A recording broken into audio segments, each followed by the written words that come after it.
Okay. Do you all, let me know when you're ready. Okay. I'd like to reconvene our budget hearings, and if you will please stand and we'll do the pledge in the boardroom for the first time in a long time. I pledge allegiance to the flag of the United States of America and to the republic for which it stands, one nation, under God, indivisible, with liberty and justice for all. Thank you. Okay. Are there any questions or comments from the board on the presentation yesterday before we start going into departments?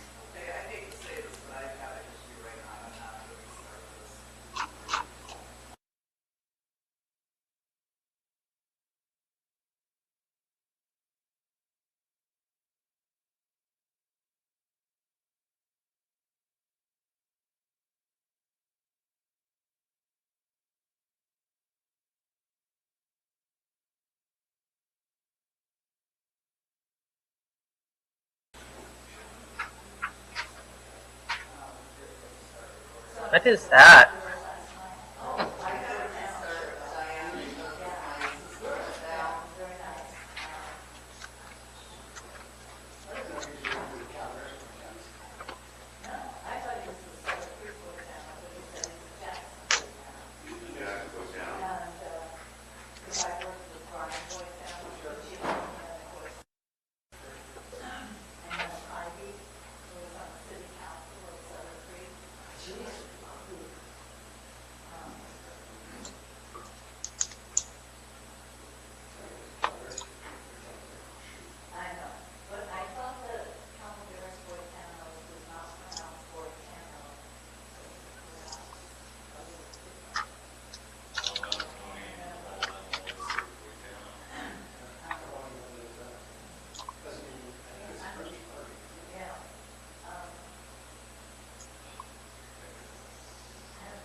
Hey, on 2071, one of those parcels that they listed in the premises eligibility is not coming up in bracket. Greg, we can hear you. Oh, hi. Hi, you should probably mute your mic.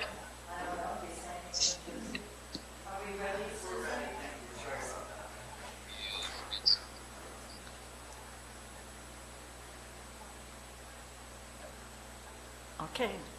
I'd like to reconvene the Board of Supervisors budget meeting from yesterday. If you can, please stand. It would be nice to do the pledge in the boardroom. I pledge allegiance to the flag of the United States of America and to the republic for which it stands, one nation, under God, indivisible, with liberty and justice for all. Thank you.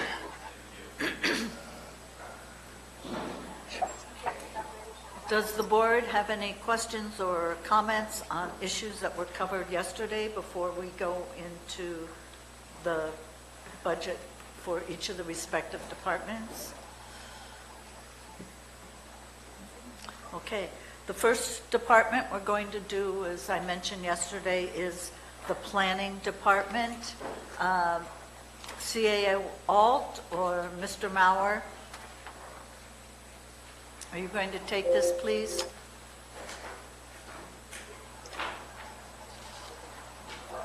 Madam Chair, if Mr. Mauer's here, I would suggest that we go directly to him. I am here. I just was able to get in. So I don't have any. First of all, thank you so much for taking me in advance of the other departments. I really appreciate it. Marita, I owe you chocolate, I guess. I will I'm here available for any questions if you have any. I don't have any presentation to make. I'm satisfied with the CAO's recommendation on our budget. So if you have any questions of me, I'm prepared to try to answer those. I'm surprised. Mr. Mills has a question. Yes, good morning, Mr. Mauer. The question would be that last year you had 8 positions. They all looked to be filled. I'm sorry, I have to turn towards the camera over here. But this year you have 3 vacant and possibly 1 underfill. Is that a correct number?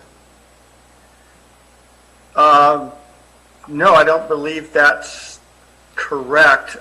There were positions that we had identified as necessary to process the cannabis applications with the cannabis budget. But with the creation of the cannabis department, those positions ended up being there rather than in our department. So maybe I'm looking at the wrong thing here. So, actually, Mr. Mauer, if you'd like, I can jump in here. Yes, please. So, Supervisor Mills, those positions were originally budgeted in salaries and benefits, and 1 position is underfilled. However, as Mr. Mauer was just explaining, those funds have been moved to a reimbursement object code in the budget, as existing staff and planning will do the cannabis-related work that's necessary, and we will make an adjustment to the position control list at final budget in September. So just to be sure I'm correct here then is that the current staff is a staff of 5? No, it's a staff of 8. With 3 vacant positions? No, all of my positions are full, and I am proposing to upgrade 1 position from a planner trainee to a planner 1 position. That's the only change in personnel that I'm proposing with this budget. Currently all 8 positions are filled. Okay, thank you.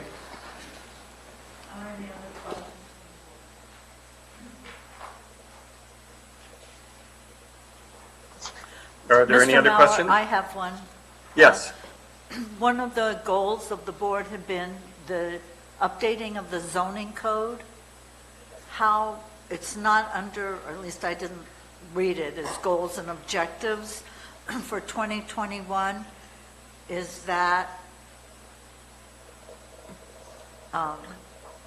It's actually the very first bullet under number 1, preparation of comprehensive zoning ordinance the zoning update. ordinance update. Oh, got it. Okay, thank you.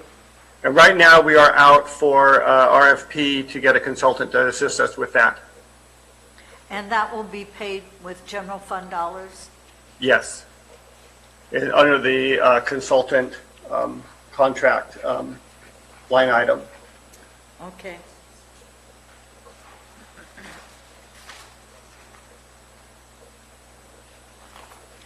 All right. Thank you. Is there anything else you'd like to add? No, we've, really trying to focus now on general plan implementation.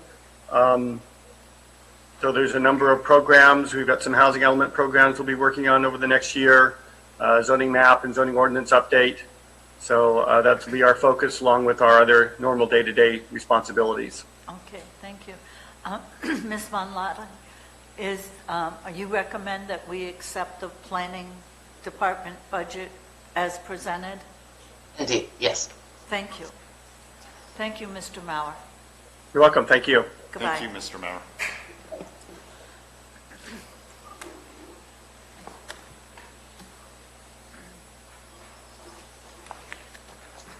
Okay, we're going to then start with the county administrative office.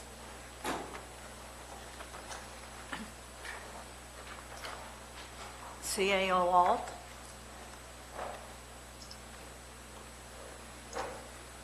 Madam Chair, if we could just go go ahead and have Deputy Von Lotta present the budget as is in the budget book. Okay, thank you. Ms. Von Lotta? I'm sharing my screen. So, oh, pardon me. Stop share. Pardon me. To get back to.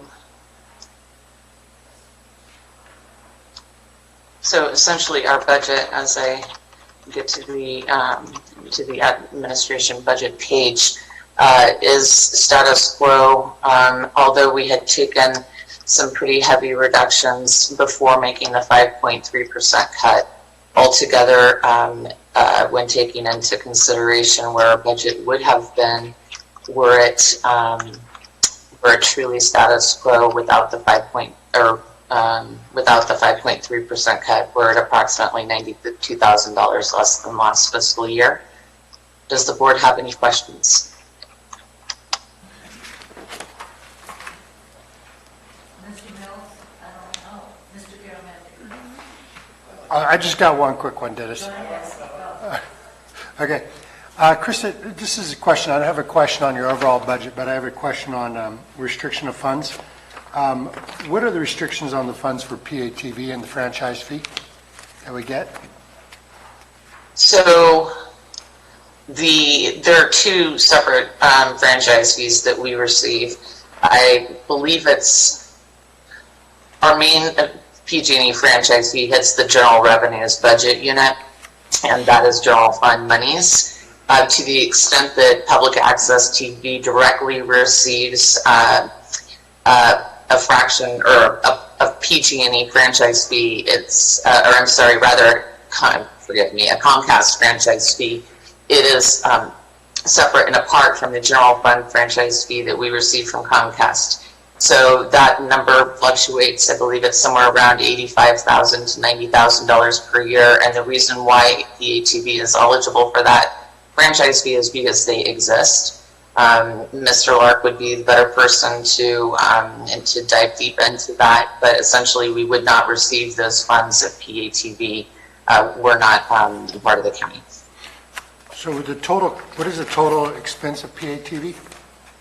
The total expense of PATV, please give me one moment.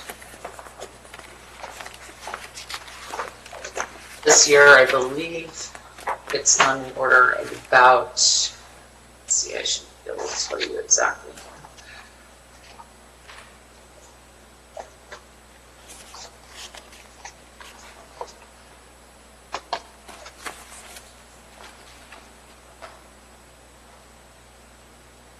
I apologize. It's approximately $230,000. So, and the difference between what we get from Comcast and what we spend on it is general fund dollars? That is correct, yes. Okay. So the overall budget is about $244,000. I apologize. So I'm not proposing a change to anything. On the list, on the presentation, that was one of the items that was listed as if we have to do potential reductions.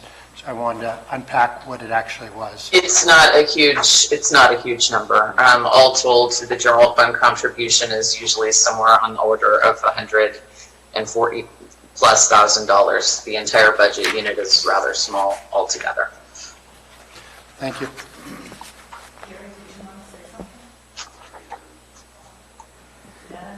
Thank you. Krista, Brian's position, he retired last year. What is the plan for that position in the admin office for this year?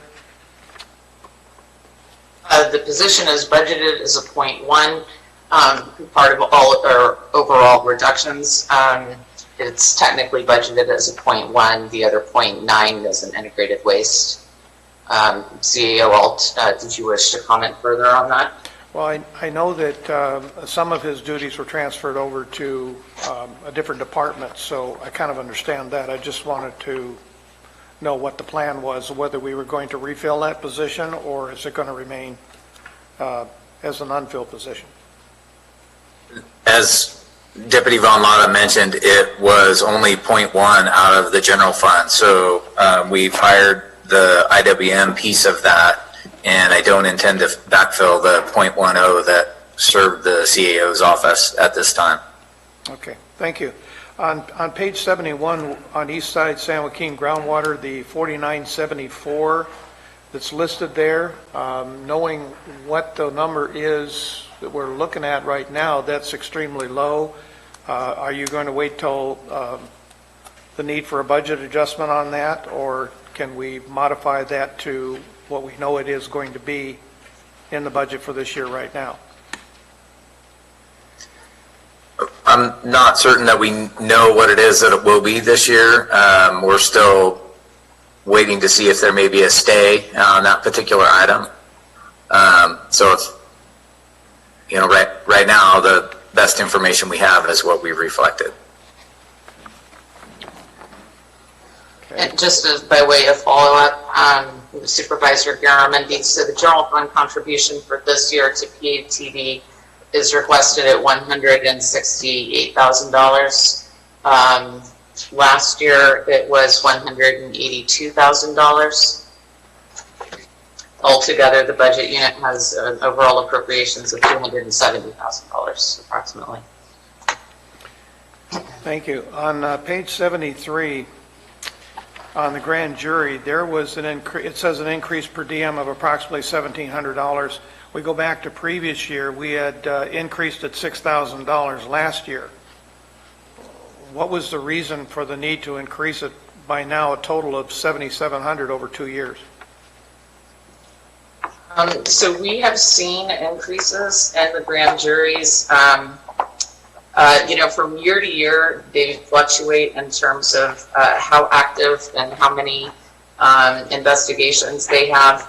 We actually anticipate seeing less now that COVID-19 has had its effect on how not just the grand jury, but other departments do their business. We anticipate, and we've already seen the fact that their travel expenditures have gone almost to zero, and we're only seeing the per diem requests for their service at this point. We're going to have to take a wait and see approach in terms of how that progresses into this next fiscal year.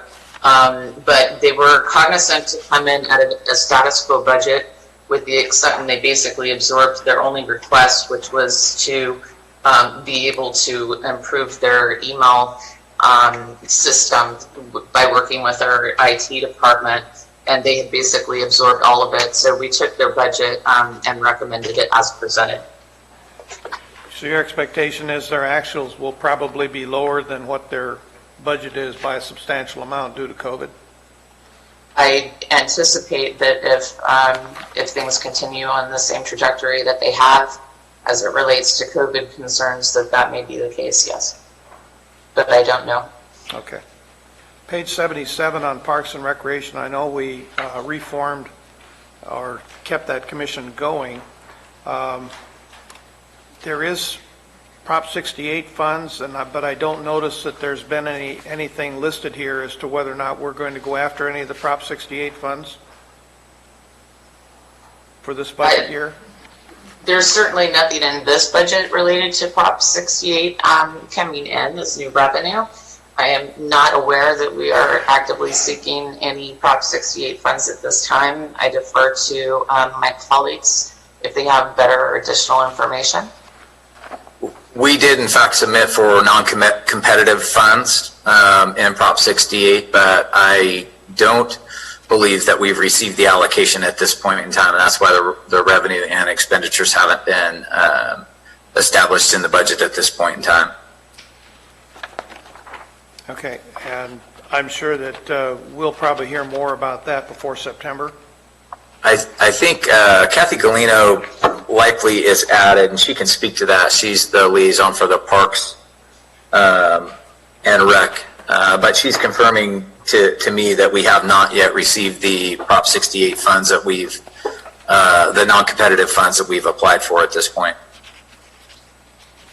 On page 82, we'd requested a $500,000 transfer from SRF.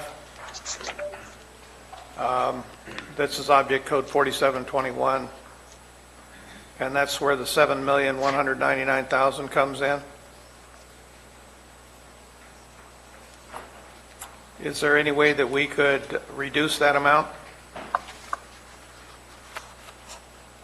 You're speaking specifically about the 500,000 or the 7.2 overall budgeted transfer in from the special revenue fund? The 7.2 overall, Krista? Candidly, I mean, that's part of the point of going through this budget hearing. Were we to reduce it, we would be reducing it via making cuts to the budget as presented.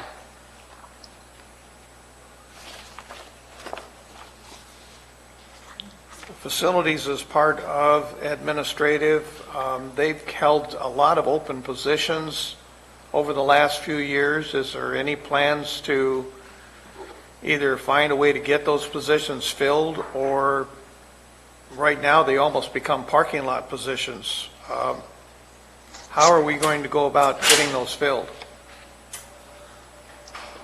As a general matter, I understand that facilities regularly recruits, and like many of our departments, does have regular turnover, as well as new employees coming on board. But I defer to Deputy Rich with respect to any specific plans that might be in place, or CAO alt as it relates to facilities staffing levels.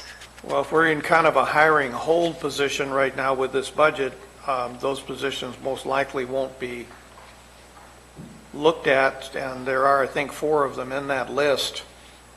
That's a pretty substantial number. So we do have many of those in the hiring process as it is. So those aren't positions that I've looked at necessarily chilling at least all 4 of them, because we obviously have needs for maintaining certain standards in our facilities and maintenance. So they are in the recruitment process. We do tend to have openings pretty regularly in that area, but I do intend to continue to pursue recruitment for those. I'm going to go back to previous year's budget, because it wasn't included in this year's budget book, from page 139 previous year about the 27th payroll. Will there be a focus this year to move this 27th payroll into the PARS 115 trust? At what point? Sorry. No, go ahead. It's budgeted actually this year as an expenditure on the expenditure line item, particularly for that purpose, so that should the board direct us to do so, we can fund that. We can fund the section 115.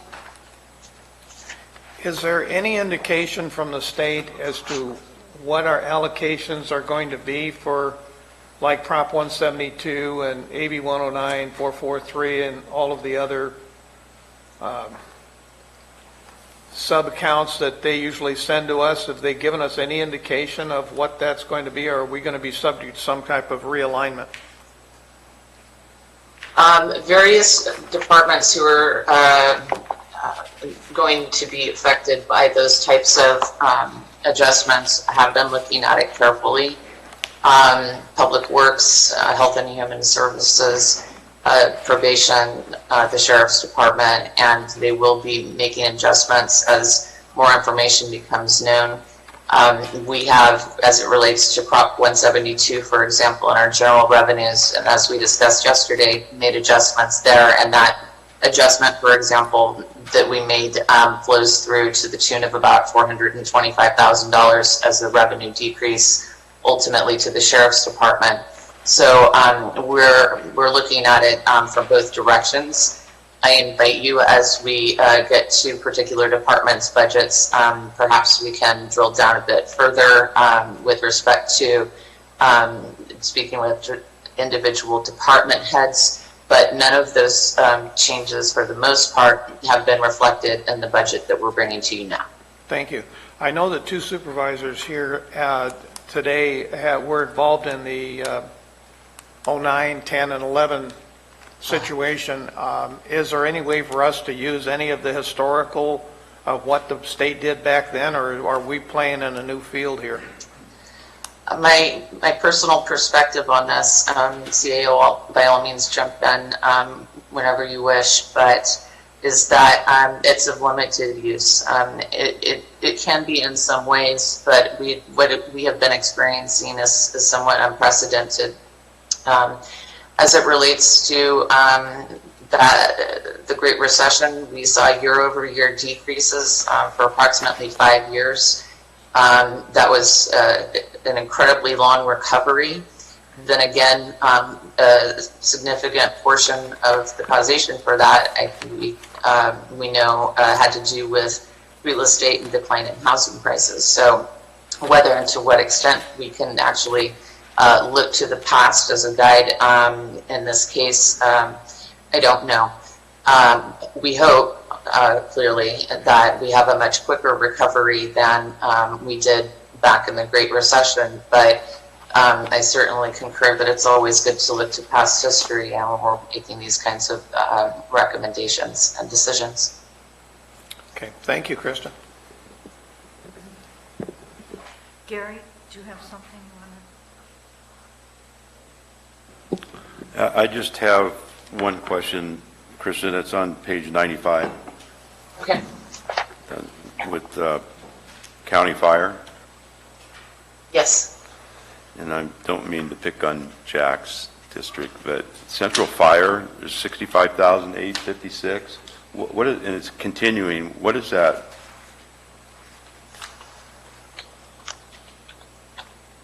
For?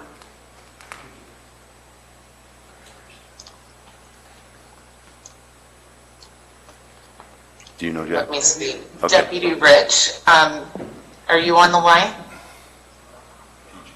That money is, because when they did the fire districts, a certain area around Sheep Ranch was not claimed by any district. Oh, that's right. And so the county maintained responsibility for that.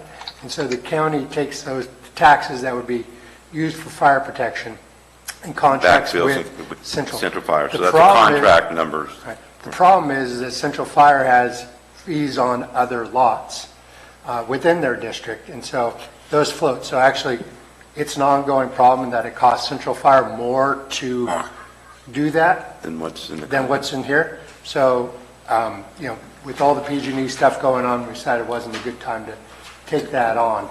Okay. But yeah, it's a loss leader for Central Fire. They lose on it, but hopefully someday a fire district will absorb that and it will come off our books and go onto their books. It's a little donut hole. I remember Holding that. breath, though. Yeah. Nobody wanted it. No, but I remember that situation very vividly because I was there at the time that the county fire was disbanded. Sure. And the difficulty was Sheep Ranch. And I know it's not going to happen in my tenure here, but I think it's something that we need to focus on. How do we get a consolidated affair, or central affair shake here? And that's why they didn't take it on originally. That's right. It's not a fair shake for Central. They're doing it as a service. They would love to revisit that contract. Obviously, in times like this isn't a good time to renegotiate contracts. But I agree, Dennis, we need to give Central a fair shake. And get that cleaned up and get it off our books. It's been on the books, what, 20, 25 years? Yes, absolutely. So, no. When did it break up? It was actually 95, 96 is when it all started rolling. I was on the Anyway. board, so let's blame it on Marita. I know, Yeah. it was, the fire wars. Ben, do you have any questions? Yeah.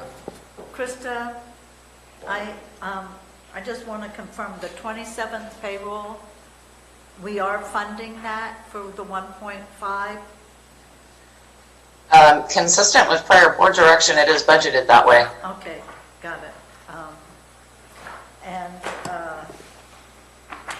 And Dennis, on the one that you wanted to look at, the transfers, the 7.2, is there any changes that you're requesting?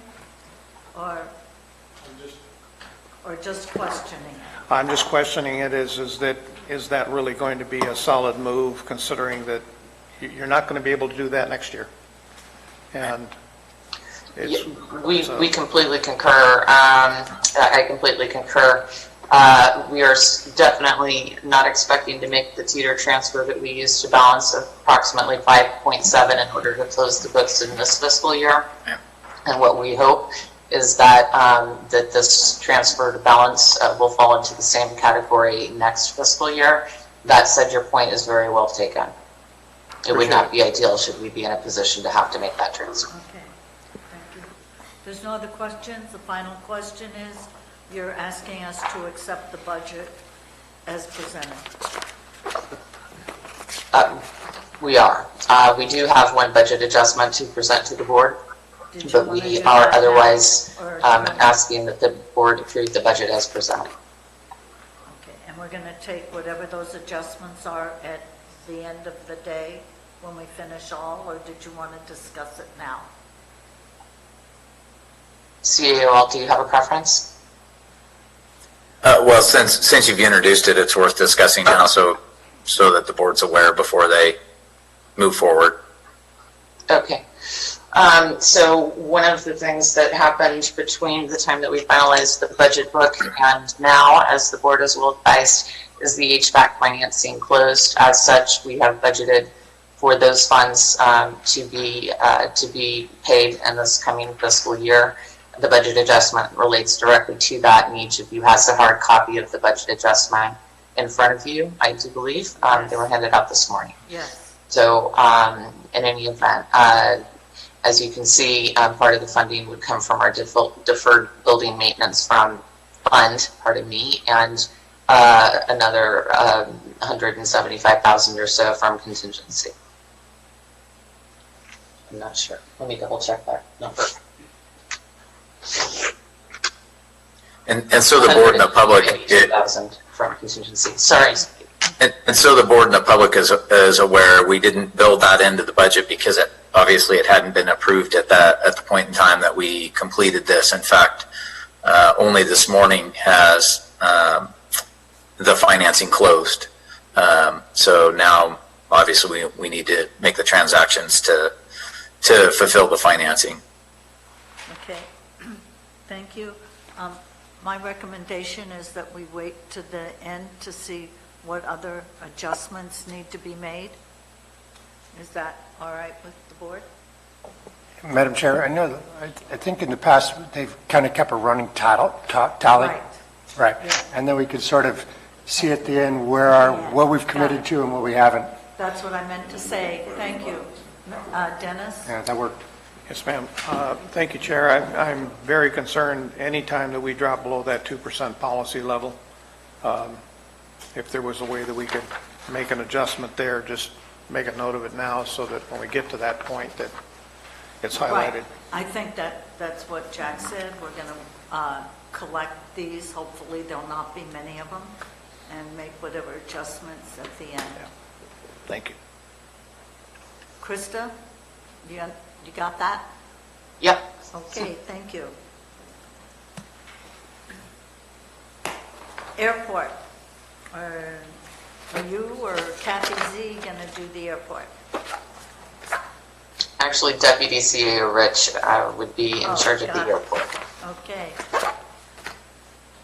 Ms. Rich?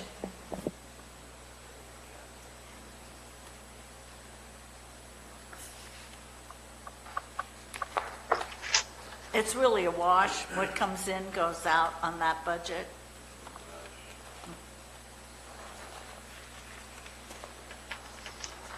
Did the boards have any questions specifically on the budget? Yeah, where's Kathy? Tell her we're going to cut one of her hangers if she doesn't. We're going to borrow it for something else. I know. Don't mess with Kathy. I do have a question. Yeah. It has to Dennis? do with page 100 and the competitive solicitation for aviation fuel. I know that the fueling thing out there has been a little bit in limbo over the last couple of years.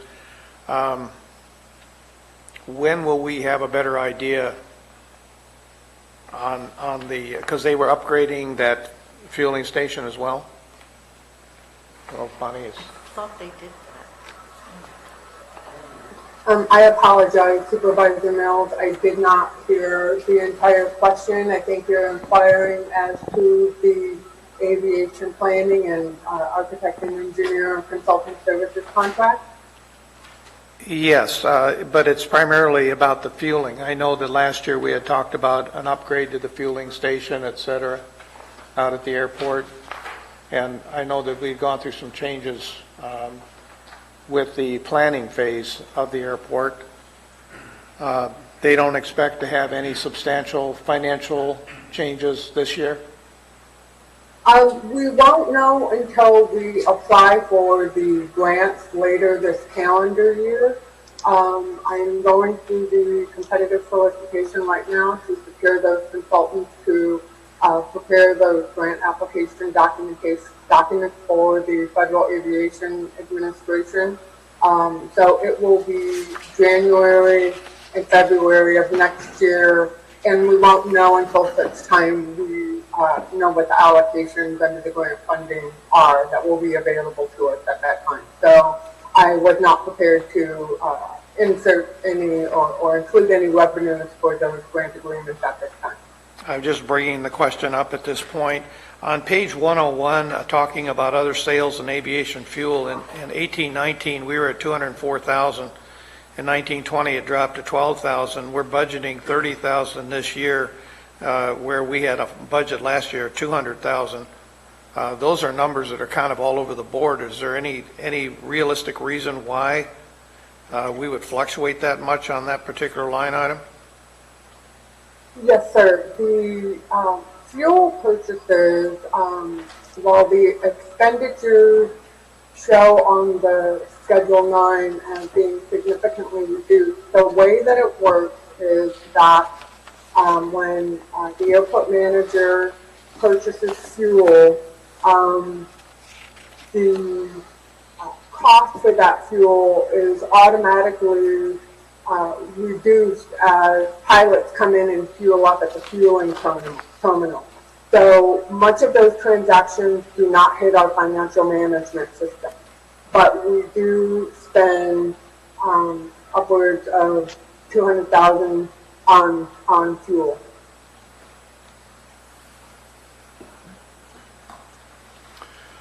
I'm just trying to absorb the fluctuation is all. That was my question. Thank you, Bonnie. You're welcome. Thank you. Any other questions on this budget? Ms. Rich, do you recommend that we accept this budget as presented? Yes, Madam Chair, I do. And clearly we will come back to the board with any adjustments to the budget as we have more information from Federal Aviation Administration funding as it becomes available. Okay, thank you.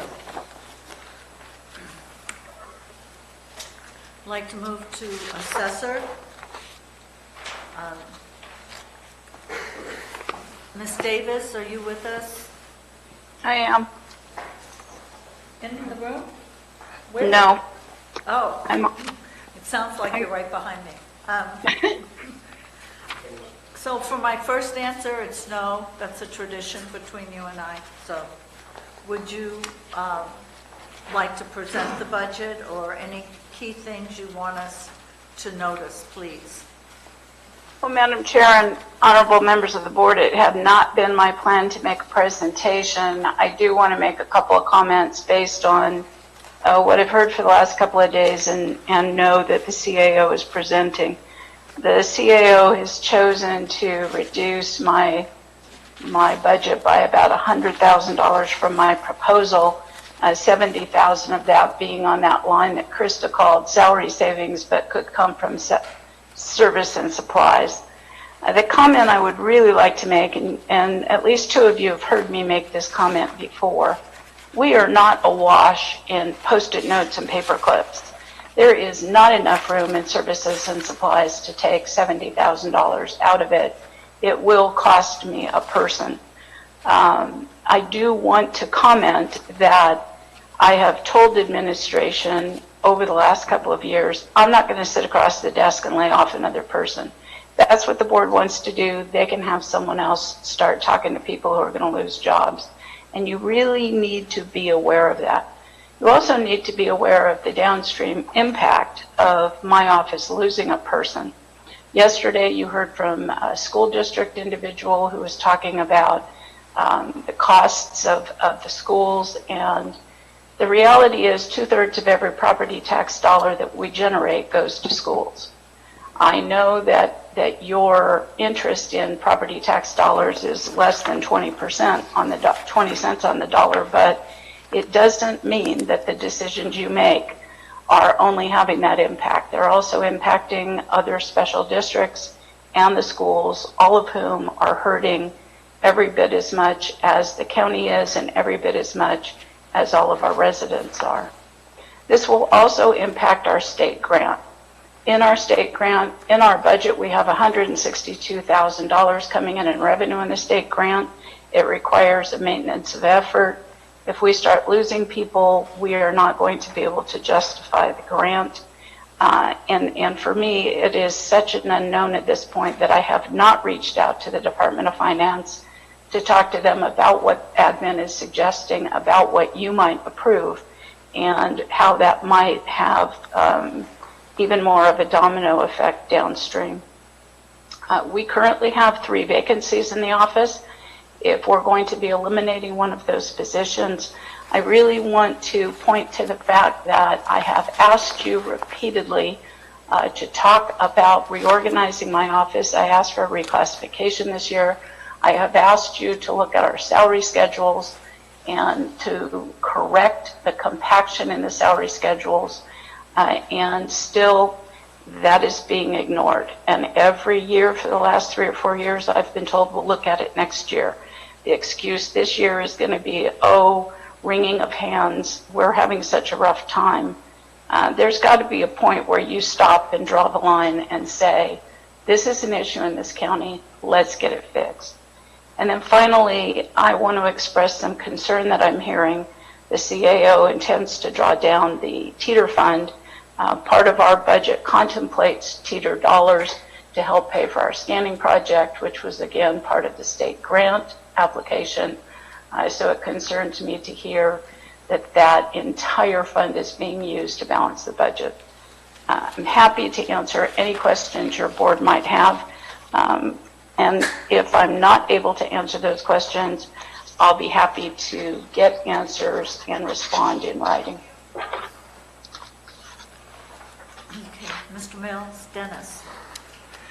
Good morning, Leslie. On page 107, you talked about Track It. Track It doesn't really, isn't something you're very active in because you don't have people coming to your counter to create the need for it. But I noticed that this year that it says you're being asked to pay for the access to it. Do you really need to be involved in Track It in your department? Yes, we do.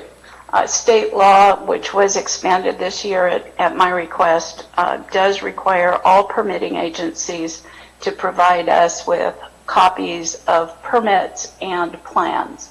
What we have done historically for both efficiency and to, well, I'm just going to call it efficiency. I have regularly been able to access the database tables for the permit programs. Before Track It was Permits Plus. And what I've done is I've used that ability to extract the data that we need to input into our system for us to know what reappraisable events we have as they relate to new construction. However, when the county transitioned to Track It, the way their licensing agreement is set up, if my team needs to see anything that is going on with a particular permit so that we know the status or we know whether or not it's a reappraisable event, we have to have licenses to get into the system to see the level of data that we need. So we do need 2 licenses. We need one for my assessment analysts who are dealing with the database side of it, and I need one for my appraisers. Ideally, everybody on staff who needs to access the system would be able to do that. That's certainly how we did it with the prior system. However, the licensing that the county has with this vendor will only allow us to have 2 licenses, and they're fairly expensive. So we've kept it to 2, and I guess we're just going to have to interrupt one another if we need to have something get looked up. Okay, thank you for the response. On the CIP request, you said something to the effect of accommodating staff and efficiency of work groups to reconfigure your office space. Has that efficiency actually been monetized into some type of a number that we would understand that because it's currently configured in this way that it is costing us X amount of additional dollars per year versus if we were to reconfigure the office space, it would save us X amount of dollars per year? I don't know that always doing that necessarily, you can put it to hard dollars. The auditor has also, if I recall, the ad hoc committee can jump in, has also wanted to have their offices redone. That's been going on, I gather, for several years. 18. I don't know that it necessarily equates to more efficiency, but maybe a little bit of a better work environment, which does relate to efficiency. I mean, they all are on top of each other, and at least the assessor has windows and the auditor doesn't, but I'm not sure that that's necessarily a fair question, Dennis. Okay, I mean, I've been wanting this boardroom to be reconfigured for 20 years, so here we are. Well, it has been. Oh, yeah, got it. I'm sorry. Yeah, we My did goal is reached. Thank you, Gary. did that pretty quick. Yeah, so could you please go. If I could reply, I think the chair has handled part of that answer in that it's fairly difficult to monetize. I will say the auditor asked for the space they're in. That used to be my space.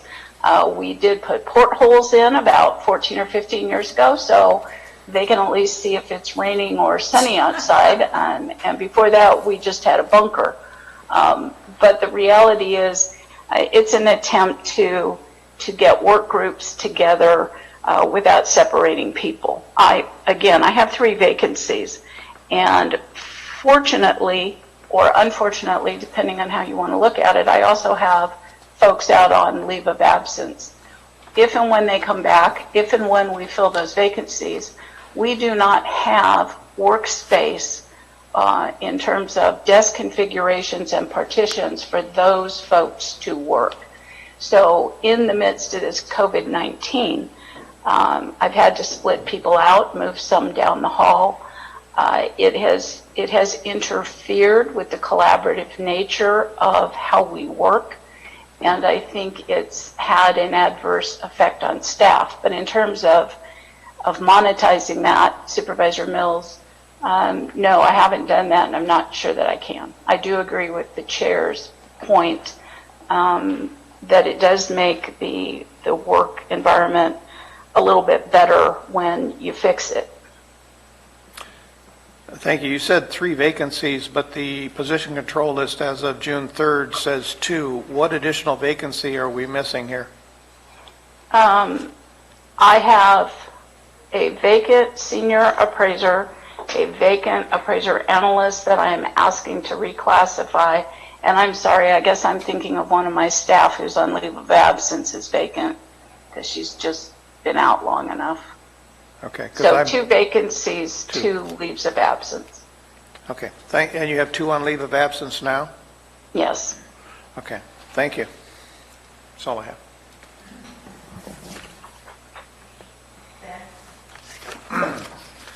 Reduction in state grant from 175,000 to 162,000. This is the scanning project that's been for some years. Looks like you got a extension. Is there an opportunity to move forward on this so that we don't lose this grant money in the future? It looks like it did have a sunset date at one time. Supervisor Stopper, where you went with your comments, I have to tell you I'm not tracking it exactly. So let me sentence by sentence, parse it and talk about it.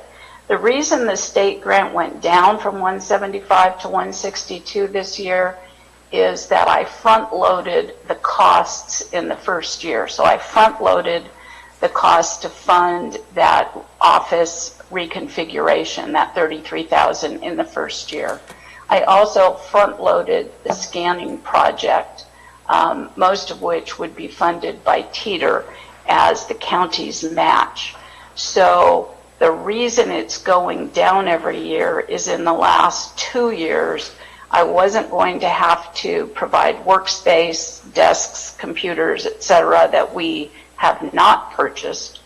And I was not anticipating hiring anyone new in the third year. I would simply be funding the employees who were being hired off the grant in the first 2 years. The scanning project is part of that front loading. It was always, as I said, anticipated to be paid out of TEETR and as part of the county's match. Which is still budgeted. Yes. Right, so the county's match is there. So generally with grants, there's a certain amount of time that you have to get the job done within. So are we facilitating that getting done before we lose We the grant? have been working on it. The problem that we're having with the scanning project is the condition of our files.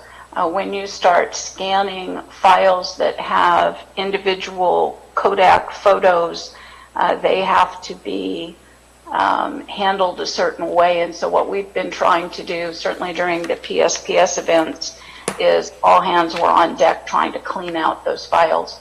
We are not making as much progress on that as I would like, but the Department of Finance is being reasonable about the progress that we are making, and they have not yet brought that up as an issue of concern.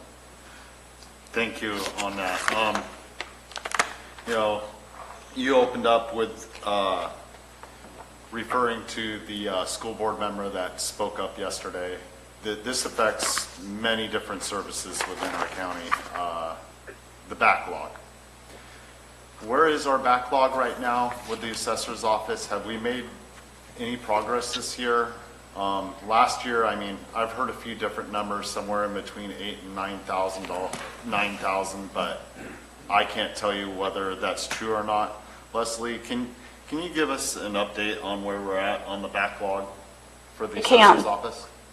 So on June 19th, 2019, when we closed the 2019 assessment roll, we had a backlog of 6,859 reappraisable events, which meant they should have been done when we produced the 2019 assessment roll, and they were not done. Over the course of a year, what will happen is that number will grow, because for the 2020 assessment year, all of the new changes in ownership, all of the new construction that has been done, all of the mapping changes get added to that number. And as my staff works on it, that number fluctuates throughout the year. I have to really give kudos to my staff. I've been super clear this year around my expectations that we work to reduce that backlog, and they have stepped up. They are doing an outstanding job, and I'm very proud of them to be able to say that the backlog right now is 4,745 events. So they have not only kept up with work, they have also reduced that backlog by just over 2,000 reappraisable events, or they've reduced it by close to a third. Now, what's not included in that, unfortunately, is commercial, industrial, or income-producing properties, because we just don't have anyone who's able to do those much more difficult kinds of analyses. And so, short of digging into the weeds on this backlog, I don't know how many of those properties we're going to have a problem with. I do know that about 1,500 of our decline in value reviews haven't been done for 4 or 5 years because they fall into that category. But hats off to my staff. They've really stepped up and worked hard, especially during this office kind of stay-at-home issue, and they've worked super hard to get that backlog down. I'm really proud of them. That's good news to hear that the backlog has been reduced by so much. It is a testament to how you're running your staff right now. These reappraisable events going down so significantly this last year, in my eyes, says that they made more progress than what came in. Would that be correct? Yes, it appears so. Okay. With that, you're saying that your staff made better progress this year with the budget you had from last year? Yes. Also, how long has it been since we've had somebody in the office that's done commercial and industrial reappraisals? It's been about 5, maybe 6 years, but I want to say it's closer to, I'm going to say 5 years. I'd have to actually look at the timing. I can get that and email you, Supervisor Stopper. It's appreciated. That's all for now. Thank you very much, Madam Chair, and thank you, Ben. You hit 3/4 of my questions right off, so appreciate that we're thinking on the same lines here. Leslie, quick question for you. This is our 4th budget together, and so I'll make the same proposal I've made every year. If there is a one-time investment that this board can make to get you caught up, you know your business far better than I do, but if there's a one-time investment through something that would get this roles caught up so that you could continue just to maintain at the current, with your staff level, I, speaking for myself, would be very interested to have that brought to the board, because it does impact a lot of different revenue sources in our county and for different users. So once again, I'll make the offer that if you've got an idea that could catch us up as a one-time investment, I would be very interested in hearing it. Supervisor Garamendi, let me say again, thank you for that.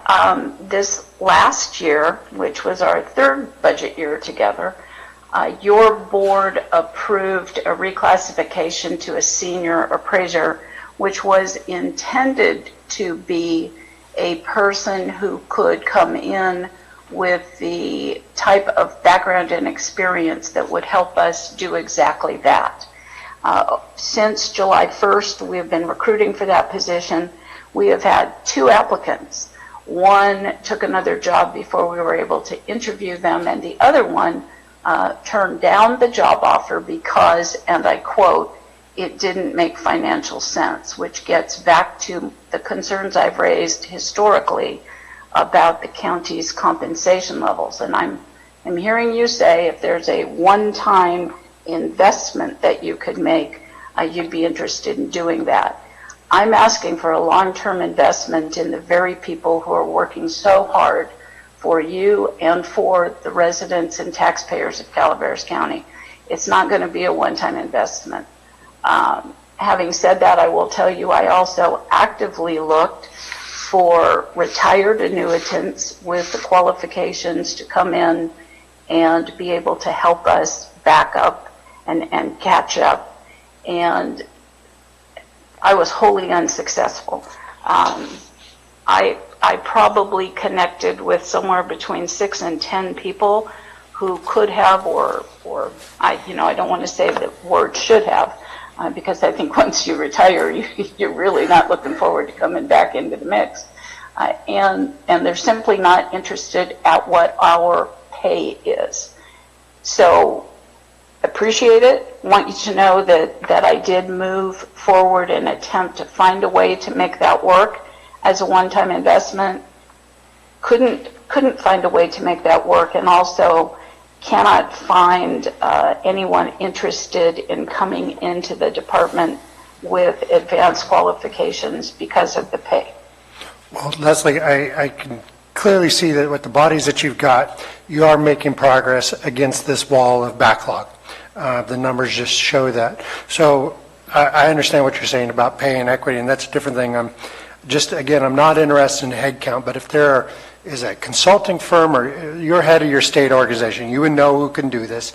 If there's a firm that could come in and lend the manpower, woman power that you need for a certain amount of time to get us caught up, that would help everybody in the district. And then once we're caught up, you clearly have enough people to maintain. We just need to knock down this wall and clear this obstacle for your future success. So if you consider that as we move forward, I'd be open to hearing of it, obviously outside of this budget process we're in today. But thank you. I will tell you, you are right. Last year I was head of my statewide organization. This year I'm not. And so I'm doing a lot of whining behind the scenes.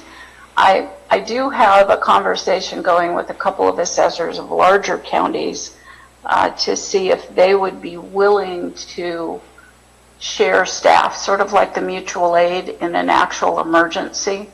But if it turns out that I'm able to convince them to do that, one, I can see a whole lot of smaller county assessors asking for the same kind of help. But second, we might come back and ask for a way to help job site them here, which means help with the of housing and meals. I think we'd love to hear a proposal. I think I speak for we. Sorry. Has there been any conversations with the BOE in the past about them being able to possibly defer some help to you? Yes, I've had multiple conversations. In fact, the executive director and I are playing phone tag today with the BOE. The problem with the BOE is this, and I don't want to make it sound negative, but they have a 25% vacancy rate in their own ranks for very much the same reasons that we have problems recruiting. They are no longer competitive from a salary standpoint, and they're experiencing the same kinds of budget problems at the state that we experience here at the local level. So they really don't have anybody extra to lend us like they did back in 2015 when the Butte fire had impacted us so severely. So the BOE is not going to be an option for us. Was there something else? Did I interrupt you? I just would like to reflect what Mr. Garamendi said. If there's anything we can do that could get us to the finish line quickly, I think it would benefit the county as a whole when it comes to the revenue side. And then we wouldn't be having these discussions quite as often about pay and work. I think us getting across that line would resolve part of that issue. Thank you. It would resolve work, it wouldn't resolve pay. Revenue-wise, sure. Okay, understood. Leslie, I'm in agreement with Jack. One of my questions was, are there not firms out there that can come in that we could contract with? Like, for example, we are planning to do the zoning code changes that could come in as a one-time expense. I think I hear support from the board on that. And the issue of compensation, there's some other departments that are saying the exact same thing that you are, and they're having trouble recruiting some of these professional positions. So I think that's a separate discussion that we need to have with the CAO and HR, and of course we hold the purse strings to that. So what are the options, I think, is what we are saying, to getting this done, to helping you get this done? Well, let me answer the question about, is there a firm out there who could do this? Because I know that there's tremendous misunderstanding, if I could use that word, about what we do and how we do it. A lot of people think that what we do is very simple. They know what the law says. You just do this. That is not correct. And in order to be an appraiser for property tax purposes, you have to be certified by the State Board of Equalization as an appraiser for property tax purposes. There are two types of appraisers in this world. One is an institutional appraiser, most of whom work for government, but some work for investment firms or banks. And then there's the independent, or what we call a fee appraiser, who does the single job here and there for a fee. There are not a lot of firms out there who have a bevy of appraisers who have been certified by the State Board of Equalization. Having certification by the Bureau of Real Estate Appraisers does not qualify you to appraise for property tax purposes.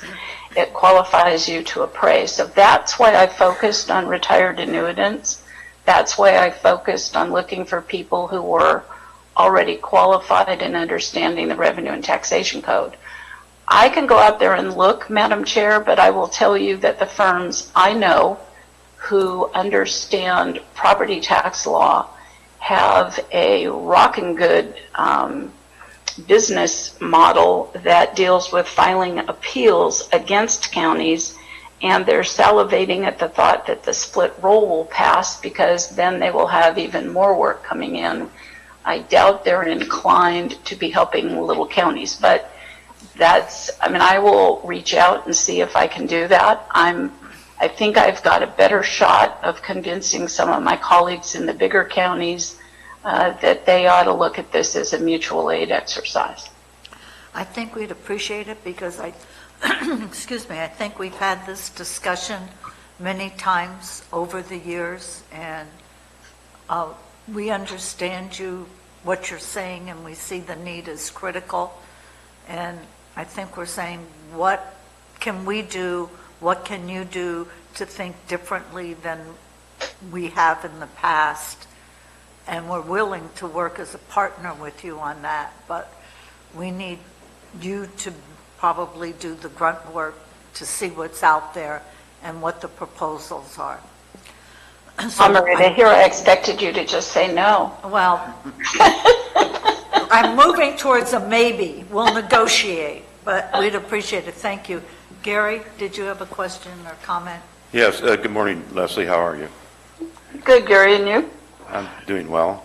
I have just one question, and I'll echo the other supervisors that brought this issue about finding somebody or finding help for you to get the backlog resolved.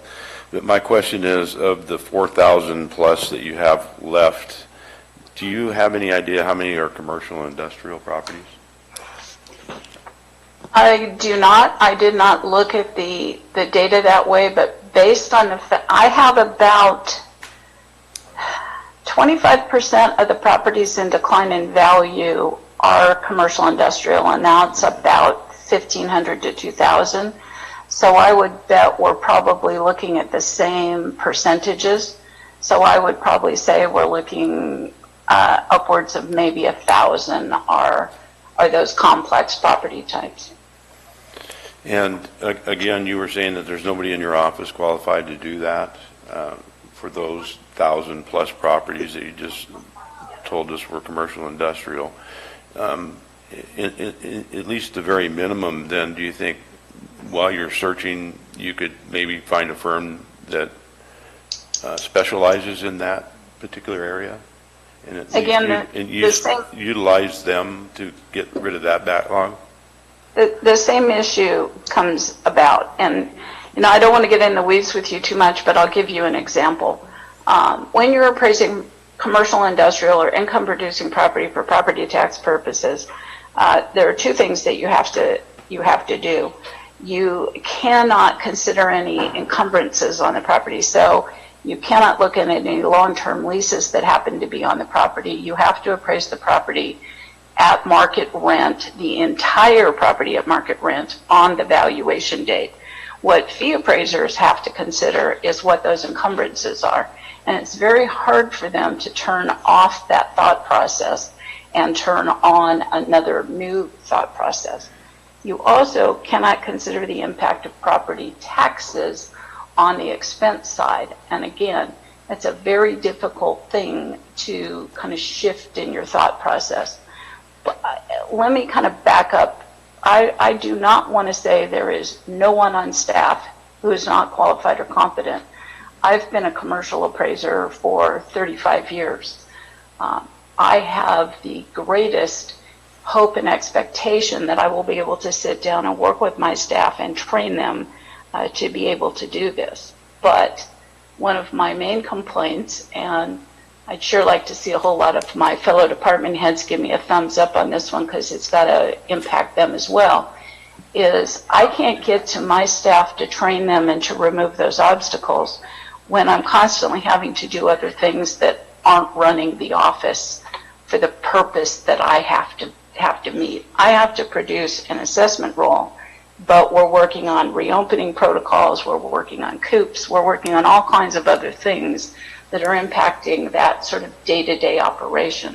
So we have a whole lot of things going on that, again, if we get back, if I were able to reorganize the office and reclassify a position, it would loosen me up to be able to train staff to be able to move forward.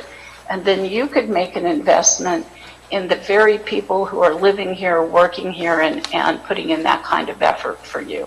I think it's a win-win if I'm able to do that, if I'm able to grow our staff from within. I hear what you're all saying, and I want you to know I'm working on it, but I also believe that our investment needs to be in our people first. Thank you, Leslie.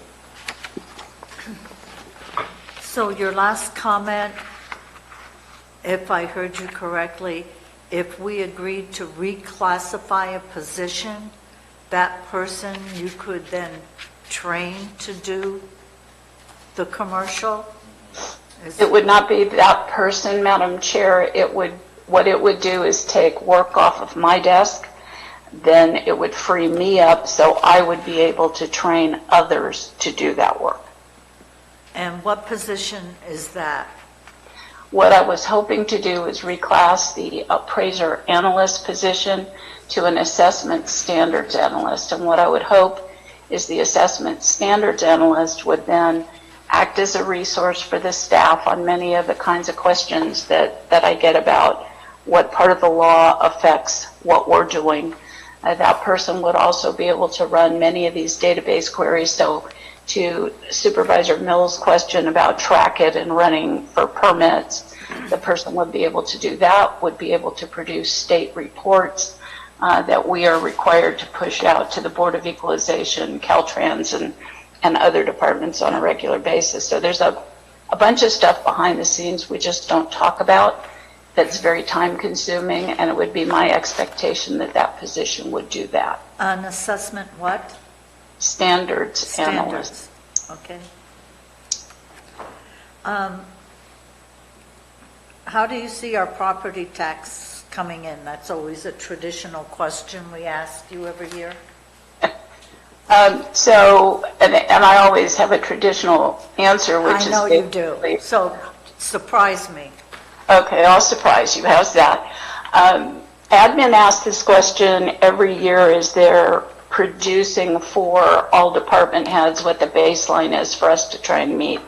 And what I told them this year is I expected about a 3% increase. And I try to be conservative for two reasons. One, I don't want to give you too much hope and let you just spend money willy-nilly. But the other thing is I like to be conservative in that estimate, consistent with your budget policy and consistent with good budgeting practices.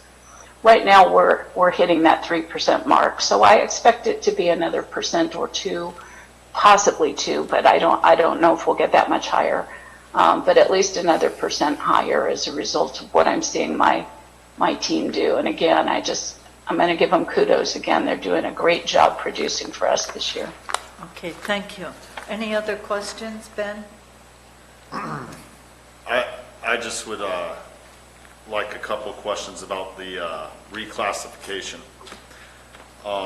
You said that would take some work off of your desk. The appraiser analyst that the appraiser analyst is vacant at this time. You're saying that you would move that over to assessment standards analyst. Correct. Where's this this position, the assessment standards analyst? What position does this person come from? Well, it would be a promotional position, so it would open to folks in the office who might qualify. How many people in your office qualify for it? I bet 2 might qualify, might compete. And you said this would take work off of your desk? Yes, What type of work does it take off your desk? it would take a lot of the technical work. So the work that I do to run queries for the staff. So right now, for example, my appraisal team is working on their decline in value analysis. In order for them to work on decline in value, I have to run a series of queries against the database tables because our property tax system does not provide this for us. And I extract from that database all of the properties that they will then have to examine. And I take that data and I move it into Excel spreadsheets. And then I have to fix all of the formulas that are used in that spreadsheet. So everything will calculate properly for the appraisers to determine whether or not the value should increase, decrease, or we should restore factored base year value. And I know this sounds like gibberish to you, but that's why it's so important that this person has experience in the department, knows how this work has to be done, and understands these technical aspects. So over the years, I have, as sort of a succession planning approach to staff development, I have been helping team members learn some of the skills that would help them do that so that I can pass that on to them. At this point, I really think those types of tasks need to go to someone else and need to come off of the department head's desk. Okay. One other thing, kind of in line with Mr. Garamendi and Ms. Callaway. Anything we can do to help get us past that finish line would be appreciated. And the hurdle, there's multiple departments that are in the same situation as you, where it's hard to find qualified help to fill certain higher level positions. That would be a recurring expense that would be somewhat hard for me to put into place in the current situation. And I would definitely consider something that was a one-time expense to get us across that finish line. So, I would love to continue this conversation even beyond the budget with you, Leslie, on how we can get to that finish line. Thank you. Maybe you can take her out for coffee. Might be a good idea for an agenda item, though. I'll take For you out to discussion on coffee, it. Leslie. Madam Chair, but he may have a good point that it might be a good agenda item to talk about that after budget. Jack, do you have anything else you want to add? No, ma'am. Dennis, I'm going to put you on a timer. I haven't been the one that's been talking. Anyway, Leslie, you had referred to preparing documents which were almost not germane to the actual activity that you do. I'm going to kind of give you an open door here. Are you possibly suggesting that work be transferred to the admin department or to some other department to do rather than handle it internally? To the extent that templates can be provided to department heads instead of us all inventing the wheel individually. Yes, I do think admin could do some of that. Recognizing, of course, that admin has said, and I agree with them, we know how our departments work the best. So, of course, we would have to personalize some of these documents for our own department. But I do believe that there should be templates provided to department heads instead of us having to create everything individually. And that, again, would take some of the workload off and provide you opportunity to do the core work that you're really wanting to do. That would. But I will also say this, Supervisor Mills, if I might, hopefully we don't have to go through these kinds of exercises ever again. Hopefully we don't have another pandemic. Hopefully these OES issues don't keep coming up in this county. I think all county residents, all county department heads, everybody who's here deserves several years of a little bit easier way to go. So certainly I hope that doesn't happen. My main focus is on getting my own staff grown so that they can do many of these tasks. Thank you. One of the things that you mentioned on page 107 is that you're going to be possibly bringing 2 vehicles as a request in the final budget. Yes. Why not start that discussion now?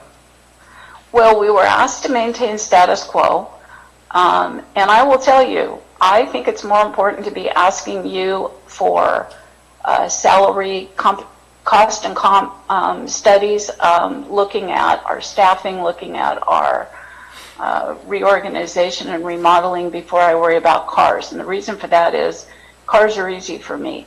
I have a sales revenue fund. It's definitely being impacted by the office closures, but I have adequate funds to purchase those vehicles. And so coming at final budget for that is plenty soon enough.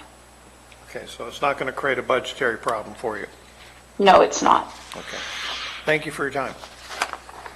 Supervisor, any other questions? Ms. Davis, I want the record to know I went from a no to a maybe. You're right. Oh, sure. Leslie, thank you very much. As I said when I was off the air, I want the record to show I went from a no to a maybe with you. Thank you, Chair Callaway. That's progress, and after 20 years, I'll take it. Krista, did you want us to accept the budget for the assessor as presented? Yes, on the Schedule 9 with the CAO's recommendations. Yes, please. Okay, we have a couple of items that she did mention that I saw as priority, but we can discuss those at the end. Excuse me. Sorry. One of them. I'm sorry, which one? Itemize those, please. I didn't pick One was that the up. salary and equity. The 17,400, whatever it is. And, but I know we have that on some other departments. We've all heard, so that's it. And the reclassifying position appraiser analyst to assessment standards analyst.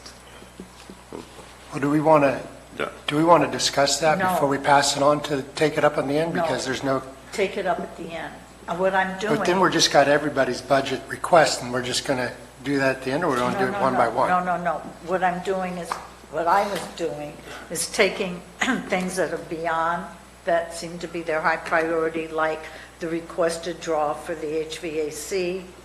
Right. And the 2 that Leslie came that were separate from what we're doing, and we can discuss them at the very end. We could Oh. put them in a. Then I'm list. not sure what we're doing, because when you ask Krista, do we agree? Are we agreeing on the CAO's recommendation? Yes. Or on the budgets? CAO's So the recommendation. CAO's recommendation is to remove the salary, and that's 17,400.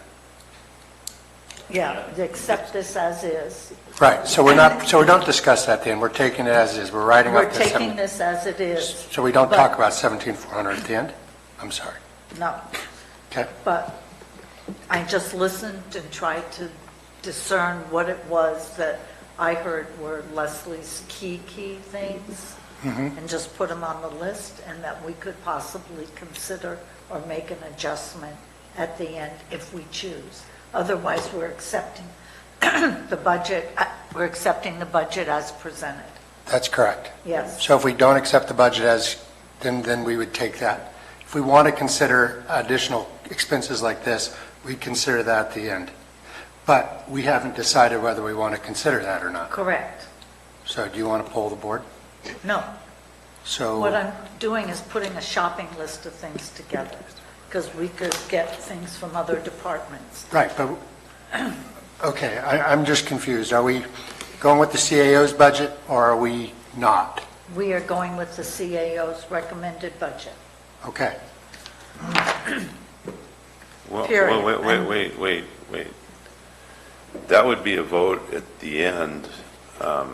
You asked Krista if she recommended it, and she said yes. Yeah. Okay, so at this point, we haven't agreed to anything other than what she's, Right. okay? Understand So that. what Jack is trying to tell you is, normally, when we have requests from each department head, like Leslie has here, we discuss whether we want to have that at the end or not. Otherwise, you're going to have a list this long. It's this long. Yeah, this long of what each department has. So I think as we go through this, if there's department head requests, we need to pick them out and decide, well, we'll consider that one at the end or not. So we end up with a list this long, and we can go through them. Otherwise, you're going to end up with a list that's about $7 million worth of requests. Maybe. Okay, I mean, that's fine. If that's how you all want to do it, that's not how I was looking at it, but that's fine. So salary and equity, do you want to consider it? Because we could look, there's several departments that have that salary and equity. I was looking at salary and equity as a holistic thing, that maybe we want to do a salary survey for certain departments or for mid-level management or professional. We can set up the criteria because it could impact several departments, not just the assessors.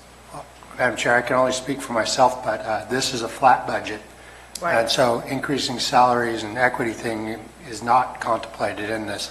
And considering we don't have any idea what's coming down the pipe, there's always an exception, but as a blanket statement, I wouldn't support any. Okay. Ben? I do not support either of them. Salary survey costs money to do. Right. And additional cost. I mean, it's something that we definitely need to think about doing in the future. Right now, that we're not in that position, and I think it would be skewed because the state's doing cuts across the board, and that, I think, last year's data is not this year's data. I guess I look at it as if we continue, and this isn't the only department, we continue to have problems filling some of these key professional positions. We're then spending more time not doing work, like the registered health professionals, or maybe the ag commissioner.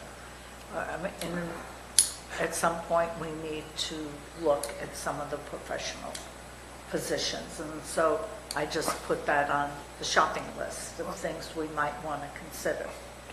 I would not argue with the need to fairly compensate people, but I think when we had this discussion initially back in May, we prioritized keeping people employed. It's a zero-sum game, as we know. So we start giving raises, we're going to have to start laying people off, and I'm going to choose to keep them employed. That's my first thing. I don't want to do any cuts to salaries. I would, We're honoring if there's any way we We're can not retain- talking cuts. I know. To retain the people we have with the budget we have right now, status quo. It's definitely a conversation we need to have in the future. Professional services are definitely underpaid in certain areas of the county. I would concur with that. Okay. But at this time, it's not within our Got it. ability. Okay. Gary, I'm Yes, assuming you agree with the at this two of them. point, since it's preliminary budget and we don't have any final numbers, I would not support it. However, I would like to revisit the reclassification of the appraiser analysis position and the 17,482 when we go to final budget. Since then, the books will be closed, and we'll have a better comprehension of where we're at and what we have to deal with going forward. Dennis? But as you said, there's multiple requests for reclassifications, but I think it needs to be taken up as a separate issue. I'm not in favor of supporting it at this moment, but I Got do it. think that it's got to be a larger discussion for future. Okay, got it. All right, we won't talk about it. Okay, Krista, Auditor Controller. Great. We are recommending this budget as it's before you. I don't know whether the auditor controller wishes to speak at all, or whether the board might have questions for me. Is the Auditor Controller with us? Kathy. Ms. Gomes? Kathy? Okay. Is there anything you want to, in the interim, point out particular in the auditor's budget?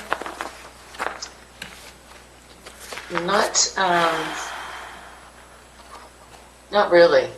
You know, I think the one main thing that is of note here is that when we went through budgets with respect to making the 5.3% reduction, we did not make it to the county contributions budget unit. We did, however, make it to the community organizations budget unit.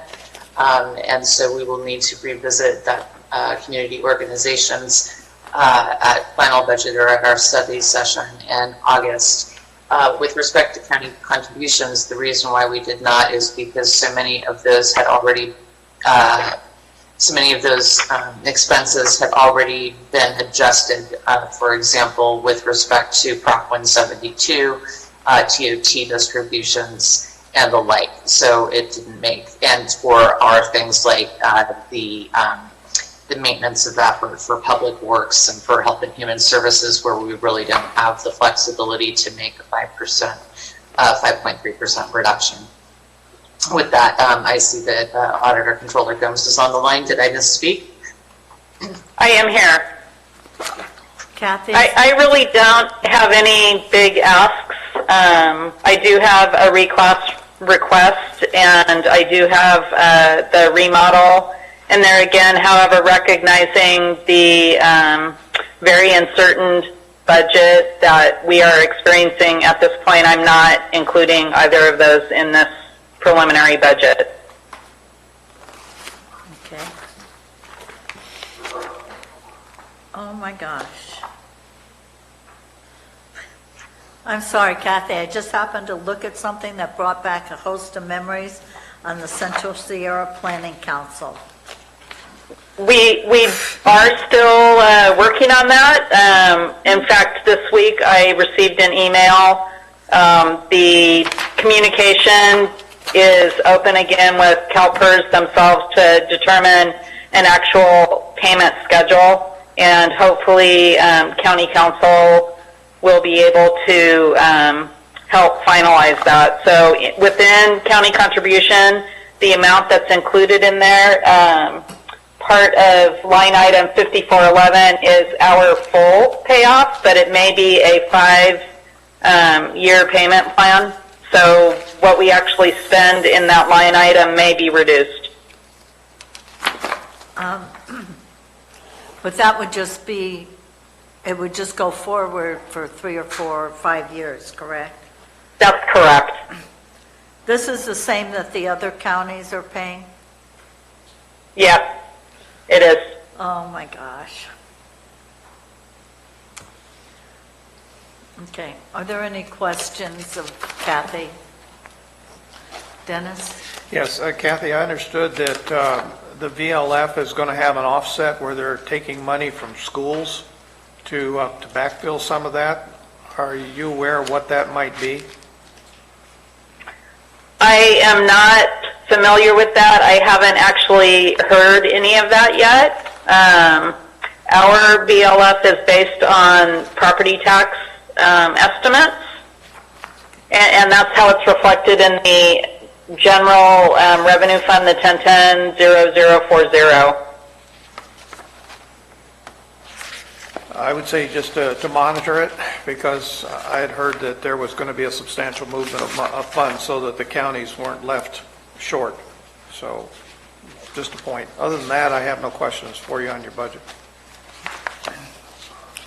Any questions for Kathy? Kathy, thank you. I want to again confirm, Krista, we are accepting the budget as presented, no changes, correct? Sounds great. Okay, thank you, Kathy. Thank you. Okay, building department.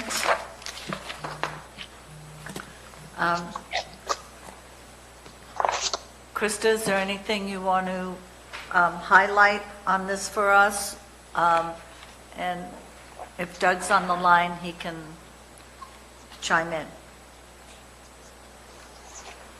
Not unless the board has any questions. These budgets are essentially being recommended as presented. The departments did make some adjustments during the CAO recommended phase, but we are recommending those changes at this time. So unless the board has something specific, I have no comment. Colleagues, do you have any questions? Jack? I'm sorry, my light was left on, but Krista, in the budget, it says that the CAO notes there's certain changes were made by the department during recommended budget. Is anything we need to know? Or is it all in here? Oh, it's all in there to the extent that the Schedules 9 reflect the CAO recommended. I may have made a couple of changes, but the major changes were made by the department itself. And Doug's walking over to the boardroom as well to be present there. I hope so. I'll get it if it is.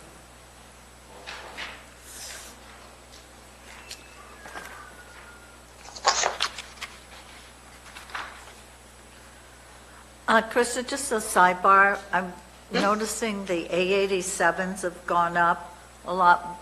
What was the reason for that? Specifically as it relates to building? No, I mean, it was the same in the others.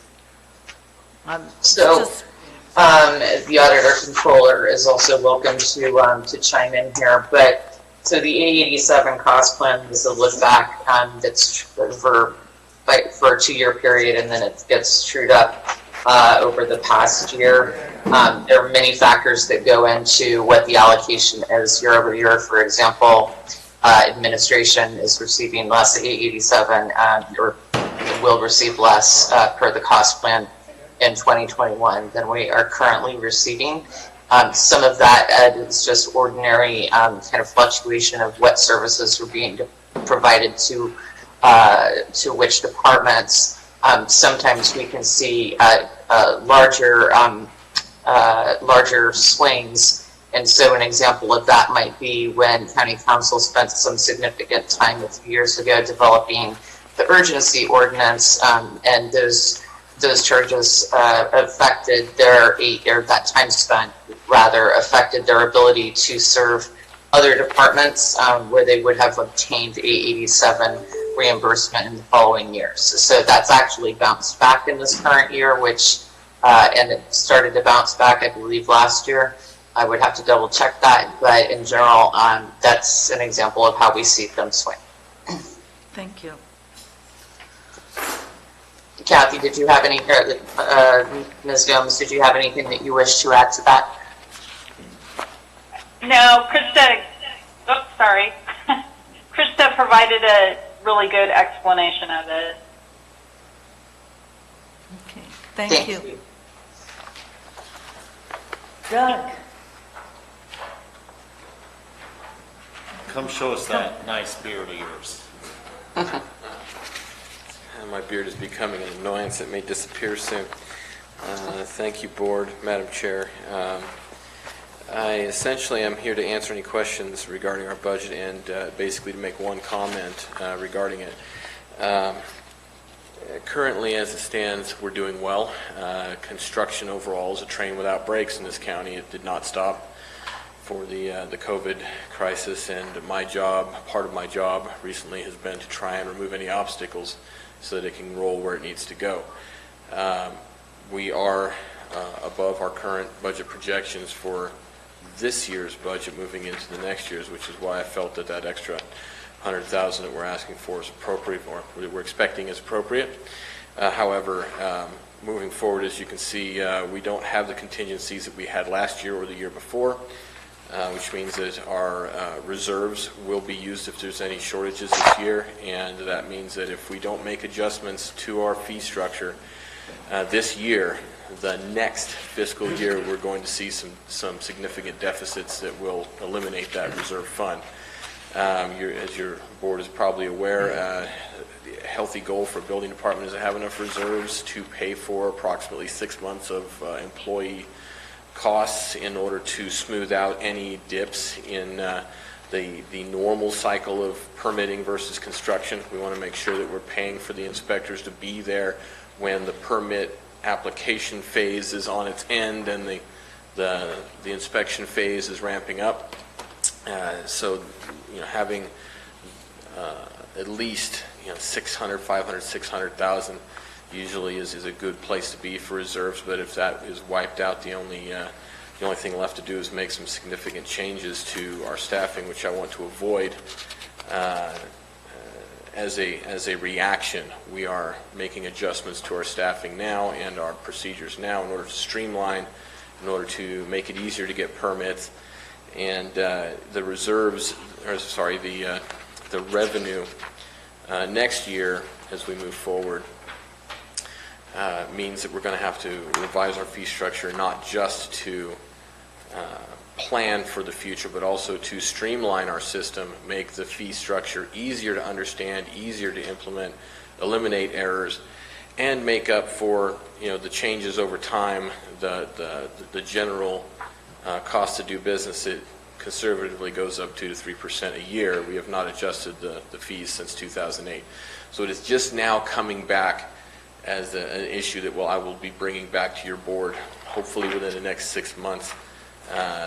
We have a fee study that was done by a previous building official. It's a little stale, so I am doing my own and comparing those numbers so that I have some sound information to bring forward to you. Expect a much simpler, streamlined fee structure than what you see out of the 2008, 2009 system that was put in place. If there's any questions about my budget, I'm available. Dennis? Doug, thanks for coming personally. You are the first. I wanted to see all your smiling faces.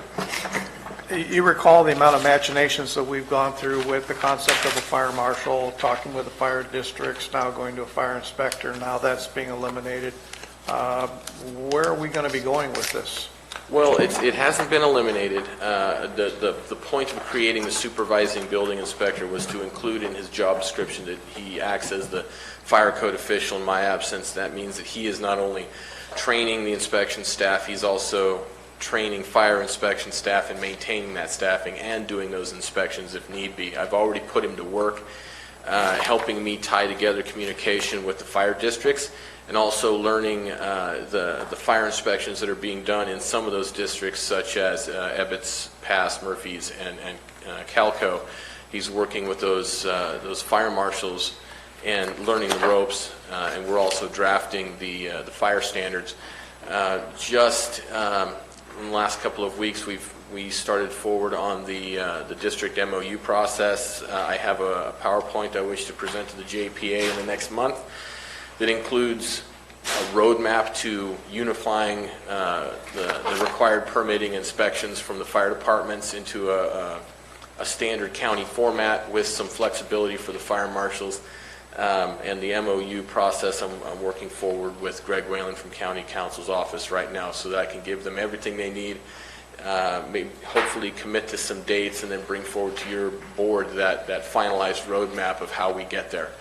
So the process is moving forward, and that does include, if we have a fire program and we have to staff it with fire personnel or fire inspectors, if you will, then we will be required to collect fees for those services. The fire department, the fire districts have also included that some of the work that they do is uncompensated for. And so we're trying to unify the process so that the fees that are collected go to the people who are doing the work. So if any fire districts want to do their own inspections, they get compensated for those required permits and required inspections. So all of that will be moving forward as part of that package, including a portion of the fee study, which will be operational permits, required construction permits, and the required inspections that came out of Senate Bill 1205, which was the ghost ship legislation. We know that there's strength having fire districts with their own fire marshals in place, and I know Copper is working on one as well. But that leaves gaps in places like Central and other smaller departments that just don't have the capacity or the ability to do that work. I would like to be sure that as my tenure is drawing to a close, that we do something to continue to support, especially those districts that cannot support them on their own, and that we provide a uniform service to the entire county. Agreed. Our department is committed to the fire chiefs in all districts that we'll be working with them. We are working with them on a unified standard for any district that does not have the ability to manage permit processing or manage inspections, to know that they all have something that they've agreed to as a format, and then beyond that, any district that has their own fire inspectors or fire marshals, which components are they deferring to the county and which they're keeping. So it's quite possible that we'll have a few districts out there that'll say, you handle the permit processing, we'll do the inspections, and we'll bill you for that time, and we will manage the rest. So in it's a way to try and tie together every district into a uniform process and still give them a level of autonomy, because every fire chief has their own authority, and in no way do we want to take away that from them.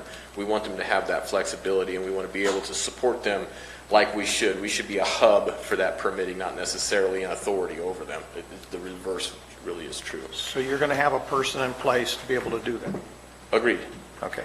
I want to move over to code compliance. I know that in 2017 that they had handled 228 cases, in 2018 375. I'd heard over 400. Do you have any kind of an idea of the number of code compliance cases that you're handling per year? Because you're going to reduce your number of people in the field. I'm not necessarily reducing the number of people. I'm just not filling a vacant position, because this year we've kind of leveled off. In fact, we're not handling nearly as many code compliance violations for cannabis, because the sheriff has taken the complaint system, and they are calling us and including us on the cases that they feel that it's necessary for us to be involved in. So what was projected years ago, 100 cases for cannabis, or 200 or 300, that number for us has been reduced significantly by the sheriff taking on the volume, the greater share of those. So I expect our involvement to a degree, but not nearly the level of workload in cannabis-related violations, just because it's gone more the criminal side of it. I know that a number of neighboring counties don't have nearly the staff we do in code compliance. Are we top-heavy at this point, or why? What is the reason for the need for our county to have as many as we do, and our neighbors don't? That's a very good question, and I will say from personal experience, having to do it all myself, it's not something that one person should do. There should be a balance when it comes to code administration across the board. There's three legs to the stool. I just raised up 4 fingers, but there's three legs to the stool. You've got the inspections, the plan review, and then the enforcement mechanism. The review is the education, and this is what you need to have as you're doing the work. The inspections are to make sure they do it, and then enforcement is catching the complaints, the hazards when someone is outside the permit process but is still violating the code, and encouraging them to get into the program. That being said, there should be a balance in all three of those categories based on workload. Reasonably, you can only expect an investigator to maybe do 4 to 6 investigations, and the rest of it is the paperwork side of it, the documenting, because you have to document a case such that if it ends up going to court, that would mean going beyond the board, you have a case that will stand up in front of a judge. So it takes considerably more time than, say, a building inspector doing an inspection where, they have 35 minutes to review a foundation. It's simply, here are your errors, have a nice day, and they go.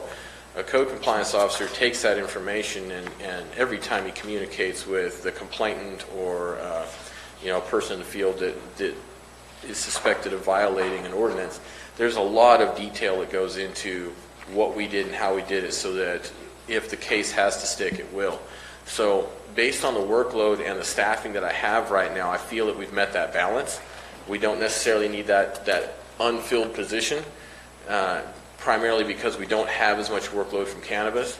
But with the no permit violations and the substandard housing and all the planning violations that we manage right now, I feel like currently we do have a good balance. Moving forward, I am working with code compliance staff on streamlining some of the paperwork side of things, because as I see it, the program, the more that the community knows that we have this mechanism and it's working, the more people will want to use it. So we need to speed up the production of notices and the notification process, and take more time to track it in a broader sense so that the public can see more that's public record online, as opposed to fielding a whole lot of phone calls about, hey, where's my case, where's my case?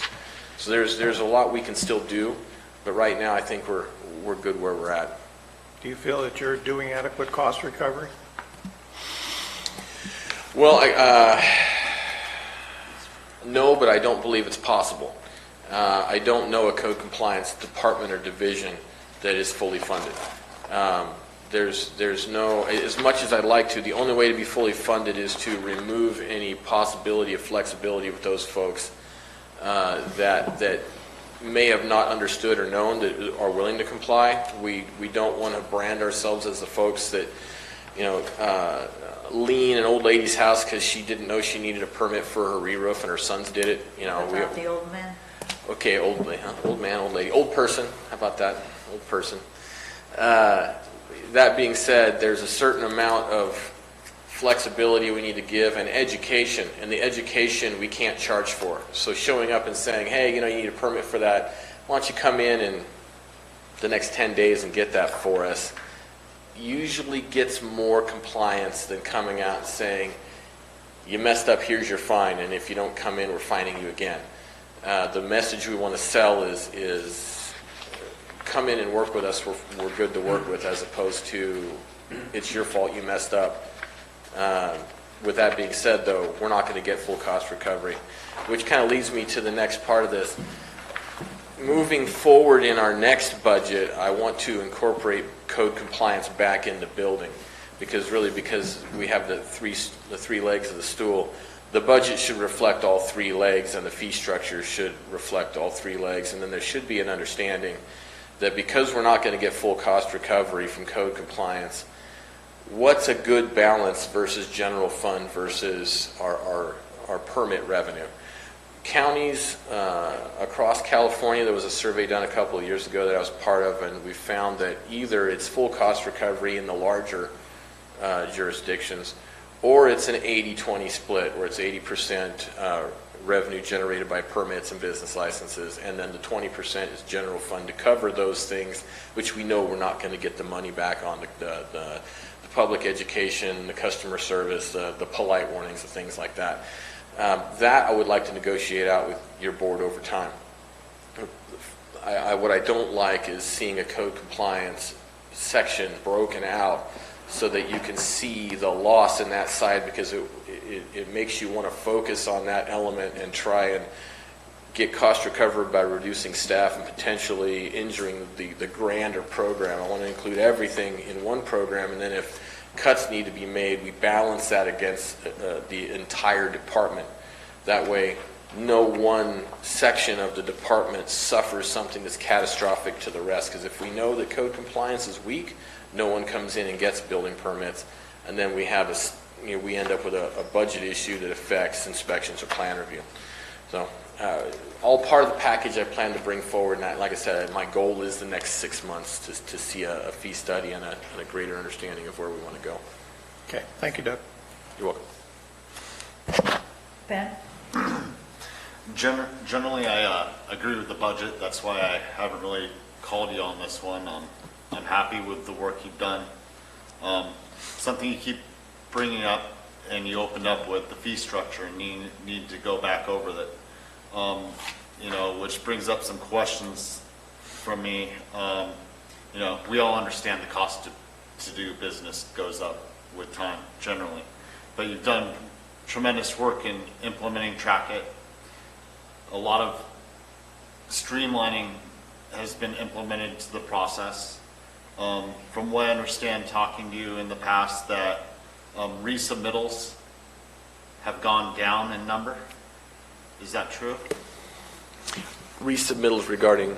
Let's say you redline me for my permit, and I have all these fixes, and then I come forward to you and I say, okay, I fixed all these, and then you come back with another red line on fixes. I see what you're saying. Yes. Resubmittal. What we're doing is we're attempting to reach out in a different way so that there isn't a third and fourth review if we can help it. If we can redline a few items on the plans and get it out the door, we will. If they've hit the bigger components and we can guide them through in other ways, we're attempting to. We're crafting a more flexible program. It starts with a little more information up front, and then from there we pare down what we need based on what the actual project is and the knowledge base of the person doing the work. So yeah, we've seen a reduction there. On the negative side of that, though, there's a reduction in people just bringing the plans back because there was a rush just prior to January 1st to beat the code update, and so everybody dropped off their plans just to get that date stamp and not have to spend money re-engineering, and then many of those are still sitting. We don't know if they're coming back yet, and within the next 3 to 6 months, as we see those dates come up as expired, we're going to have to make contact with them because some of them, their funding may have fallen through with the environment we have right now. I don't know where they're going to go with these, and that could mean a revenue issue because we do have a lot of them out there.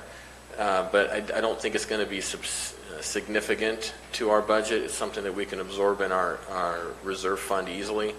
And there you go. Also, there was some redundancy in the department. Multiple hands were touching the same thing twice, 3 times. You've cut back on that. So as we move forward, this will have an effect on revisiting the fee structure. And if you streamline as much as this, it won't necessarily go up as much as it could potentially have with our prior process before you being here.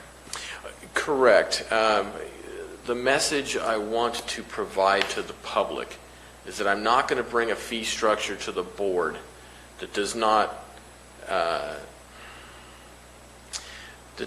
reflect the service we're providing. If I'm providing bad service, I'm not going to ask you to pay more for it. Working with the industry work group, working with the fire districts, working with my own staff who've done a tremendous job making these changes. There's still more we can do, and there's still more I want to show to the board and show to the public that we are doing for them. Along with this fee structure is not just what have we done to improve the service, but what are we going to continue doing that makes it worth paying this fee. In addition, the fee structure that I plan to bring forward gives the board the opportunity to say, I really don't like that fee. Let's reduce that a bit. Or where can we, because it's going to be a comprehensive system, and if the board decides to, for instance, subsidize water heater permits because they're a safety hazard and we want to encourage more water heater inspections, then the board will have the opportunity to do that. So this is going to be more of an agreement between the building department and the board as to what fees are fair moving forward. Understood. Very good. I appreciate the work you've done and the progress you made with the building department. Please keep up the great work. I'll pass that on to my staff. Thank you. Jack? Thank you very much, and Doug, thanks for coming in, and I agree with Ben. You've made great progress in the time that you've been here, and I appreciate the direction that you're going. You seem to be a person who says what they mean what they say, and that's appreciated. Thank you. I think both in the industry and from this board. Just a couple of quick statements before I get to my questions, but when you think about when we bring forward this fee revision plan, I think we'd all prefer a V recovery versus a U recovery. So I'd like you to put your thinking hat on and put some thought into it with the industry work group and others about what we can do to really, you're simplifying things, and that's the best first step to do anything, keeping it simple. But also, we know that when the economy grows, our coffers grow as well. And so, if there are investments that we can make that can really, make our builders, make our projects move forward quicker, make it that we're a county of choice. So when you sit there and you say, I could build this in Jackson, or I could build this in Sonora, or I could build it in San Andreas, they go, well, Calaveras is great to work with. So we want to be there. So keep that in mind. That's more of a philosophical discussion. I think if we can, I've seen other counties that have been able to show that by the board subsidizing some of our fees, which don't necessarily break a project, but they do mentally stick on people. By us helping subsidize that, generates more revenue for the county, more business. It all floats in the long run. And that comes down to the whole question of whether we are a revenue generation source or a service source. I would tend to lean towards the service side, keep things going. My questions are, first, Ben got a bit of it, but I know we've got all those code, and we've got our code compliance, and I know you mentioned earlier that a lot of it's being taken over for cannabis by the sheriff's office, but I certainly hope that our code guys, especially at this time, are also being proactive in going after those illegal growers, because everybody's watching the dirt get shipped and everybody's figuring plants are going to go in pretty quick. And the sheriff, because of the requirements upon them for getting warrants and other things, they're not as nimble as your code folks are. So hopefully we can go and you could do that friendly service reminder that we're the guys who are coming to tell you to cut it down. Sheriff's coming behind us, and you don't want to you'd rather deal with us. I concur with your statements. There's no objection to anything you just said. I appreciate the comments. I will say that we have a very good working relationship with the sheriff's office right now. You do. And yes, our staff does go out with them to kind of guide the violator through any issues that may come up in addition to the cannabis grow. If we can get any of them out there that don't rise to an imminent threat and get our staff out there first, it generally does it does help things as far as the relationship between the county and the cannabis industry. But because we have this good relationship with the sheriff's office, I'm happy to guide off of any advice that he has on this matter. Well, as many as we can, many of the bad guys, if they're growing illegally, we don't want them here. Agreed. Get them out. Second one is a nuisance abatement budget. Talk to us about where we are in that and how we're going through there. The nuisance abatement budget. Since that is I imagine that's one that can get expensive, especially when you're working with illegal cannabis sites. Well, nuisance abatement overall, recommended we have $100,000 in expenses. I want to manage it a little differently than we have in the past.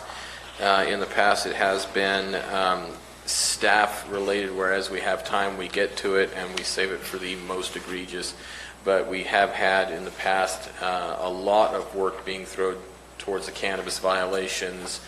Between the UO and now, there was it was when something rose to the level of everybody's unhappy, let's go take care of that, which is a working model. It's worked in other counties effectively, but what I'd like to start moving towards with the next budget is essentially making a county-wide triage list and say these are our priorities, and have a ranking system based on what is the hazard to the occupants, the hazard to the public, is it a attractive nuisance where it's right next to a main thoroughfare where it's drawing garbage and vandalism and all that stuff? And you essentially just give it a number system and say, okay, here's the worst ones in the county. It may not be in Mr. Toffanelli's district. It may be in, Mr. Mills' district, and, but each one it's not necessarily by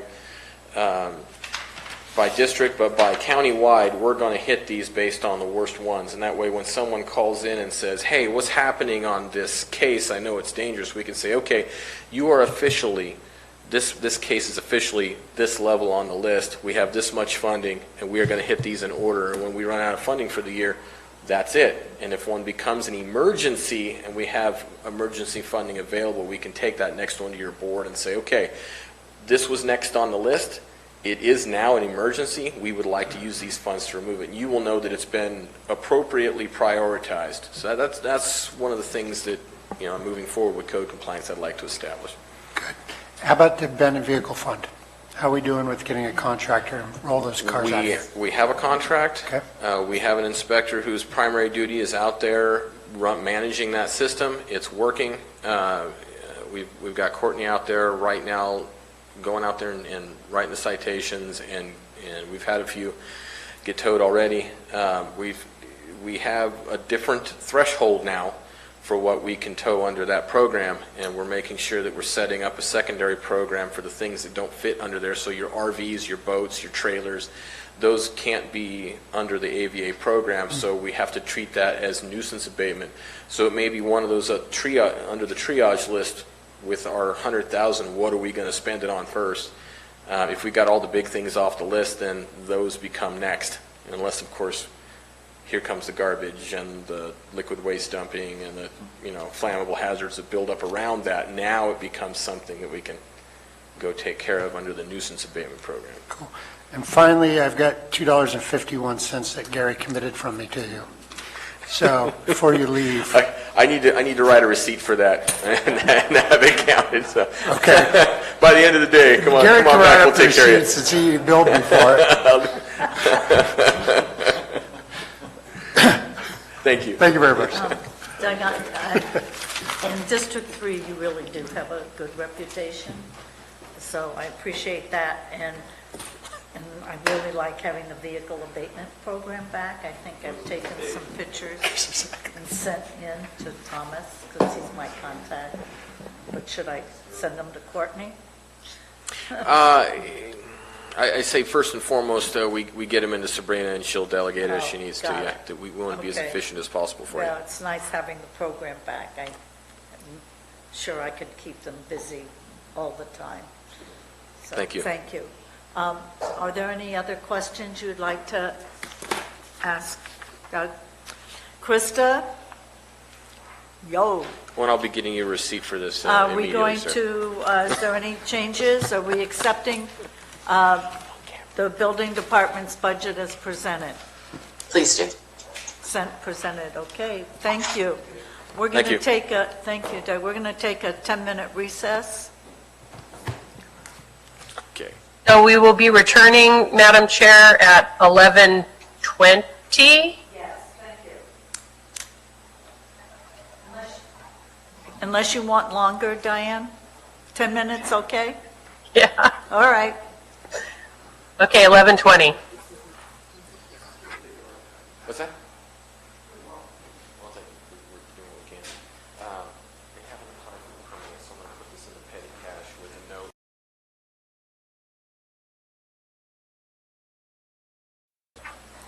Susan, ready? Okay, I forgot to ask the clerk to report out on closed session. Ms. Severu, could you please do that now? Sure. Item 19 from yesterday's closed session, conference with legal counsel, anticipated litigation, significant exposure to litigation, 3 cases pursuant to Government Code Section 54956.9D2. There was no reportable action taken. Item 20, conference with legal counsel, anticipated litigation, significant exposure to litigation, 1 case pursuant to Government Code Section 54956.9D2. There was no reportable action taken. And item 21, pursuant to Government Code Section 54956.9D1, conference with legal counsel regarding existing litigation, Andrew Greer and Golden State Herb Incorporated et al. V. County of Calaveras, Calaveras County Superior Court Case Number 18CV43460. There was no reportable action taken. Thank you, Madam Chair. Thank you. Okay, we'd like to go, I just want to do a little housekeeping. I thought we'd go till about 12:30. We'll take an hour break and then we'll reconvene. Krista, Al, is that okay with you? Sounds good. Okay, thank you. We'd like to move to the Division of Cannabis Control, please. Are you going to present this, or Mr. Whalen? So in general, before I begin, with respect to housekeeping, I did want to note that there were 2 one-page handouts that were presented to the board at the inception of this meeting. Those are available for anyone who wishes for them in the administrative office in Building A at the Government Center. With that said, the Division of Cannabis Control is about to enter its first full fiscal year. As the board is aware, they have been operating with a small budget that was put together in the existing fiscal year. Next year will be our first opportunity to see what that budget unit is probably going to look like going forward. So we all understand, as do department heads and related budget units, that this is going to be a work in progress for some time.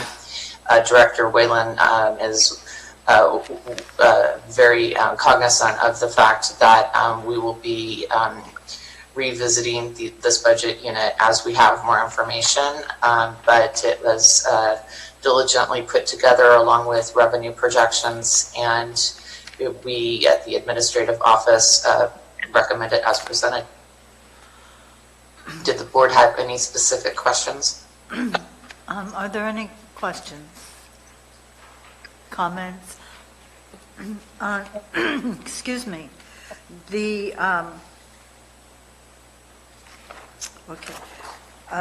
140, it says the funds received to date as of 4/21 was $477,000. On Schedule 9, it shows 552,600. I'm assuming, as you had stated earlier, there was a difference between the narrative and Schedule 9. So as of when Schedule 9 went in, we have received $552,000 in fees, correct? That is correct. So those year-to-date actuals are as of a point in time. That point in time, thank you very much for the question, by the way, as this relates to not just this, but all budget units. That point in time is, I believe, May 14th. So it does not, the narrative would not reflect that increased revenue. As of this date, the figure is approximately $650,000.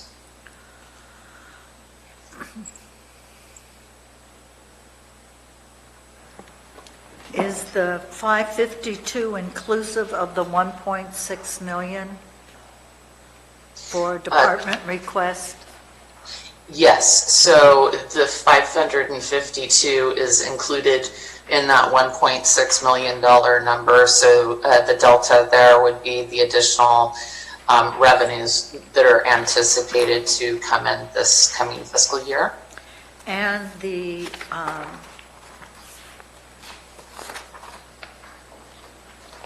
I'm just going from memory, the repayment to, excuse me, here it is. The 410,000, that will be going back to the respective general fund departments on page 142. Great question. So, pardon me, the 410,000 that is budgeted as reimbursements to other county departments are for services. For example, we spoke earlier with Mr. Maurer from planning. So those reimbursements are budgeted for services that are provided in this coming fiscal year. Oh, got it, okay. We have also included some reimbursements for the current fiscal year, which we will have to true up when we get to final budget. When we have the final, as of 6/30 year-end close numbers, then we'll be in a position to actually fully book those reimbursements to the building department and the general fund at that time. Okay, thank you. Ben? You asked most of the questions I had. Salaries, employees, benefits, year-to-date 1920, that would have been through May 14th, I assume, the $76,442. That's correct. Although, as just discussed, that would not include reimbursements or salaries and benefit expenditures that were incurred by departments outside of this particular budget unit, which is the Division of Cannabis Control itself. So planning, for example, salary and benefits would not be included in this number. Excellent. Thank you, Krista.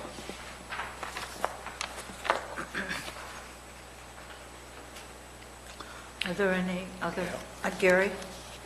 I just have a quick one before Dennis. I've got a lot of feathers, as he calls them, in this book on this page.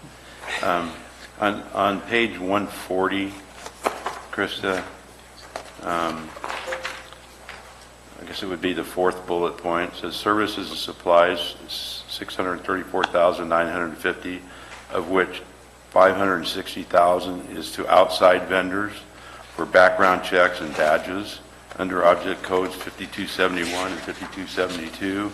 But when you turn the page over to 142, under those two items, you have $150,000 and $42,000, which is only $192, not $560.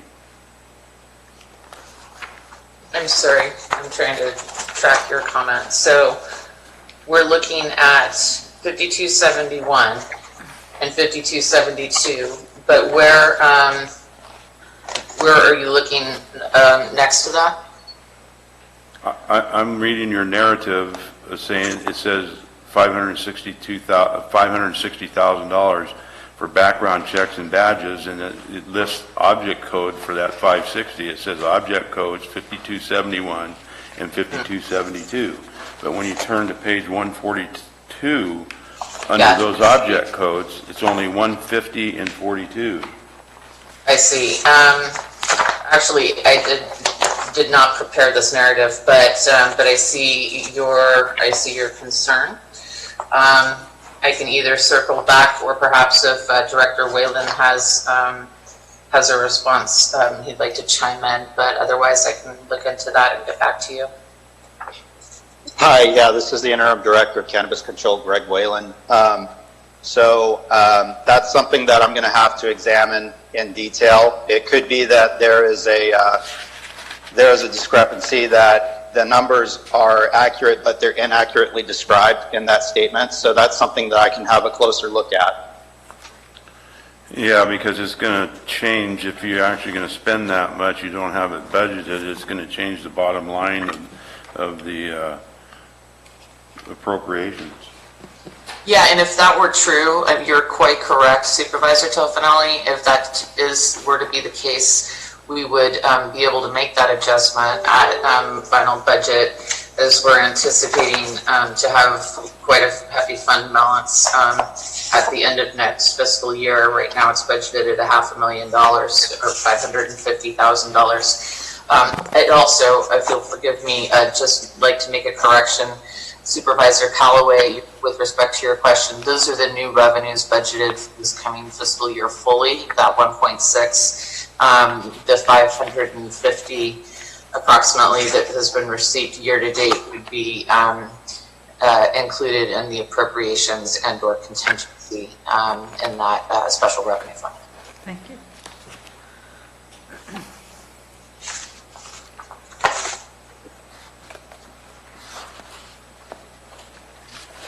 Dennis? I'm sorry, Gary, are you? Dennis? Thank you. Mic's on. In the page 143, we're talking about transfers out. We have commercial grow 1637. We have transfers out of 973. The department had requested 798. That's almost a $200,000 shift. Can you explain that? That's on object code The 7001. primary driver of that increase was that there was a general fund, what appeared to be a general fund contribution, and you can see it down at the bottom of page 142 in budget unit, in the primary budget unit 10101010. And so we needed to account for that $92,000 that was appearing as a general fund transfer that just hadn't been included. So we went ahead and we trued up that transfer out. And I would have to double check the other adjustments, but I believe, but that was the primary driver. I'm happy to circle back with you if you prefer. Please do. All of the departments generally requested more than what the CAO's budget recommends. This is probably one of the only ones where the CAO's recommended is not falling within the 5.3% reduction guidelines. Can you explain why? Sure. That was intentional because the fees that are generated for the from the permits and the CBCBs can only be used to fund these particular activities. As such, there is no general fund contribution, and so our methodology for that 5.3% cut was to take it from not just general fund departments, but from departments within the general fund that are budgeted to receive a general fund contribution. And so there were a few exceptions to that. One of which we discussed as county contributions. This is actually not an example of an exception to that because they've received no general fund contribution.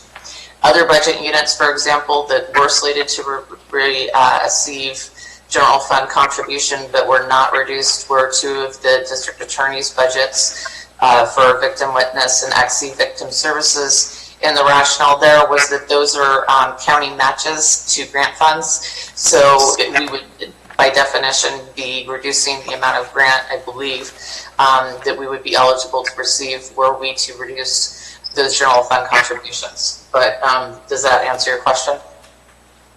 Yes, sufficiently. The question would be on page 140 where we talk about the $1,632,000. We're estimating to be able to receive all fees on the 197 available permits. There's no accommodation in this budget that won't happen. So are you expecting that at mid-year that you'll make an adjustment if you don't receive all of the permits that you're expecting? Supervisor Mills, if I may address that. The estimates that we've given for those figures they're actually intended to be relatively conservative. There's two different bases that I use to try to estimate what that revenue might be. One of them was based upon the square footage of conditionally approved applications at a snapshot in history about 4 to 5 weeks ago. And based upon conditionally approved applications, which are more progressed in the process, we estimated based on CDFA yield estimates that would yield about 1.125 million. And the total number was actually reduced by 40% to account for uncertainty. We took the actual revenue from the prior UO and sort of double checked against that by taking the number of applications divided by the revenue and times 50 and 100 to get low and high yields. So it's actually not based on the entire number of rights to apply that exist. It's based on a much smaller percentage of them. Thank you for your answer. Great, and Supervisor Mills, if you'd like, I can follow up with you now on the delta on the increase of transfers out in the Cannabis Regulatory Fees Fund. Please do. Okay, so the total other amount is $83,433. Of that, $77,192 was budgeted as a transfer to the general fund for services provided by general fund departments in this current fiscal year, and $6,200 approximately is budgeted as a reimbursement to the building department. As I mentioned previously, those will need to be trued up when we get to the point where the books have been closed for the fiscal year. Okay, thank you. Any other questions? Crystal, you'd like us to support this budget as it's presented, correct? Please Got do. it? Okay, thank you. Capital improvement projects. Are you, Miss Rich, taking this? Thank you, Greg.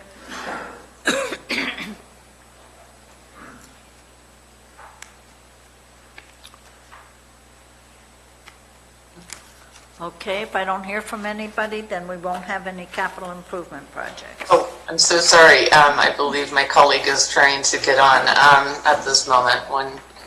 Aha. Hi, Ms. Rich. Thank you. Bonnie, can you speak up a little bit? Yes, can you hear me? Very, not well. How about now? Yes. Okay. So the capital improvement projects are, you'll see on page 149, the schedule of what departments have requested and what the CAO is recommending, including the funding sources for same. A majority of these projects were already previously approved by the board, are in progress, are necessary to meet a combination of health and safety needs, legislative mandates for ADA upgrades and whatnot. At the bottom of page 149, I have, at the time of preparing this schedule, what the fund balances are for each of these special revenue funds funding the projects. And I don't think I have anything else to add. I'm available for questions.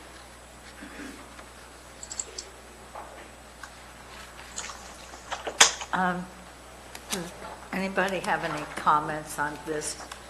Is this something that went through ad hoc? Gary? Yeah.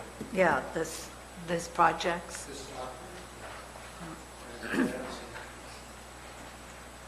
As far as I understand, we did not present this schedule to the ad hoc committee directly. This has not been presented to the ad hoc. All of these projects on here are not designated as priorities for the ad hoc, so we didn't bring the budget specifically to the ad hoc. No, that's fine. I'm just curious. Thank you.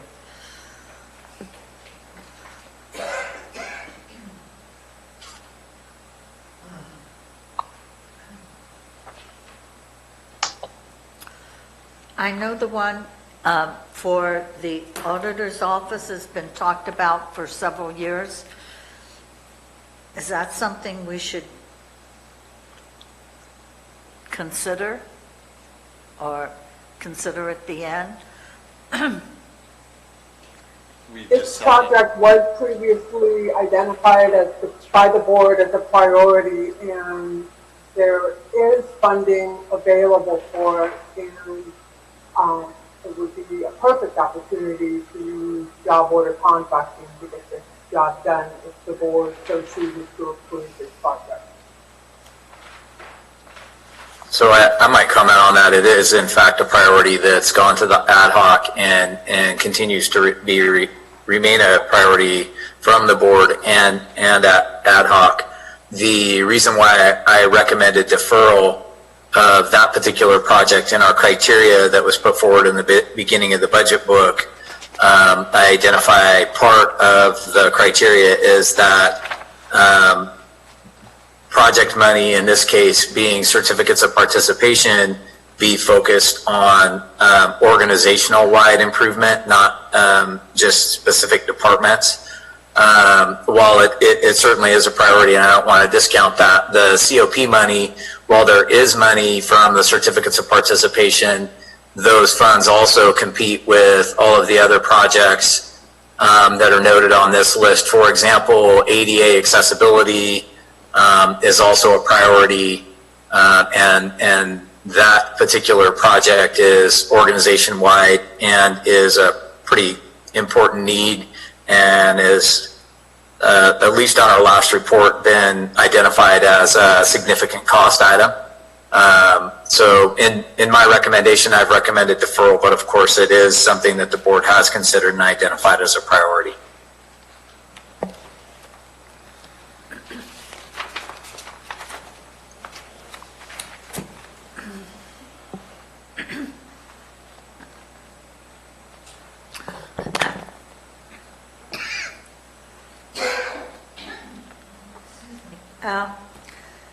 If we decide to fund that, I'm not clear.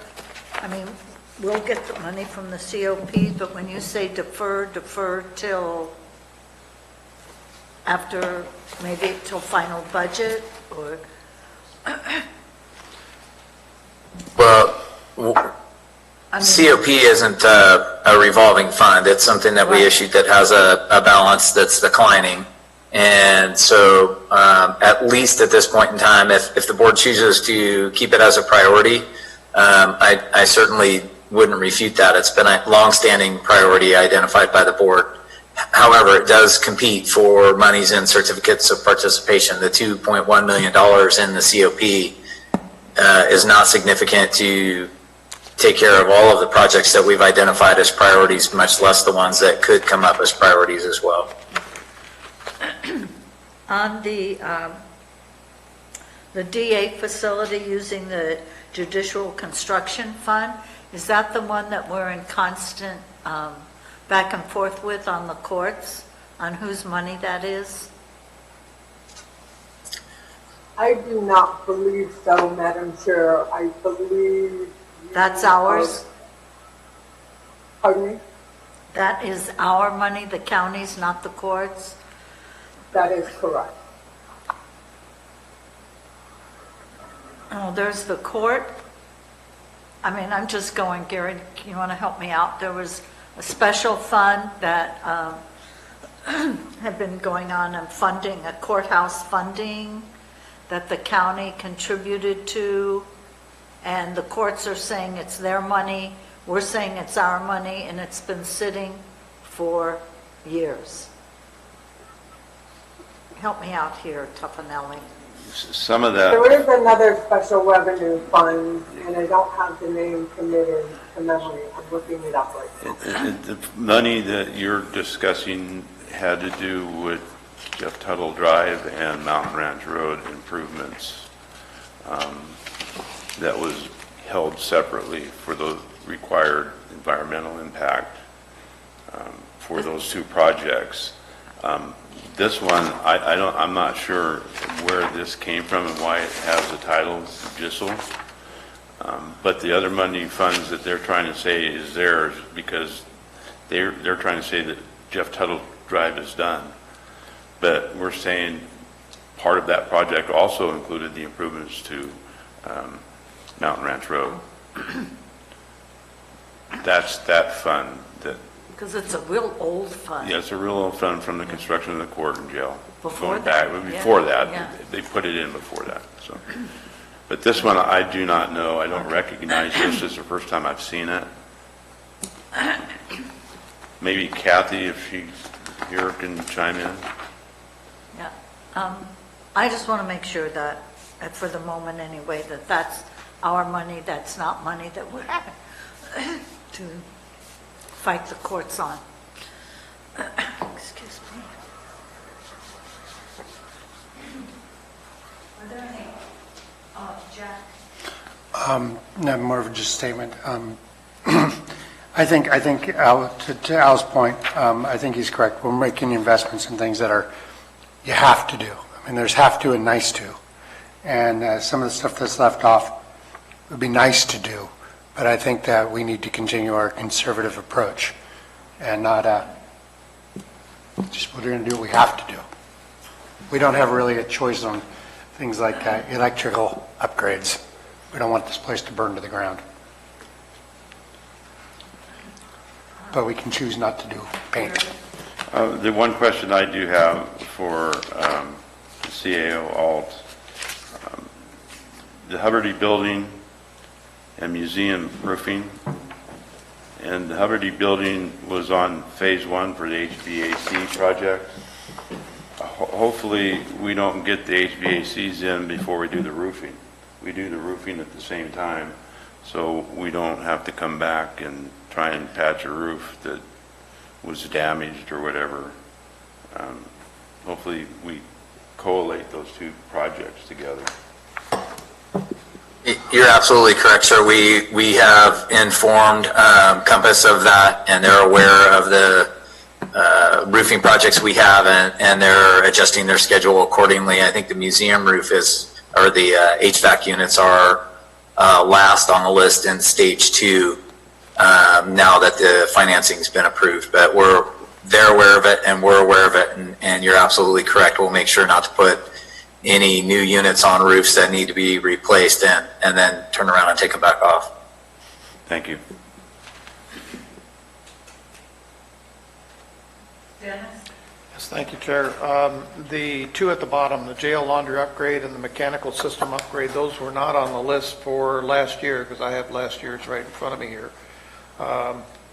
Is there a way that we could take this list and defer it over to after for a final discussion as to what we want to do on this, or is everybody pretty much settled right now? If I might respond to those two particular projects, point well taken, Supervisor Mills. They're absolutely necessary projects. The jail mechanical systems in particular are going to continue to haunt us, but the only reason why I didn't build those into the budget is, as you'll notice, the funding sources to be determined. So, I was at a bit of a conflict for these absolutely significant needs for the facility and not having a funding source to support them, and that's the only reason really they're on deferral. If we had funds that could support them, they're significant needs that probably at some point we're particularly on the systems upgrade that we're going to have to address during the course of the fiscal year anyway. Do we want to hand that off to the ad hoc committee to decide what their next steps would be? Al, if I can just interject here for a minute, answer some of the questions. These two projects have been outstanding projects since the jail has been built. We've had problems with the laundry, and we've tried to recover some of the funds. We've met with the contractor and our project management team on these two projects exactly, and what was done to the jail. So to be determined, I think, is exactly right at this point, because we've still not settled on what we're going to do, but it needs to be done if we have to front the money and then go back afterwards. But these projects, without the upgrades to these, the laundry situation and the dryers, venting will be nothing but problems for years and years and years and years and years to come. So they rightfully need to be on this list. Jack, did you have anything else? Okay, nothing else? Krista, you want us? I'd just like to offer that the special revenue fund in question that you were inquiring about earlier is the criminal justice facility construction fund. The judicial construction fund on the CIT schedule is the county money. I believe the criminal justice facility construction fund is the one you are referring to. And there is very little money left in that, and those funds were actually designated by the board to offset minor jail expenses. Right now, we have approximately, well, in this current fiscal year, about $45,000 that will be transferred out to for jail operation expenses, and I believe the amount budgeted for this year is just a little less than that. And those are based on court fines that we collect. Okay, thank you. Anything else? So we're going to approve that as presented. Okay, clerk, recorder, and elections. Madam Chair, we recommend these budgets as presented. Does the Okay, board have any questions? all right, are there any questions on the clerk, recorder, and elections?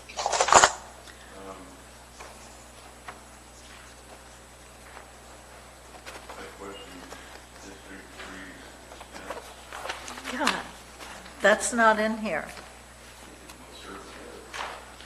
Yeah, it's zero. Sorry? My mic's not on, sorry.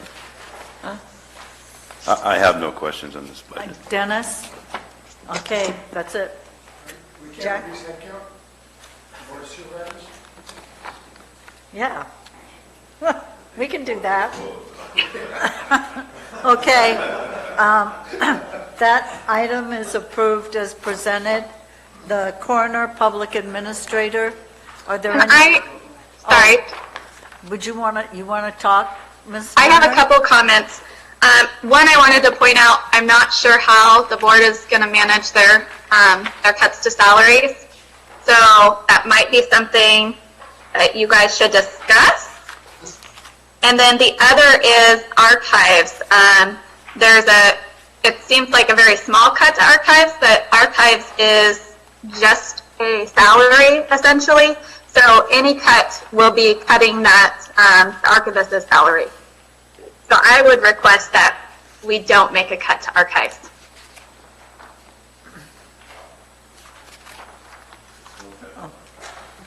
Okay. Rebecca, if we don't cut it, where are we going to make it up at? So the archives and museum is tied in as a single budget.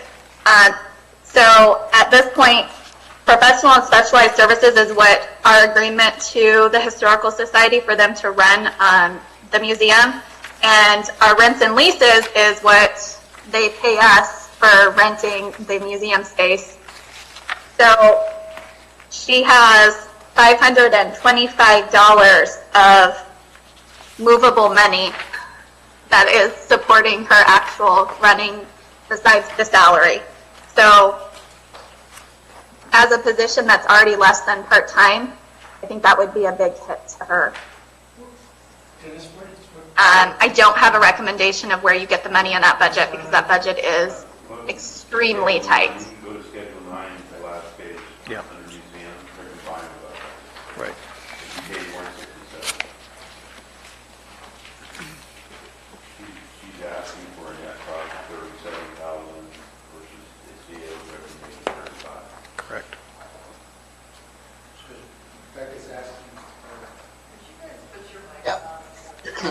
We do not disagree with anything All right. Ms. Turner just said.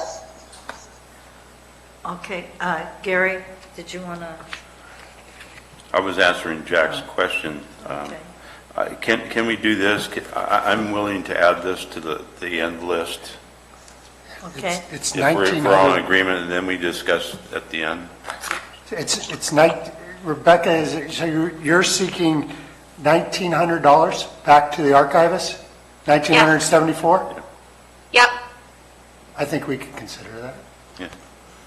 So why don't we add that to the list of considerations? Okay? So that's it? Just that one ask, Rebecca?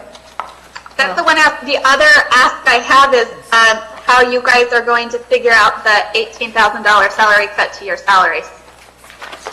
Marita's What $18,000 salary cut to our salaries are you speaking of? Yes. So, I was not the aware of that. other option, your budget is also very tight because the entirety of your budget is primarily salaries.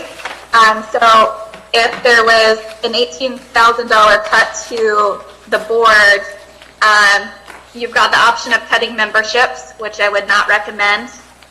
There's rough $12,500 in travel, which potentially you guys could travel this year, that still has a $1,000 makeup somewhere in your budget.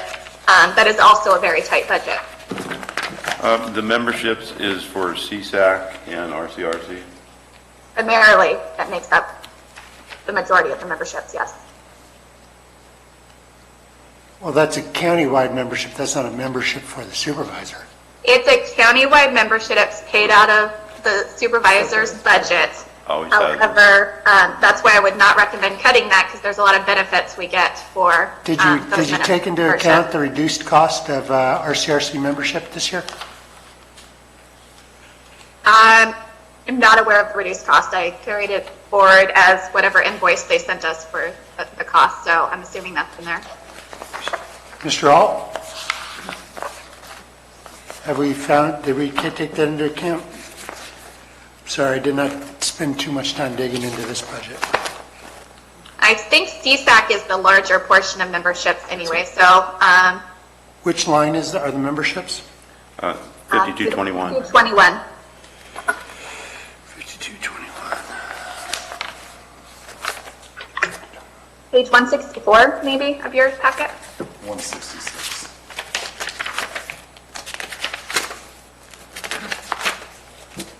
Oh, maybe it's 589 of your packet. I think. 164 of the budget book itself. Yeah. 164 of the budget? Yeah. And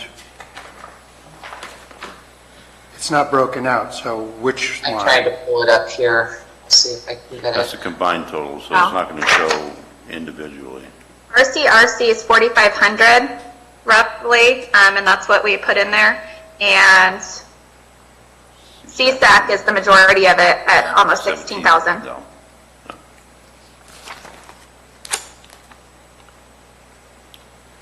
Rebecca, I know it's a small item, but 5262. Why am I $100 higher than everybody else?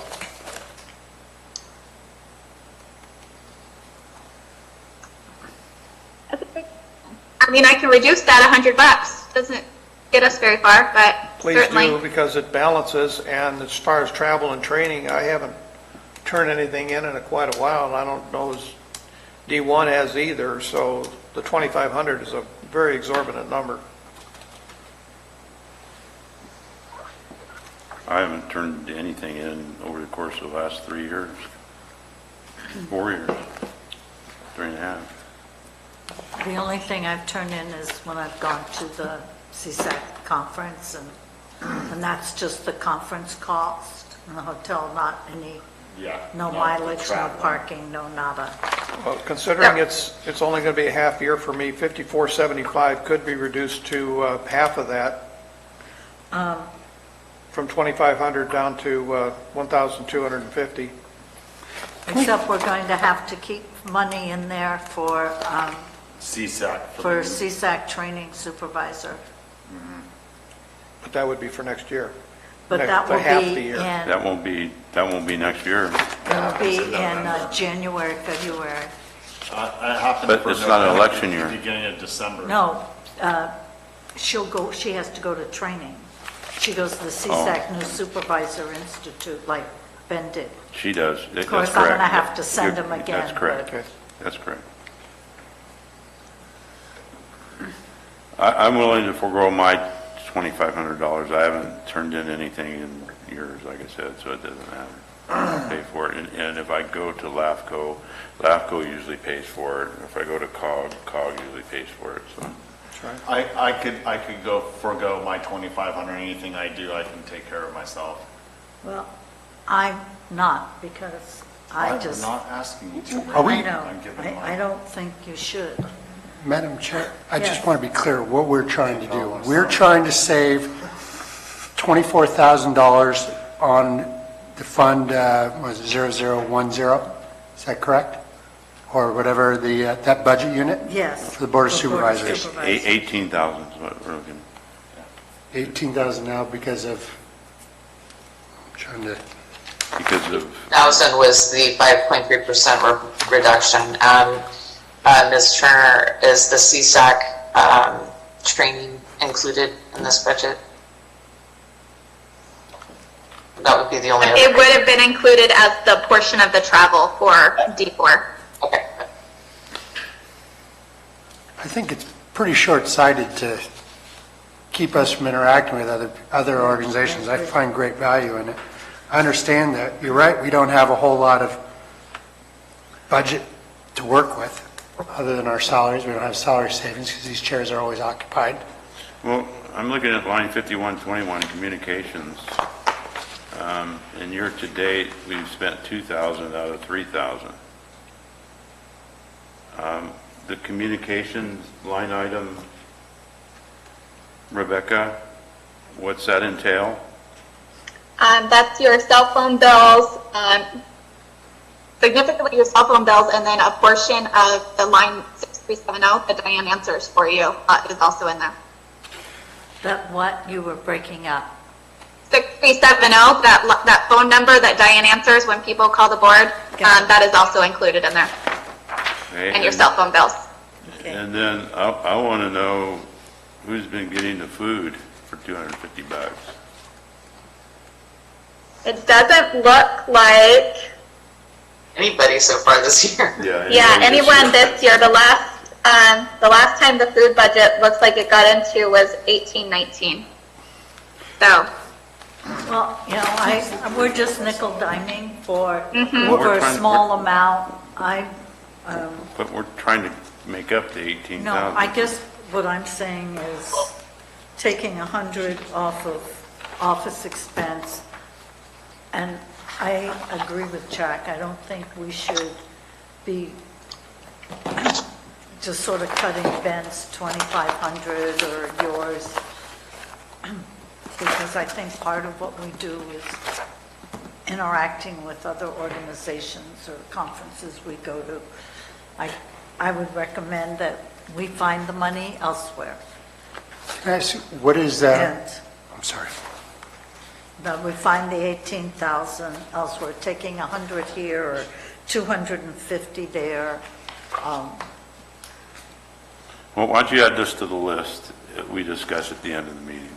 And then we'll Okay. discuss that when we see where we're at. The other thing that we can also do, and we'll probably be looking at, is that final budget, when we have all the final numbers in, and the books are closed, and we know what the state's books are closed and what they're going to do. But we can discuss this, I think, at the end, one of the list I items, you agree. think? Chris, did you get that? Yeah, Yes. I agree. Okay. I mean, none of us submit expense accounts for anything, and Can I- that's historic with this board.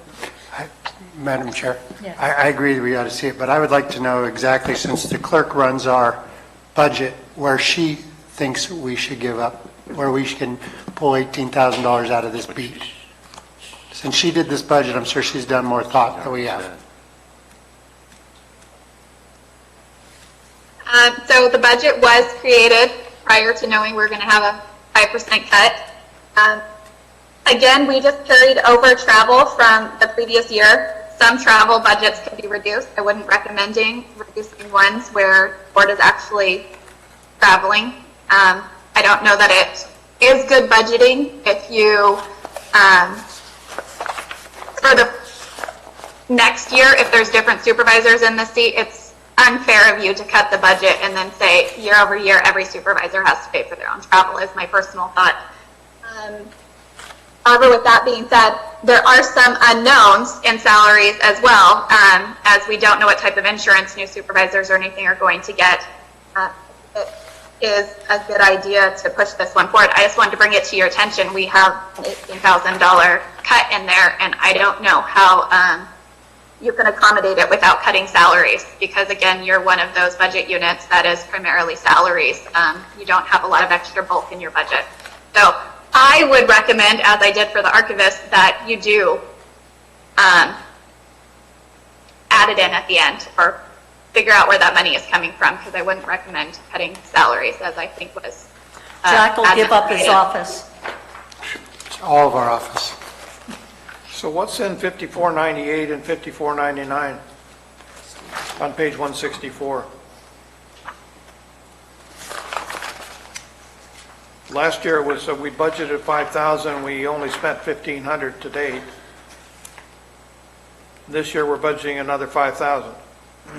So at that point, that's just for replacement of equipment as you need replacement. If we don't have a holder in the budget and somebody needs a new cell phone, or at this point you all have laptops, if you want to keep your laptops, they were initially purchased with an elections grant, so elections can't give them to you. We're going to have to charge your budget, because the state is not going to be okay with me saying, nope, I just gave those laptops away.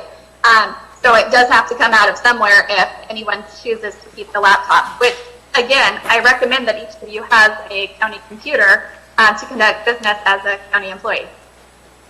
Are you suggesting that we become county employees? Because council tells us we can't. And the computer you gave us is just a little bit better than that Chromebook they sent home with my kid. So I'd hardly say that we're qualifying for living in the life of technology luxury. I do think supervisors should have their own computers. Yes. Can we have real big boy computers? That's You mean That's like, your call, On not a mine. $5,000 budget so, Yeah. for 5 of us. Doesn't help with $18,000. so can we lease them from the elections office for, $1 a year? No, because they were paid with grant money. So I have to be able to account for that if I'm audited. And I don't think leasing them to other So are they departments. gonna, and when we give them back, they're just gonna sit with the other elections equipment? For when we have an election for the extra hire, so that they have computers, yes. Got it. Maybe we'll circle back on If you the give them back, entire We're- clerk's we need to come budget. I'm sure I can work that out. But if anyone would like to keep it, which I do recommend, if you need a computer, that you do keep the computer, then I have to charge the board budget for that and charge the elections.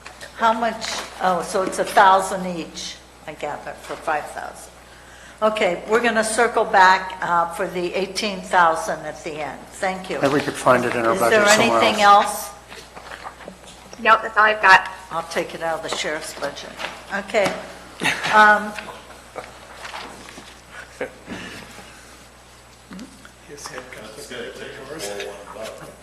So you, That's right. okay, county coroner, Becky, that's it for your budget? I don't have anything else now. Okay, thank you.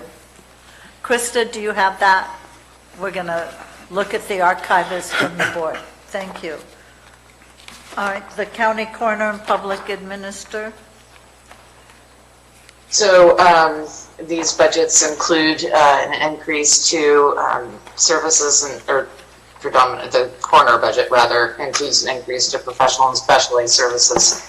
We did, however, also make the 5.3% cut to this budget unit.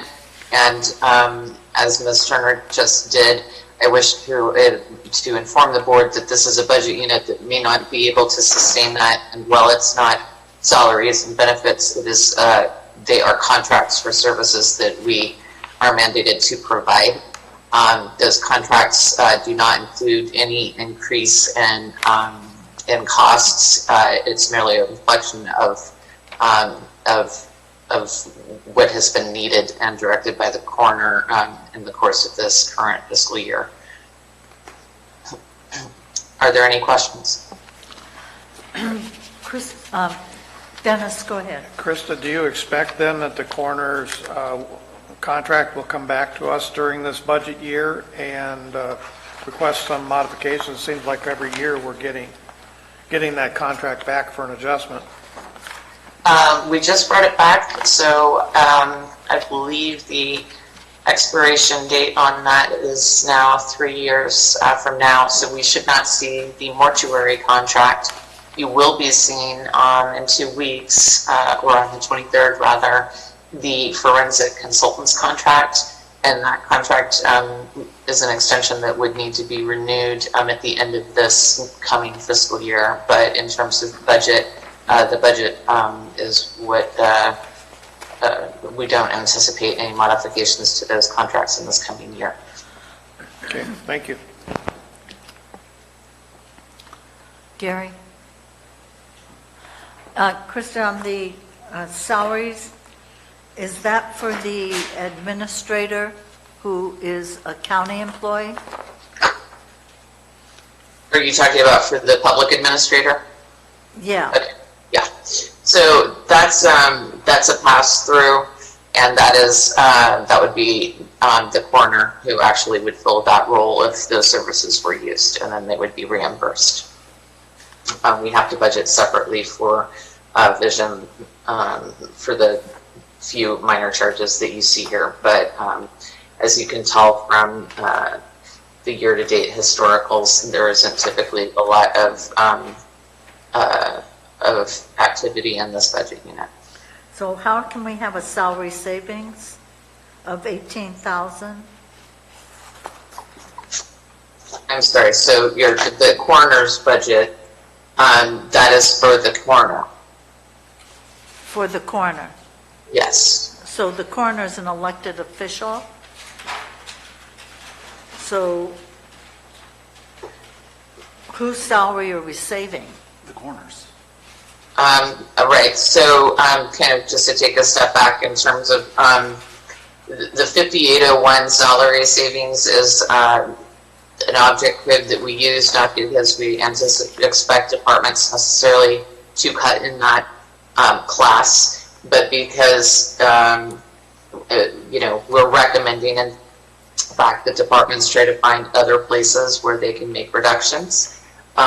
We will have a new object code and the final budget. We expect, that is the plan anyhow, that it will be much more transparent if we need to maintain these cuts. That said, we can't reduce the coroner's salary. What we would do, that would be part of a larger conversation, but at the end of the day, and the reason why I mentioned that we can take that almost $19,000 out of this budget unit, though we had the contract amounts that we owe will be what they will be, based on the number of deaths we have in the county and the number of them that need to be investigated forensically and whatnot. So this is a great example of a budget unit, as with Ms. Turner's, were the board not to make any changes today, or we can expect to make changes perhaps at mid-year, or maybe at final budget. Okay, any questions? Ben? Gary? No, not now. I will have some questions at final budget because I'm trying to follow what she's saying for this $19,000, but so you're going to run out of funding for his salary. I know you're putting it under salary savings, but somewhere the 263 for the contracts, professional services, it's got to come out of somewhere, and he's an elected official. There's no other place for this to come out of. We just talked about the public administrator. There's no other place other than what I see, either coming back at the mid-year or coming back at final budget and saying, we need an additional $19,000 to cover this budget. Because there's no other place to take it, the savings from. He's an elected official. You can't take it from his salary. The only line item here is 5271 that any money can be taken from at that amount. So it's either added in from somewhere or take it from there. Agreed? And the 263,916 is the contracts with the mortuary and other, is that where that's at? Those are contracts, those are estimated amounts. We never know from one year to the next how much or how many people are going to perish in this county, and how many of them are going to need autopsy. Yeah, and that's the line item he keeps coming back every year wanting more money for him because we've had to use, yeah. So you may not even have any money coming out of there, so. So, Krista, do we need to add that 18,000 at this, or just wait till final budget? In my opinion, my recommendation is that there are plenty of appropriations in this budget unit, and quite frankly, it would not reasonably be probably until mid-year where we would need to make an adjustment. But if the board wishes to revisit for final, we certainly can do so. This budget unit is somewhat tight. As I mentioned earlier, we did not, neither with respect to the forensic pathologist contract or with respect to the mortuary contract, increase any contract rates. So these contracts they've now been in effect since, I believe, 2018. So they fluctuate based on the number of people who perish, and we'll just have to take a wait-and-see approach in terms of whether or not the budget can absorb that reduction in this fiscal year. We had increased it based on our year-to-date actuals, which has now been offset by the 5.3% cut. So we would be saying, okay, this is okay, knowing that there's $19,000 out there that's not okay. I mean, we know, just looking at it, that the salary savings is not a legitimate reduction. What she's saying is that there's enough money in this budget to cover it at least till midterm. Right.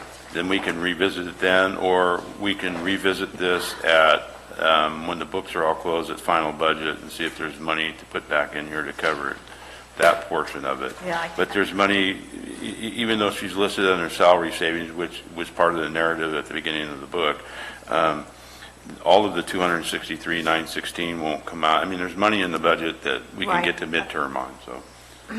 I guess I'm just looking at why I'd hate to go forward after final with a budget like this. I prefer to revisit and see where we are at mid-year. Okay. I mean, not mid-year, at final budget. At final, I Yeah. agree. So. Does anybody have a problem with that? Okay, thank you. Why don't we do county council, and then we'll take a break.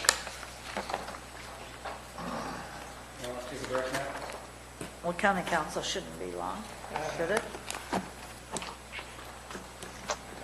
Not from my perspective, but that's up to all of you. That's all right. Dennis, do you have questions of council? Yeah, thank you, Chair. I'm trying to just wrap my head around your wages, 5001, in relation to salary add deletes of 376,000. Yes, I can explain that, and I think. There was essentially, and I may be oversimplifying it slightly, but essentially when the personnel cost forecasting was done, and those are the numbers that, as I'm sure you know, are input into departments' budgets, there was simply an error. Positions were double counted, and so the simplest way to fix that was to then delete the corresponding funds from that 5,400 line. Does that, Krista, did I mess that up, or is that fairly accurate? Sorry, I'm just looking into your budget unit here. It was really just that, yeah, the 5,001 line that kind of was automatically filled in was inadvertently high, and so that is just reducing that to the appropriate, the actual personnel cost forecast. As a practical matter, right, correct. There are vacant positions on the books in county council that populated that line, in addition to some some crossover that was with the Division of Cannabis Control when which is being underfilled. So taking all of that into account, plus the 5.3%, there's a very large reduction in salary, I believe, to account for that. And we'll be revisiting this issue certainly at final budget, working closely with Ms. Edwards to make that to make up any adjustments that need to happen there. So is that consistent with your understanding, Sarah? Yeah, I mean, the only caveat I would say that I believe the cut that admin 5.3 or whatever was put in 5801 as salary savings. The 5400 salary add delete was my effort to remedy the fact that 5001 was set too high. Yeah, that's correct. I'm sorry, I misspoke. So you have yourself and 6 deputies and 2 paralegals? No, so that would be 9. I believe it's myself, 5 deputies and 2 paralegals for a total of 8 staff. Because the position control list is showing 4 vacancies in deputy county councils? We currently have 3 vacancies in deputy county councils at the moment. Mr. Wayland, as you know, is currently filling in as the interim cannabis director. My former position, which is a budgeted deputy 4 position, is currently vacant, and then we have a deputy 3 position that's vacant. And I don't see those as relating to 5801 salary savings. Is there something I missed? 5801 salary savings is merely, and again, I don't want to speak for Deputy CAO Van Lada, but I believe that is just the line item where admin chose to place the kind of across the board cuts that they're recommending to the requested budgets of general fund departments. I don't think that's necessarily going to stay as salary savings per se. I need to find a place to cut it somewhere. That's kind of a placeholder. And I think if I can elaborate on that just a little bit, Supervisor Mills. So there is some discretion when departments make the determination about whether to budget something as a salary add delete as opposed to salary savings. So we can kind of, if it's a reduction from the budget, they might end up in either place, and administration is somewhat flexible in terms of that. I'm not so trying what you might have expected to see in salary savings is actually being reflected in 5400 salary add delete. Okay. On that same page 175, the A87s, generally we're running in 18-19 at 290,000 and also recommended 294 this year, but the actuals are at 90,000 and we budgeted 159 in 1920. This is kind of all over the map as well. Are we assured the 294?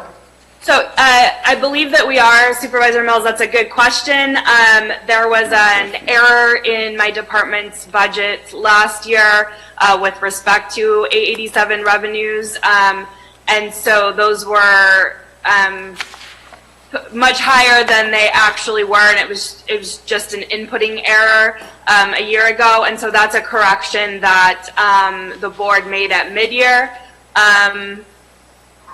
this past year, and so that's why the number that you're seeing as the actual for 1920 is not the same as what was budgeted. Okay, last one should be an easy question. It's on page 176 in professional specialized services 5271. Year-to-date is a little under 200,000 and recommending 473 just like last year and the year previous. Is there a pattern here or is there an expectation? What's going to drive this number as high as it's sitting in the recommended?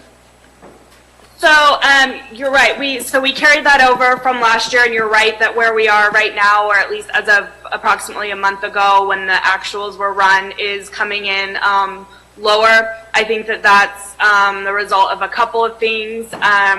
There are some cases that the county is currently defending that we have outside counsel representing us, where I anticipated things happening this fiscal year, that as a result of just kind of the general unpredictability of litigation combined with courts kind of putting things on hold and slow walking cases due to COVID-19. Those things, rather than happening and being built for this fiscal year, are going to now happen next fiscal year. And so beyond that, your guess is kind of as good as mine as to when and how the county may get sued and how much it may cost to defend that litigation. But you're correct that we are a little bit lower than we anticipated this fiscal year. As a result, I think we may go up a little next fiscal year. Alternatively, that may be a line item from which I'm able to, be able to make some of those cuts that are being recommended by the CAO. Because you roll down to the bottom of the service and supply numbers, it's literally doubled from what it was in 1819 and 1920. It has, Supervisor Mills. I mean, I think, as you know, we obviously saw some big lawsuits come in between that time period, and so I think that's kind of what that speaks to. Cannabis-related litigation, frankly, for the most part. Also, general plan, obviously, and others. Thank you. Of course. Gary? Yeah, well, my concerns are the current year with your total revenue being about $100,000 off of what was projected. And at the end of the year, are we going to have to backfill that? I'm looking at page 175, where total revenues are $201,000. When projected final budget was $296. That's the only concern I have here. I see we're almost doubling again the total revenue, and just looking at this year's revenue, where we're at now, and we have, 3 weeks left. I don't know when these projections were, if they were a month ago or whatever, but to make it up in the last 6 weeks. And now we're going to 447. Just some concerns there. So if I may, I believe I can address both those points. With respect to Supervisor Mills' point of the year-to-date actuals historical for professional and specialized services, the budget for this current fiscal year and is the same as what is being requested. In addition to that, when we're pulling the budget for last fiscal year. And I understand where you're going, that the difference will be made up between those two, but in any event, at this point, there are more than enough appropriations in the county council budget in order to close out the fiscal year without any additional general fund contribution. In fact, there will be a general fund sweep, a ballpark guess of something on the order of $240,000, maybe more, when we finally close the books as of June 30. Just my concern, I guess I really wasn't clear. I was just trying to project that where we're at, actuals for total revenue this year. I was talking about backfilling next year because we're projecting 447. I could see because of the current budget that there's more than enough in there to cover it, but now we're adding over $150,000 more revenue, and are we going to have to backfill next year? No. Although we won't this year. So, because we have increases here, and we have to pull out $65,000 from somewhere here and there, I'm just concerned that we're not going to reach what we actually need, because it looks to be somewhat of a tight budget going forward. It is. It's not a fluffy budget. But those 887 revenues, those are actual revenues. It's there's a delay in those are services that were rendered two fiscal years prior. Up but 1 year prior, so. 1 year prior. So the A87 revenues are up, but those are actual, we know that, we're not guessing. Okay. So that there is a big, you're right, there's a discrepancy or a big jump there, but I think that's not theoretical. Okay. That was just my concern, that's all I had. Okay. You have any problem? Anybody have anything else? Proving this budget is presented? Okay, thank you. Thank you. We'll take a break for lunch. How much time do you all want? An hour. Will be I'd like to I'll talk to Krista now, maybe if there's a way we can go through some of these a little bit faster. Would help. Okay, you want to come back at 1:45? 1:45? It's now 1:45. 1:45? Come back. 1:45? Come back at Whatever you want. 1:45? Ben? Jack? Sure. Okay, done. 1:45, we'll see you then.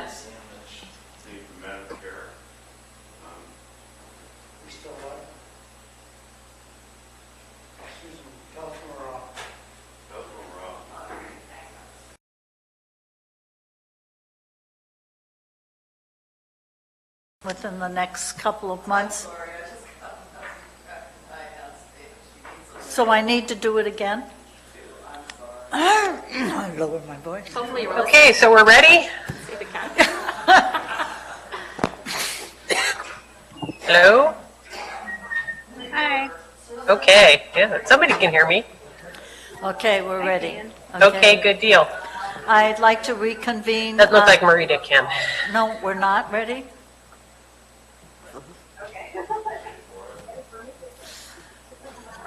Tell me when to go.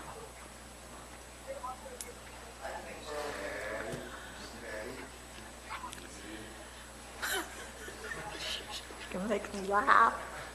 You got 2 fingers. All right, let's ask Diana. You got a thumb up. Close.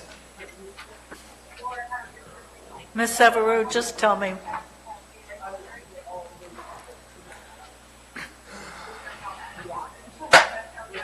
Yes?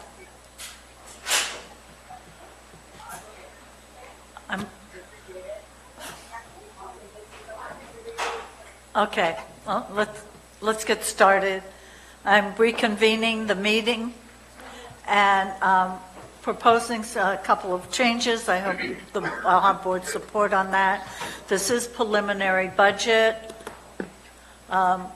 There's a lot of unknowns. One, are we going to be reimbursed for any of our COVID-19, any of the expenses on Butte Fire, what's going to happen with grants and revenues from the state and the federal government. So given that there's so many unknowns, I'd like to I'd like to know if the board has any questions on any particular department. Otherwise, I'm recommending we approve them as submitted. Unless a department has something that they would like to say. The district attorney's here. I know she would like to make some comments regarding her budget. So if the board could think about any department you would like to pull and discuss, we will. Otherwise, I'm going to recommend that we approve as submitted. Mr. Garamendi, Jack, do you have any departments you'd like to pull and discuss, or? I think the departments I want to discuss what are coming out of the sheriff's application. Right, I know. If anybody has need or desire to discuss any of them. Mr. Mills? OES. OES? Okay. Gary? No, the sheriff is the one that I was looking at, and I already, coming in for a presentation. no, I already, okay. Ben? Do you have any department that you would like to pull? I'm good with where we're at right now. I'm sure the person wants, like, the CPA will come God, I thought the pertinent ones was the Board of Supervisors. Okay, so the one that we have before us is the district attorney, and Barbara's here to, to make some comments, and if we have any questions for, please, Ms. Thank you. Did she have to turn a button on, Susan? No, she doesn't. Okay, thank you. Good afternoon, Barbara Uke, District Attorney. Thank you for the opportunity to speak. I did not have a prepared presentation for you this afternoon. However, I did want to make a couple comments. I also wanted to ask a clarifying question, just to make sure I understand correctly what, how 5801, how that line item is acting and how it behaves within the context of our budgets. It's my understanding that the 5801, that's the line that is entitled salary savings, that number, that dollar amount that's in that line is not, in fact, in the department budgets. That's an indication, because it's in parentheses, that it is basically being taken out of the budget. So in effect, it stays within the general fund. It never actually gets infused into our budgets. And I see some nodding heads, so I think I'm getting that clearly, that I understand that clearly. So with respect to that, my department looked very closely at our salaries and benefits going forward to the next year. We already cut our salaries and benefits by $103,000 and change. We did already put that amount into that salary savings line, that 5801 line, essentially taking that out of our budget. So we already did reduce by $103,081.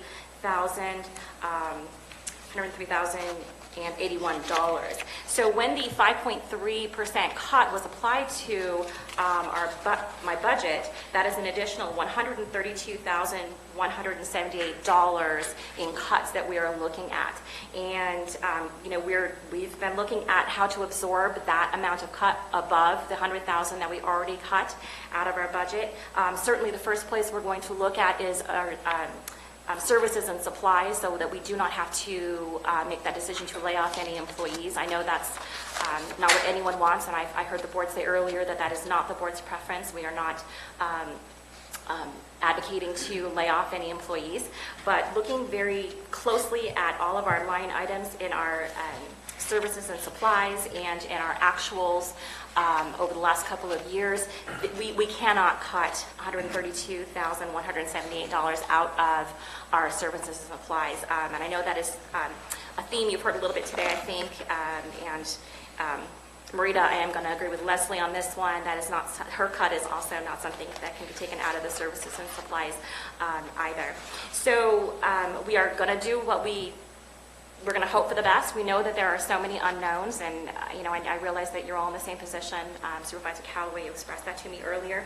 However, I just want the board members to know that what we're looking at is for the DA's office is a cut of $132,178, and that's one or two employees being laid off. We do have 2 vacancies in our general criminal department, but those are attorney positions. We have offers and backgrounds pending on those. We have 3 vacancies in our victim services division, but those are all grant funds with the small required county match. And as far as how the county match works with our victim services grants, it's not a one-to-one. So if we do not make the match, we get a bill of times 4. So and we certainly don't want to have to cut completely our victim services. At this point, it would be 3 employees, and that is where we do all of the victim services out of that budget unit, those couple of budget units that we have, the base grant and then the XC grant. So, are there any questions? Does the board have any questions or comments they'd like to make? You need your mic on. It's all right. Thank you, Ben. Thank you, District Attorney Yook. I'm looking at the 1920. There's the final budget, which says that we had approved $2,243,185 last year. it says actual year to date, which I assume is like the May 4th or May 18th, working up to this point, of $1,674,402. So there's a difference there of about approximately $550,000 that wasn't spent. Now, I understand that we do have another month and a half in the fiscal budget, that some of that would have been accumulated and spent during that time. Do you know approximately where you're at, and do you feel that you would fill that entire gap by July 1st? Because, I understand your position on your employees, and I completely support your position on employees, but showing here on last year's budget so far that you haven't spent as that gap in between close to 550,000. I understand that isn't the final, but is quite a bit more than the 235,259 total. Can you explain that to me? So just to be clear, you are looking at the salaries and employees benefits Yes, line yeah. for 1920 actual and then our 1920 final. That's what you're comparing? Yes, absolutely, because that's where the discussion was going, so I was going to keep it within that frame, because I understand a lot of the other services are pertinent and everything else. So, yeah, that's actually what I'm talking about. Okay, so I do have my senior department analyst here with me, and I don't know if he ran the year-to-date actual more current than what you have in front of you. So that, and certainly you alluded to that number is probably low. It's going to be a little bit higher than that. So maybe if he knows, he can figure that out. But the other issue is we did have a number of open positions during that year, one of which was my DA investigator position.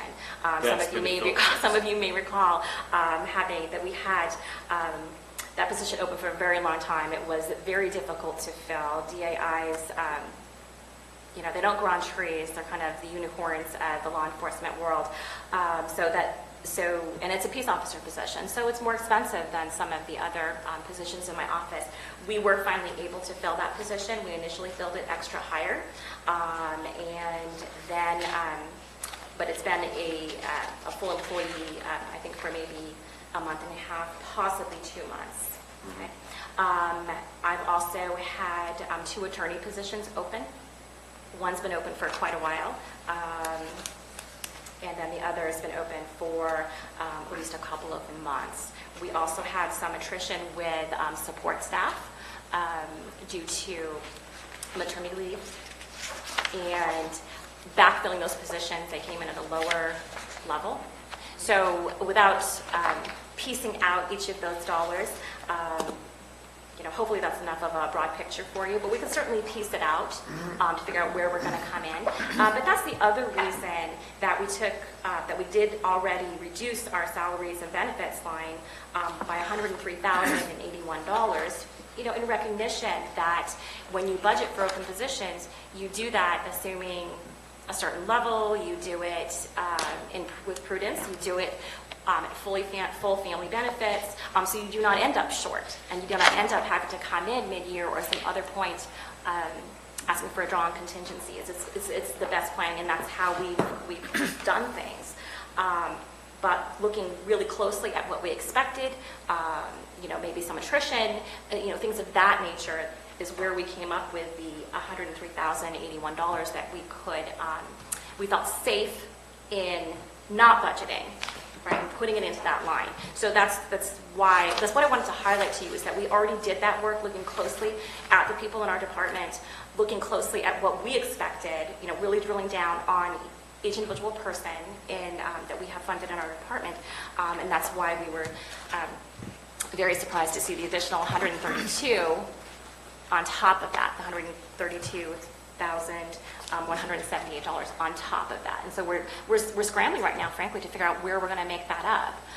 We cannot do it in our services and supplies. So, and I did warn my staff that I was going to be saying this. And, I certainly hope we don't have to make those decisions, and certainly hope that you don't have to make those decisions and give that direction. But that's what it looks like, and that's what it means to my department right now, is that, it's 1 or 2 layoffs. Dennis? Oh, I'm sorry, No, Ben. no, I'm fine for now. Thank you for the answer. I appreciate it. Dennis? Yes, Ms. Yook, thank you for appearing before us today. On the bottom of page 183, this is reimbursable, or interfund transfers, and it's reimbursable salary and benefits.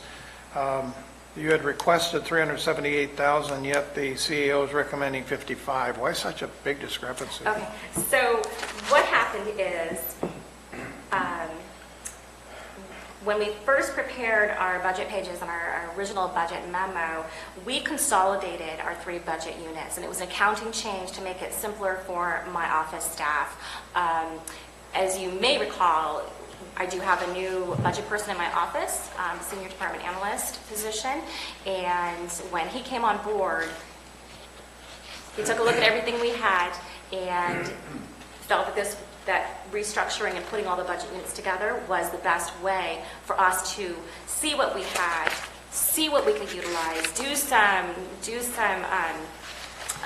cross-budgeting, if you will. That's probably not the best term, but make it easier also to move people around.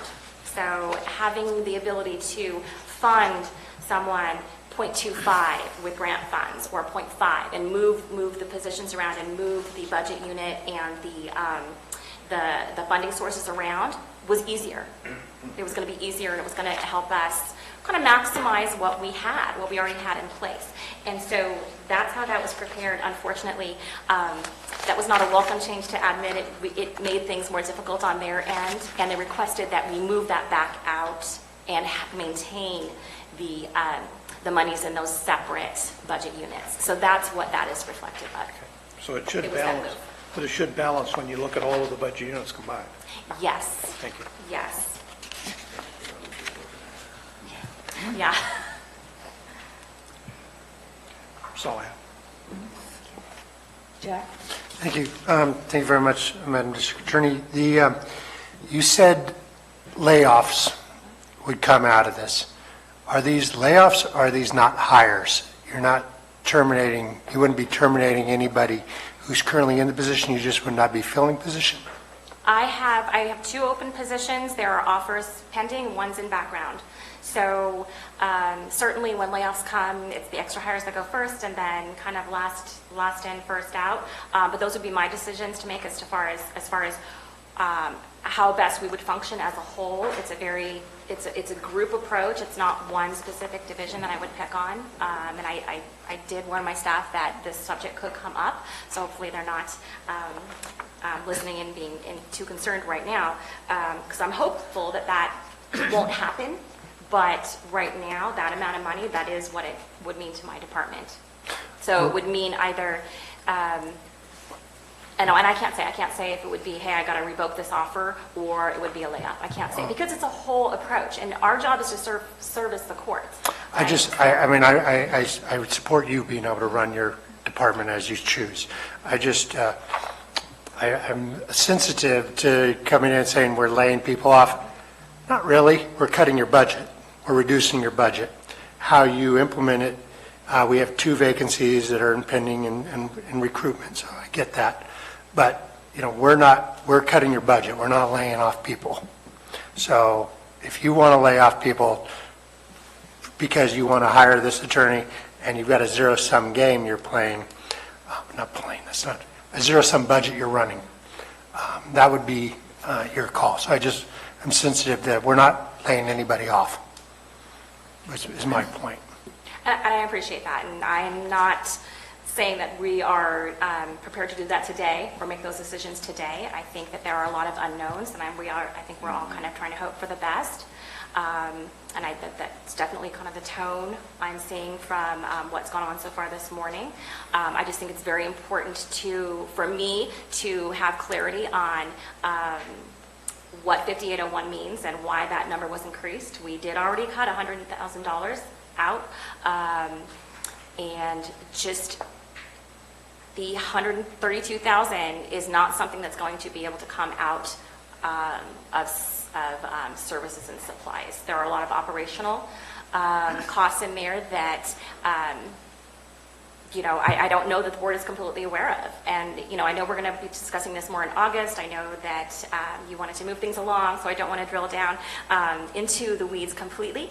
But, what's in my services and supplies includes money for DUI testing. I can't not do DUI testing, and I certainly, would never even consider that. We can't, when we go to trial and we have to play a recording of a confession, well, we have to provide transcripts to the jury, each jury member, the court, the defense attorneys. We have to provide that. So those costs are all in our services and supplies. The bar memberships, for my attorneys, and the educational requirements.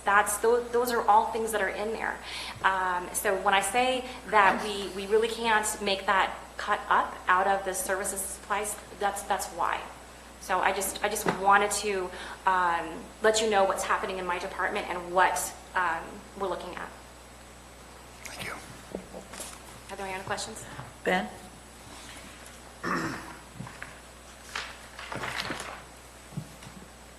There's more here, but trying to find the total budget and apply it to as 5%, because when it comes to just salaries, which is the lion's share of your department, the 235,000 looks closer to a little over 10%, but that's just when it's compared to salaries,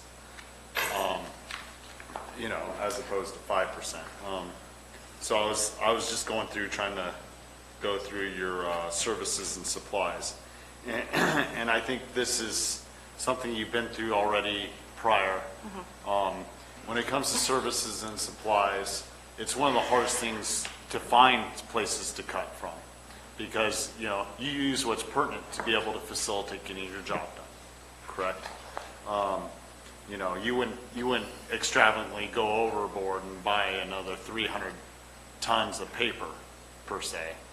So, at that rate, it would go towards those open positions, is what my assumption is that's why it's in here as salary savings. And I think that's the reason it was put in here. When did you start the process to hiring these new individuals? We've been recruiting since November. Yeah. So, okay. Maybe a little something from the CAO or Krista explaining how they came to this 235,000 as opposed to the 103 to start. Sure. Go ahead. So, as District Attorney Uke already spoke to, and thank you very much for this, by the way, the reallocation of funds between units was, those changes were actually made by Mr. Hatfield and the department. So we did not remove anything else from this budget unit. We accepted it as presented, as we did with many, and I think, just to take a step back and recognize that not just with respect to this budget unit, but with respect to budgets across all departments, this is unfortunately a reality of our bridging the gap with a 5.3% reduction in order to get us from here to final budget, from here to when we have more information. So the unfortunate reality is that this is not the only budget unit where we see what we see here, which is that the department did exactly as administration had asked. They took a hard look at their budget, and they brought us essentially a status quo budget. And the reduction that you see, if you go to page 184, and you look all the way down to the bottom of the page at the net cost, you'll see that the department requested approximately 2.5, and the 135,000 to which Ms. Yuk is referring is the delta between what the department requested and what we recommended. So that's exactly where the number came from that ended up in the 5801, in addition to what the department had already requested. Had this been a budget unit where no salary savings had been budgeted, then it would be standalone and not object code. But at the end of the day, the analysis was the same, which was we looked to departments to bring us a status quo budget, and understanding that in some cases they made reductions, or in some cases even additional reductions than what had been asked by this office. And we did in fact make a 5.3% cut in order to bridge that gap between, like I say, now and final budget, or now when we have more and better information. So while not ideal, and understanding certainly, and empathizing with the cuts that were made in this and every other budget unit, it is what we're putting forward and recommending. Did that answer the question?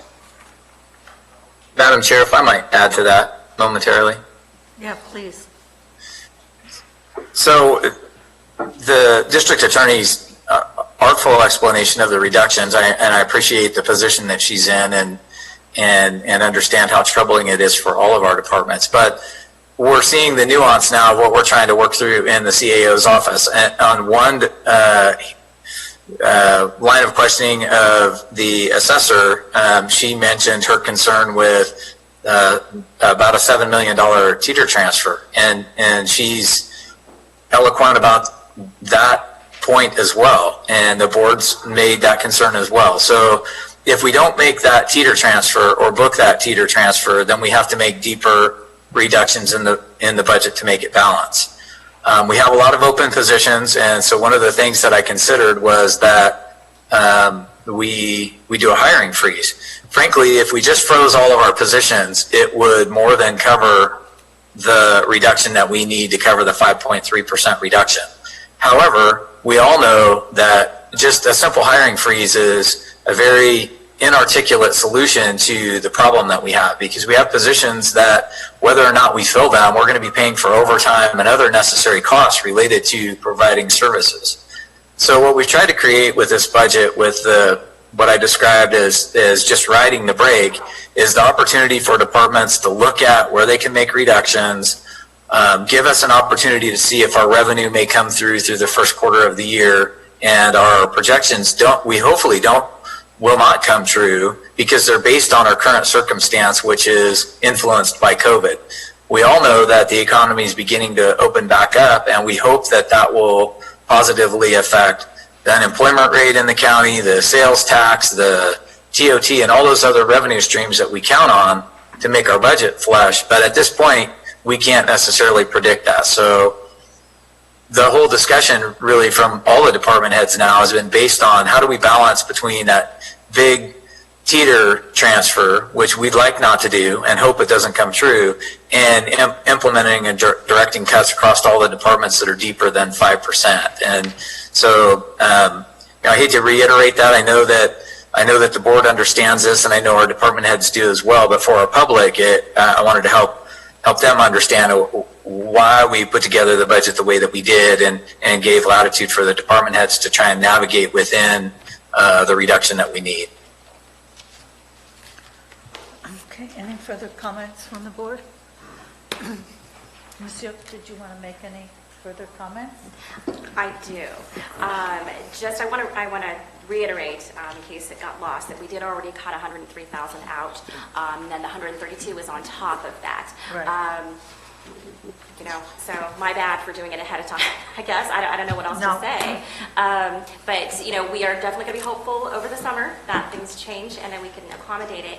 My office has been operating 2 attorneys short for quite a while now. I always, despite some of the bad news you might think I'm delivering, I always try to be an optimist and look at the good side of things. And because of Corona and the jury trials were all suspended, that's how we were able to function, and that's how my staff was able to help out at the EOC and for the emergency services. That's how we were able to help.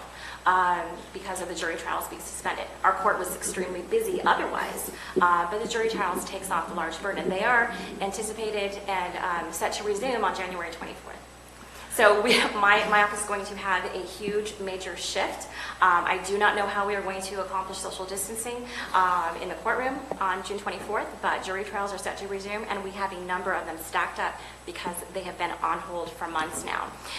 So being 2 attorneys short is not something that I can continue to do ongoing. It would be, and I'm certainly not prepared to stand here and say how I would restructure or who I would be laying off, and we certainly hope that doesn't happen, and I know this board doesn't either. So with that, though, I do want to leave you with a couple of nuggets of what I think are good news. One thing you see budgeted is non-general fund for the ability to finally go paperless.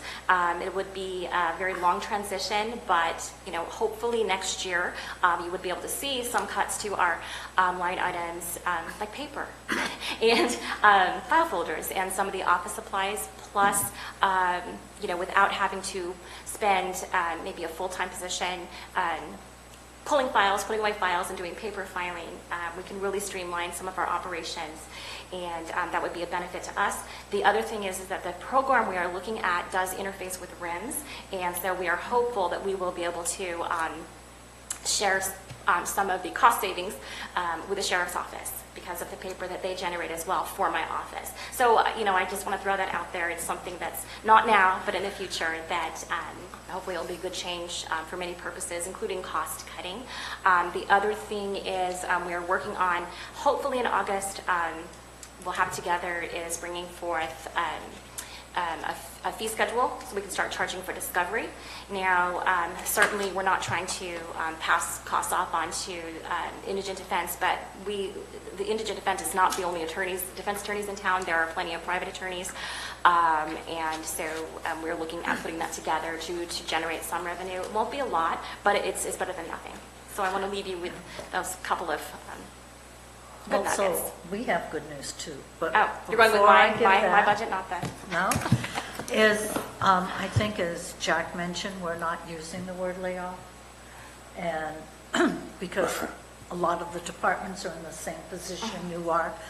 And because there's so many unknowns, we're really asking department to kind of float for the first quarter for July, August, possibly September, till we do final budget. So we really think departments have to find a way to manage that, as Jack mentioned. Okay, to leave you with good news, you are in our capital improvement projects. You are a line item. That's a start. It is, and a very welcome one. And thank you for your words, and my Thank staff you. will appreciate that. Thank you. Gary? Yeah, Barbara, I just wanted to iterate what she was saying, Chair was saying that in September, we'll revisit this and see after the books are closed and how we've recovered during this time between now and September to look at this, and I'll do some more studying on it. You did reduce by 103,000, so thank you. Yeah, I just want to, I'll check on that too, because it looks like you did your part and may have done it twice. So we'll take a look at that, and hopefully, as Gary said, it won't get worse in September. All right, thank you. Thank you. Thank you, Barbara. Okay, I want to get back. Are there any departments that the board would like to pull? Krista or Al, have you, Dennis? Oh, right, besides OES.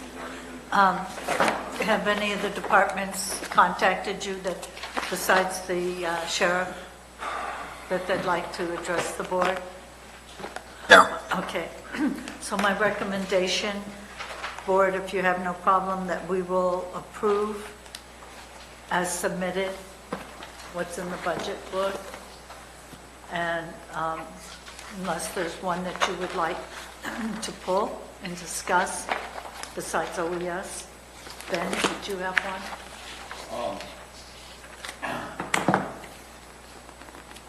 I believe the sheriff did want to come in. Well, no, but that's the end. That's that's different. guaranteed. I'm just talking about any of these that have not said that they want to make a presentation. Is You know, there with the- anyone that you wanted to look You at? know, there's nothing absolutely pertinent that I'd address right now. I mean, there's plenty of things I would like to, but with, you know, the way we're going and needing to revisit after we actually have the actuals moving forward. Okay, thank you. Krista? Yes. Everything from the DA to up to OES, we're going to accept as submitted, unless you, in the interim, or I'll hear from a department. Okay, thank you. I'd like to move then to OES, Office of Emergency Services.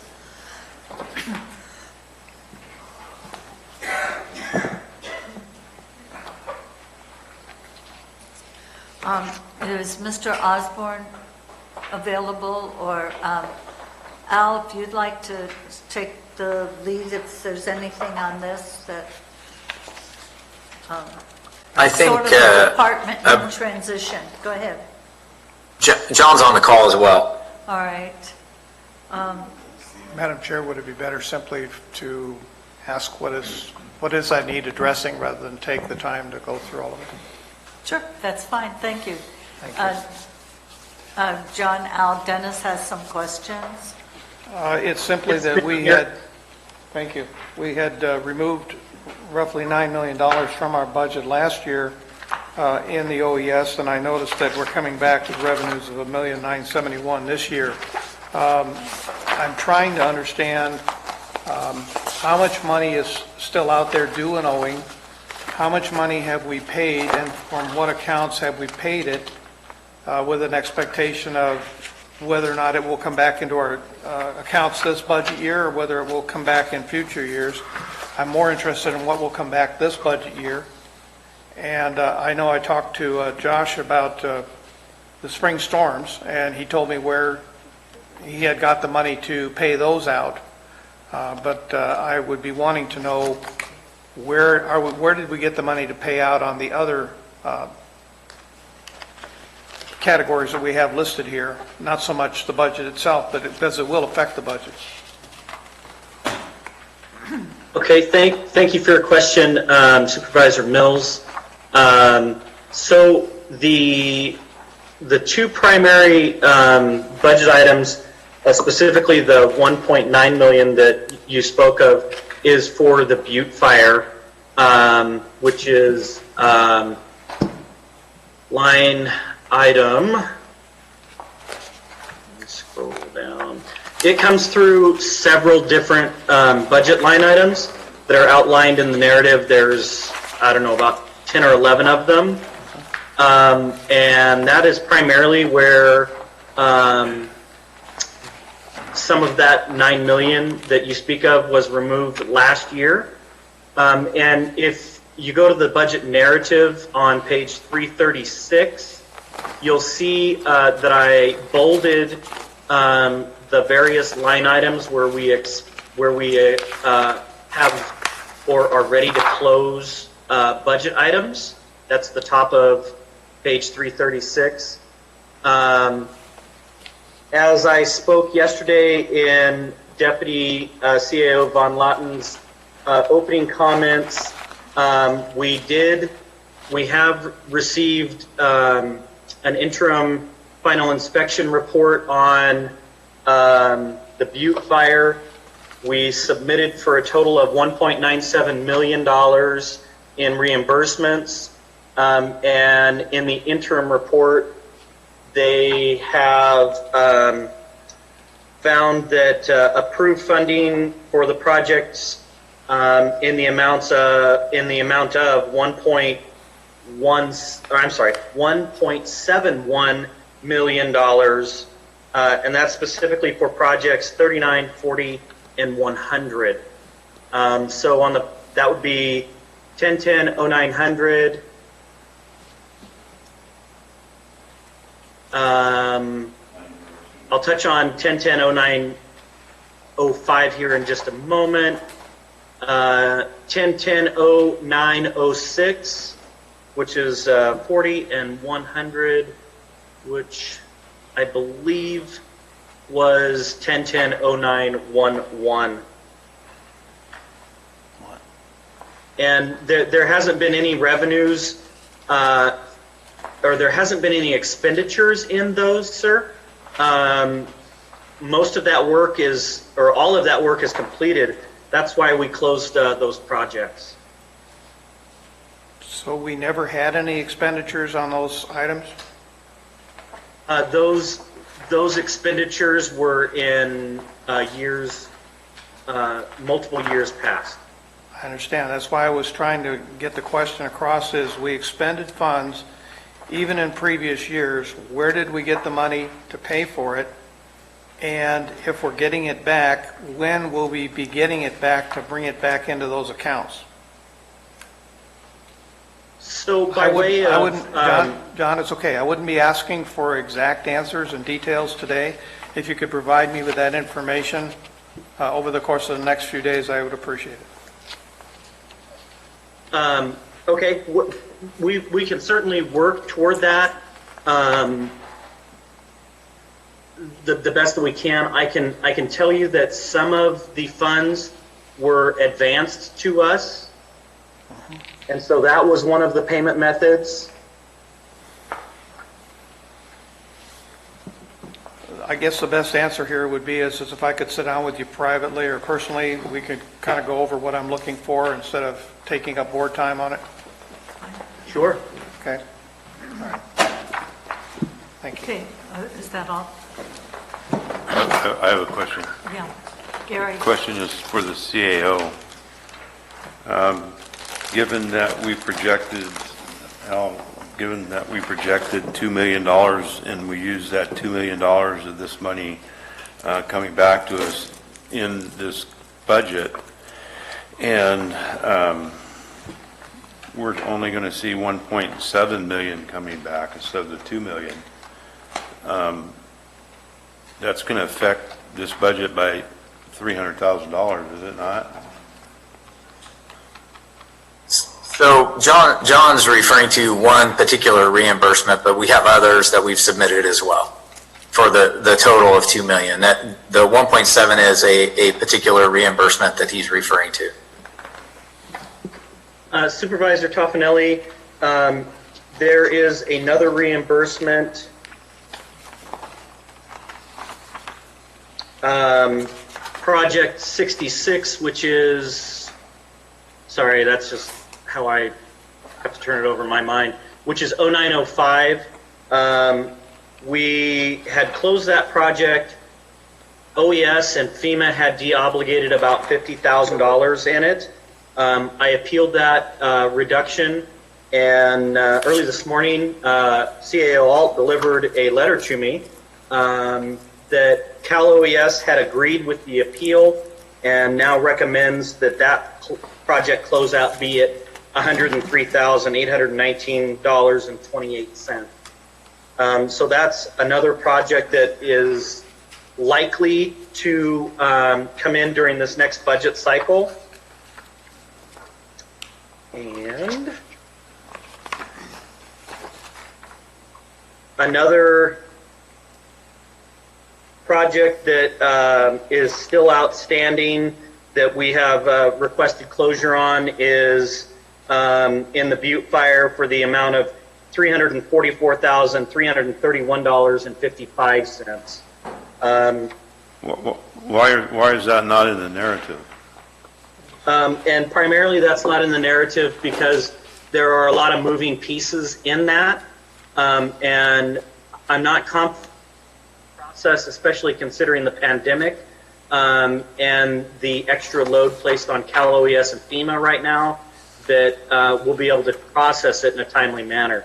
Kind of the rule of thumb that I utilized is if it was closed out and had gone through Cal OES and was working its way back our way, I had a different level of confidence for the 1.9 million, 1.97.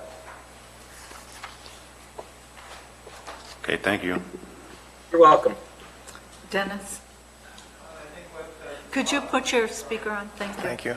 John, I think the bottom line here is if we're scratching for every dollar we can find, that this whole group of OES projects might be one of those ways to help us through the period, but I know it won't occur in 30, 60, 90 days. It may take 6 months to a year, but knowing that that money is out there and every effort we can do to bring it back into our coffers, I think would be very helpful to us in the long term.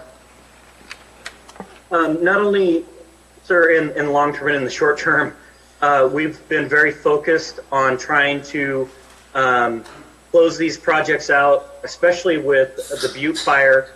We've been battling with getting those projects completed, and we have focused heavily on that in the last 10, 11 months, and we are to the point now for the Butte fire where we have 2 open projects left.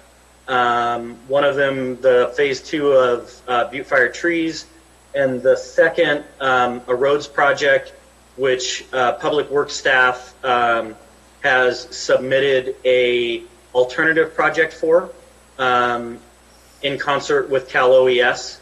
And then regarding the spring storms, we have about 4 left in one, 4 left in another, and then in the 17 storms. And then I'll defer to my colleague, Mr. Pack, for the 19 storms. And if I'm speaking out of term, Mr. Pack, let me know. But I think that we are pretty wrapped up on those and ready to move forward with beginning to close some of those. So I might add to that, Supervisor Mills, your points are well taken.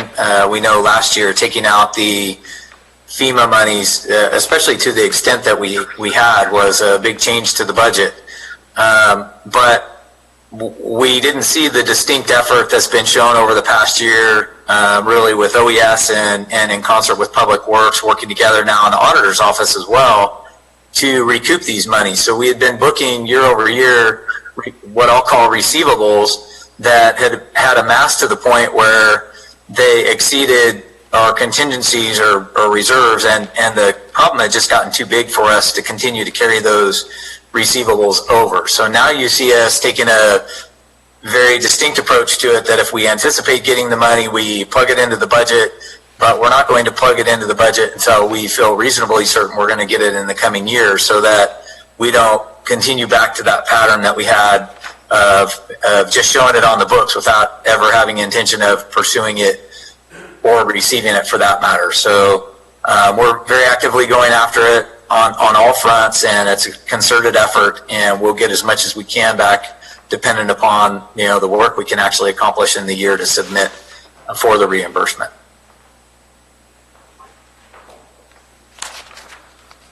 Okay.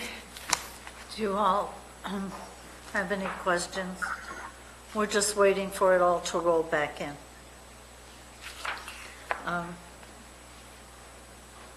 Dennis, did you have anything else you wanted to discuss on this? No, ma'am. Okay. Al, John, did you have any other comments you wanted to make? Otherwise, we'll accept this budget as presented. Okay, None from me, Madam Chair. Thank you. thank you.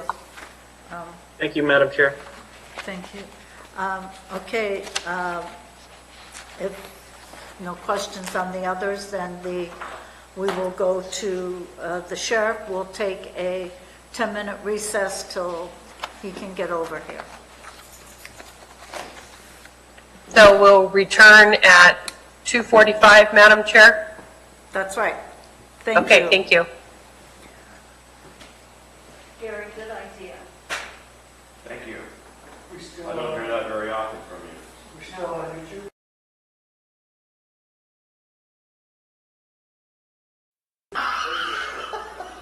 Call that oral. We're ready to start. Are you ready in the boardroom? We're trying to get our computer up and going so that we can get into the Zoom stuff. Do you want to wait a moment? Give us a moment, please. Anybody hear me? Yeah, can you hear us? Yes, Diane, we can. The sheriff, Thanks, John. Massimo Diane, I hear has you as asked well. for a couple of Okay, minutes. great, thank you. So we're just waiting for the boardroom.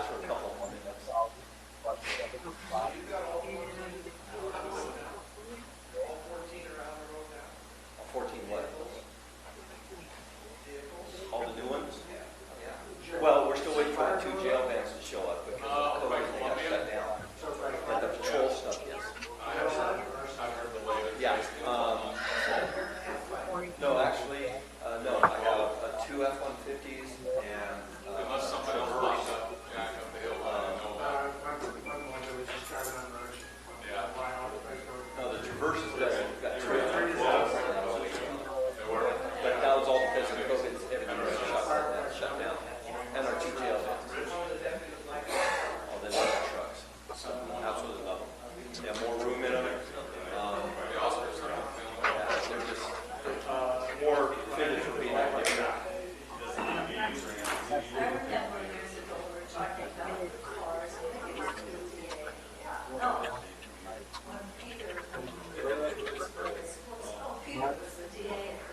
Oh, right now.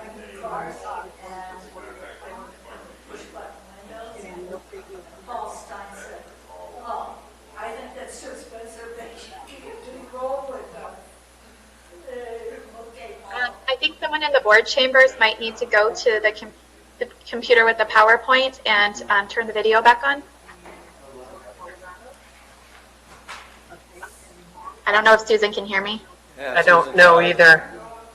I have the encoder running because I thought we were starting. I'll go pop my head in and let them know. Okay, thanks. I can grab that if you want.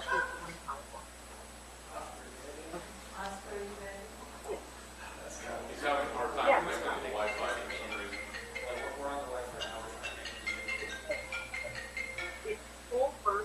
The noise is back too, so I don't. We're just trying to get our Wi-Fi stuff hooked up. We're ready to go. I'm wondering if it's, I got to shut off the encoder. I can't keep it. That's okay. I'm wondering.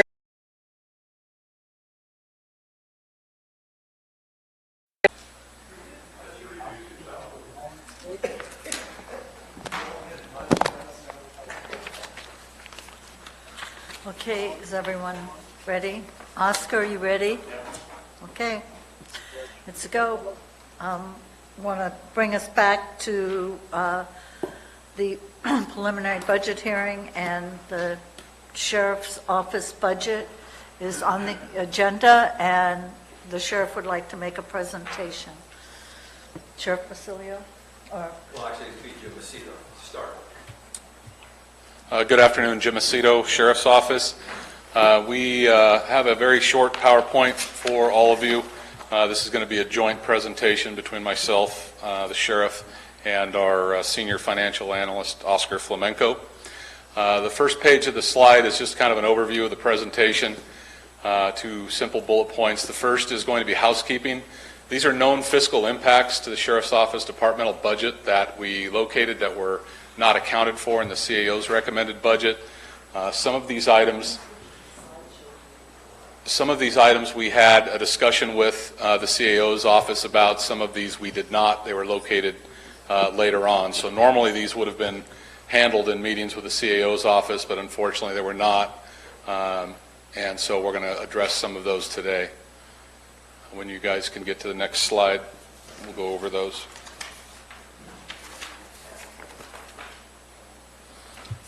Okay.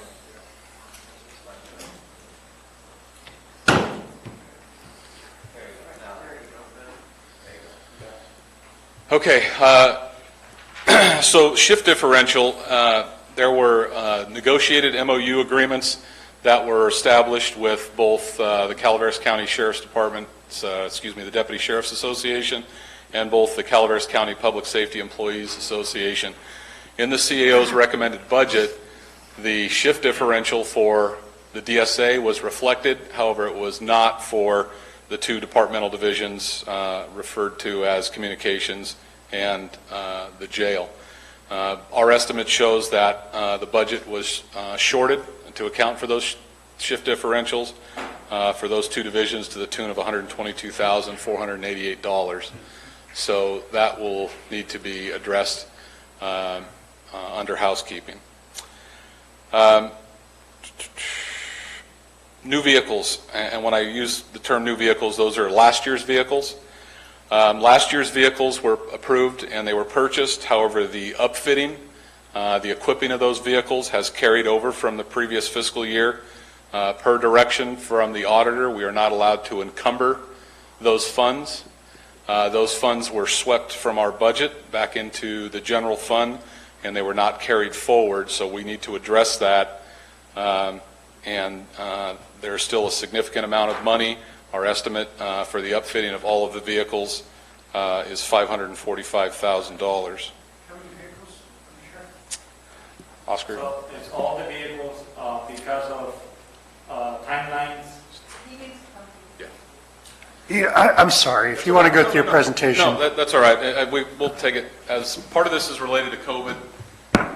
Yeah, so because of COVID, manufacturers of the vehicles have not delivered those vehicles on time.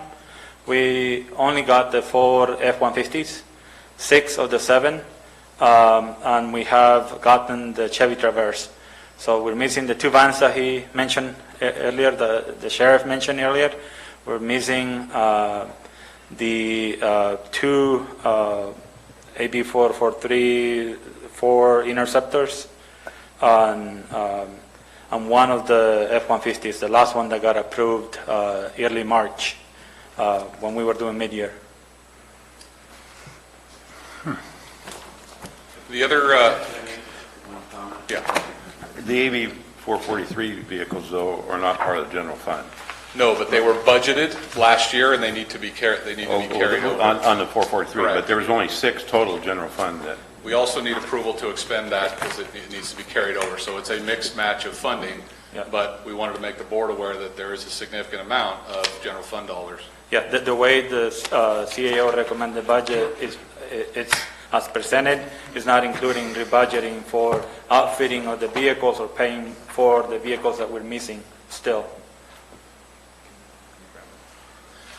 The next issue is relating to overtime. We requested an increase in overtime, which was rejected. We also had a reduction in overtime that I'm not sure if that was related to the 5.3%, that it was just taken across the board, but there was a reduction in overtime. The sheriff will talk about the impacts of not paying overtime or not budgeting overtime up front. Same with extra hire. The extra hire budget was also reduced. Those costs need to be carried over.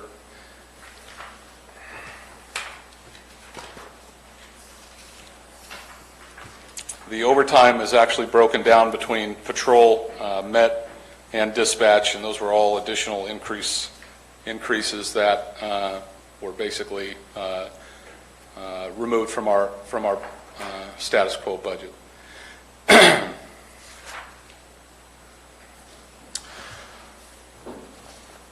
Personnel increases known to us. This is one of the topics that I did have a brief conversation with Ms. Von Lotta about, although I've not had a chance to have a more recent conversation per se within the last week or two. So historically, and this predates the current CAO's office, we struggled at the sheriff's office when we had artificially generated personnel costs that were conducted by the county. We sit down and interview our staff. We forecast raises, insurance increases, longevity increases, team assignments, shift differential, and our finance section and our personnel section in the sheriff's office have a meeting to be able to understand what our genuine personnel cost increases are going to be for the coming year. I'm not sure who generated our personnel cost increases this year. My guess is it was done by the new governmental budgeting system. However, based upon our forecast compared to what the county is predicting, there is a significant difference there, as you can see, to the tune of $188,000. That is something that's going to need to be, again, addressed. I'm far more comfortable with our department's knowledge of what's going to happen with our staff than I am the county administrative office. There's just not that personal touch and feel and conversation that goes on with our staff, and we also are able to forecast who is going to be assigned to certain teams and certain shifts, whereas the county administrative office would not know that. Patrol fuel, we anticipated an increase in fuel costs this coming year, and that was also not included in the CAO's recommended budget. The jail food budget, we also recommended an increase. That was also removed. For those of you that aren't aware, we had some inmates threaten a hunger strike this last year relating to food. Also with just the mere cost of food going up, cost of shipping going up, the correctional staff sat down with our financial staff and came to what they believe was a reasonable estimate, and that was also rejected. Under jail minor equipment, we think this was an error. Can you go back, Oscar? That was zeroed out. Last year, as you recall, we purchased some SCBAs in order to fight a fire inside the jail. So there was an increase of $21,000, an increase relating to those SCBAs. And this year, I think the CAO's office, and I don't know why, went into our jail minor equipment line and just zeroed it out completely.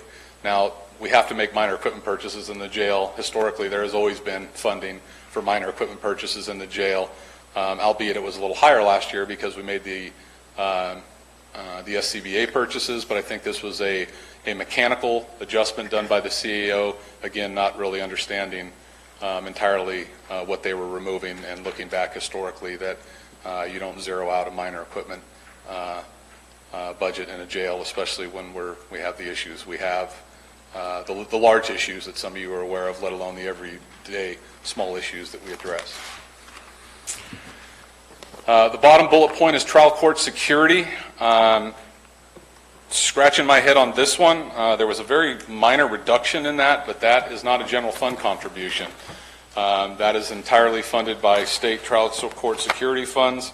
This was a very small amount of money that was removed. Again, I think this was a mechanical action conducted by the CAO relating potentially to the 5.3%. But that's only about $159, but the trial court security budget should not have been touched. That's not general fund dollars. That is specifically dedicated by the state for trial court security, so that small amount needs to be adjusted. Jim? Yes? The child court security dollars, I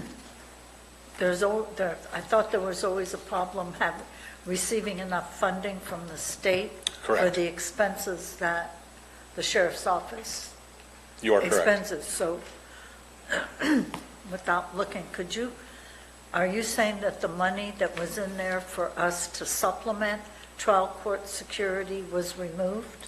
No, what I'm saying is I think the CAO's office went in and mechanically did reductions to budget lines as part of their process and endeavor to achieve the 5.3% reduction that they were desired, and they erroneously went into trial court security because it's a non-general fund and made a reduction. I think it was an error, a mistake. So the money that was in there was non-general fund dollars? Correct. Is what you're saying? Correct. And the topic you broached earlier, which I know you and the sheriff have spoken about, and I know you're aware and working with CSAC, that's a much larger issue, but this is a minor housekeeping issue relating to today's budget, completely separate from the larger issue of the underfunding from trial court security, which I would be more than happy to talk to you about in a separate session or at any time, because that's a problem that's not going away, but unfortunately that's not what's on the board or the issue today. Yes, Mr. Toffanelli. I'm looking at your $21,000 for minor equipment. I'm looking to jail Schedule 9. I'm looking at line item number 5499, minor equipment. Okay. Could you tell us what page you're on? That's here? on page 491. It says department request last year was $32,000. Department request this year $11,000. So there's a $21,000 reduction that you guys requested. According to this. I can speak more about the mechanics. So what happened last year at final budget, we were allowed $21,000 for SBCA's And then when we got the cost of the actual components, they were going to be more than 5,000. So we did a budget transfer to capital because they're over 5,000. So we bought the units in last fiscal year, and we requested the same amount out of capital because we knew that if we when we purchased them, we were going to go through a budget transfer again. So we budgeted the $21,000 in capital equipment instead of minor equipment, because eventually when we buy them, they're going to be called capital. So you went under capital assets, and there's the $21,000, so it's under capital assets, not Yes. minor equipment. Yes, we were bypassing the because budget there is- transfer.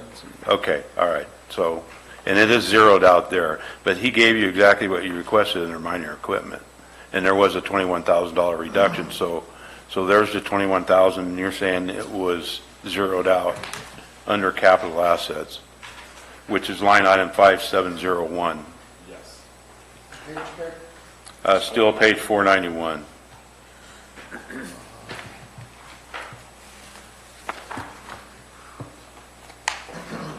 have to pull it up on your computer. Says here, it's 11,000.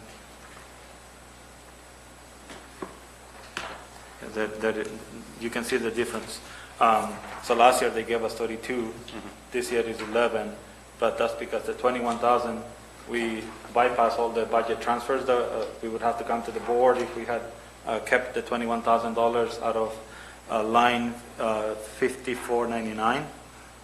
So I was just bypassing budget transfer board agenda item, and I was just trying to budget the acquisition of those pieces of equipment out of the right budget unit or object code, which is Right, object code. So this is incorrect, what it's stating, actually. It should have said the capital assets line 5701 was 21,000 was canceled out of that, not minor equipment, which is 5499. That's what it shows here. I'm just going by what it shows. In my book, I don't know what you guys have there, but it shows, yeah. Okay. I just wanted to make sure, because I'm looking up here and saying, under what you're pointing out, he gave you what you asked for, which is a minus $21,000. It was just noted wrong. It's just noted wrong on here, that the capital asset line was canceled out, which was for your SCBAS. Yeah, okay. Self-contained breathing apparatus. Yes. Self-contained breathing apparatus. Your interpretation of it is So right. that's for COVID. It could be for COVID, it could be fire, it could be for... No, I understand. Okay. So, all right, I just wanted to make sure that we're corrected there, because when I went to the book and what each one of these items that you're going through, I wanted to make sure that, so. Yes, the capital line got reduced to zero, but we in the background did the reduction by doing the request out of capital when we should have, I guess, requested $32,000. Okay. Instead of the 11 that we requested. Instead of 11,000 that you requested. Correct. So there's an error there, too, so, okay. All right. Go to the next slide. Okay, Sheriff's Office salary savings. We ran some estimates as of yesterday, and that top number is anticipating what our salary savings are going to be at the end of this fiscal year, which is $1.175 million. That, in addition to anticipating what the 5.3% reduction did to our overall budgets, added an additional $892,000. So when you combine the salary savings that were being swept to rebalance the general fund, in addition to our 5.3% reduction, you have a quick turnaround, essentially, of about $2 million. And when I mean quick turnaround, the 5.3% reduction is what is projected to be removed from our budget for this fiscal year. We have some requests that we just brought before you that are mere housekeeping requests, but in addition to that, we have some new requests for the coming year that were also not recommended by the CAO. So the sheriff's going to talk to you about some logic and some opportunities for the board and some decisions for the board, because as we know, the board wants to follow the CAO's recommendation. There are times when the board chooses to select things that they are in support of for public safety requests. So with that, I'll have the sheriff. Can you go, Oscar, can you go back to the previous slide?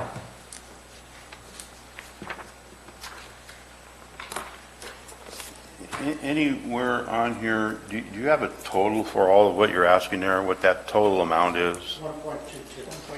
It's 1.22 million? Yeah, I already ended it up. Okay, 1.22 million. Okay, that was my question.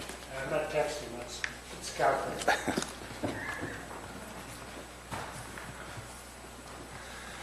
Good afternoon, Board. Thanks for allowing us the opportunity to speak with you about our fine budget. I know Ms. Callaway would like to have all my money, and Mr. Toffenelli would like to have all my 443 money. I want to bring some things to your attention. We talked about in past years of the Sheriff's Office purchasing 4 vehicles every year for patrol, and the board, the county, would be paying for those out of general fund, and I would be purchasing any other vehicles that were non-marked vehicles. There were a total, I think, of 6 vehicles in there. 4 were patrol vehicles, the F-150s that we've been running. 1 was a marine safety vehicle, because we don't have a current marine safety vehicle to pull our boats to the lakes.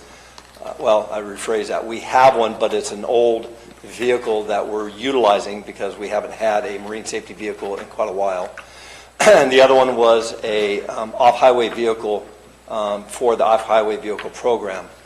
I have pulled the off-highway vehicle unit out of the request, and would still be requesting the 4 patrol vehicles and the marine safety vehicle. So there's 5 vehicles there. I want to give you some statistics on one of the reasons why we need to continue this program of keeping new vehicles into our fleet. For those of you who don't know, between 2008 and 2013, we did not buy any vehicles. We were going through a recession, so no vehicles were purchased. So the vehicles that we had accrued a lot of miles. Again, I'll call it the deal that I made with you folks. You buy marked, I'll buy the unmarked vehicles. And we've been on a good track to keep ahead or catch up to having vehicles that are safe for my officers to drive, your deputies to drive. As it stands right now, I don't have that if you pull these vehicles off of that program. It starts putting me behind again. The vehicles, when we retire them from the patrol side, they go to our volunteer units. And our volunteer units, as you well know, work all the events within the county. They do all kinds of things. Well, when COVID hit in March, there was a lot of issues going on. We weren't allowing people, and I actually got on the internet and asked people not to come to the community if they didn't need to. So we put out something that told people, second homeowners, hey, if you need us to go do a house check, let us know. So between April 2nd and May 5th, our volunteer unit did over 704 vacation house checks. That is 23.5 a day. Okay? That's a lot of miles that our volunteers put on vehicles that already have 250 to 275,000 miles. So if we don't keep that fleet going, then our volunteers can't be continually working with your constituents out in the field. So it's imperative that we keep this vehicle replacement program going. Let's see, what else?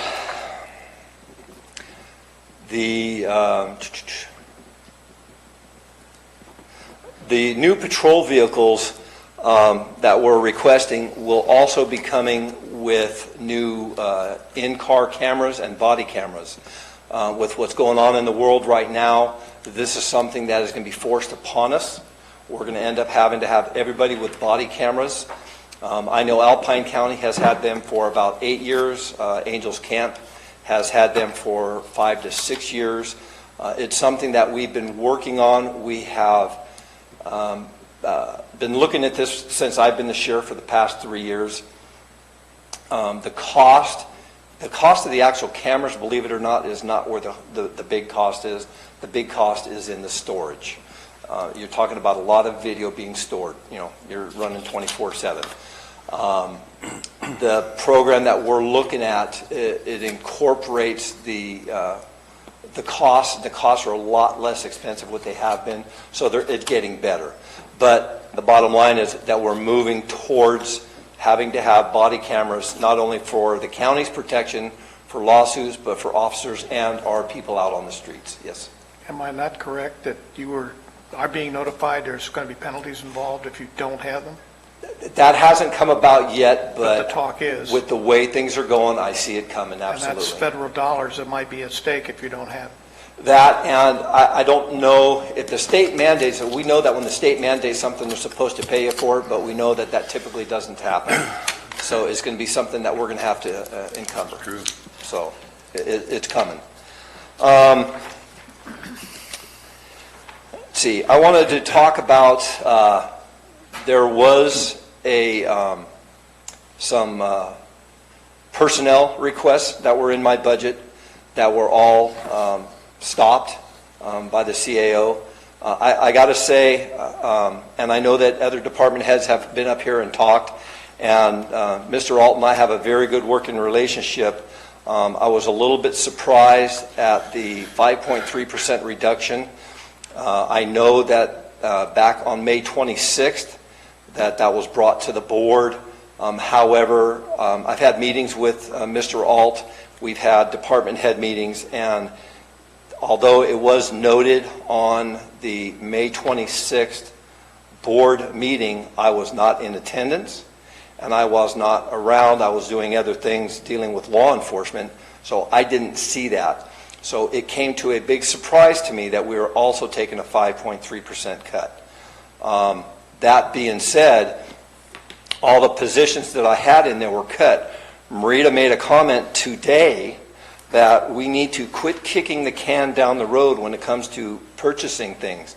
Well, that comes to personnel. I've got some statistics here. I just went back to 2011. We responded to over 22,146 calls. And in 2018, we were up to 29,000 calls. And as of today, we're going to be more than almost 30,000 calls, and that's 10,000 calls more than what we were doing in 2011. Okay, let's go back to 2011. I had 50 officers in 2011. That was how many years ago? 9 years ago. You know how many officers I have right now? I have 53. But if you take out the people that are in the MET program that are not out on patrol working, you're down to 48. So I have less officers on the street now than we did back in 2011.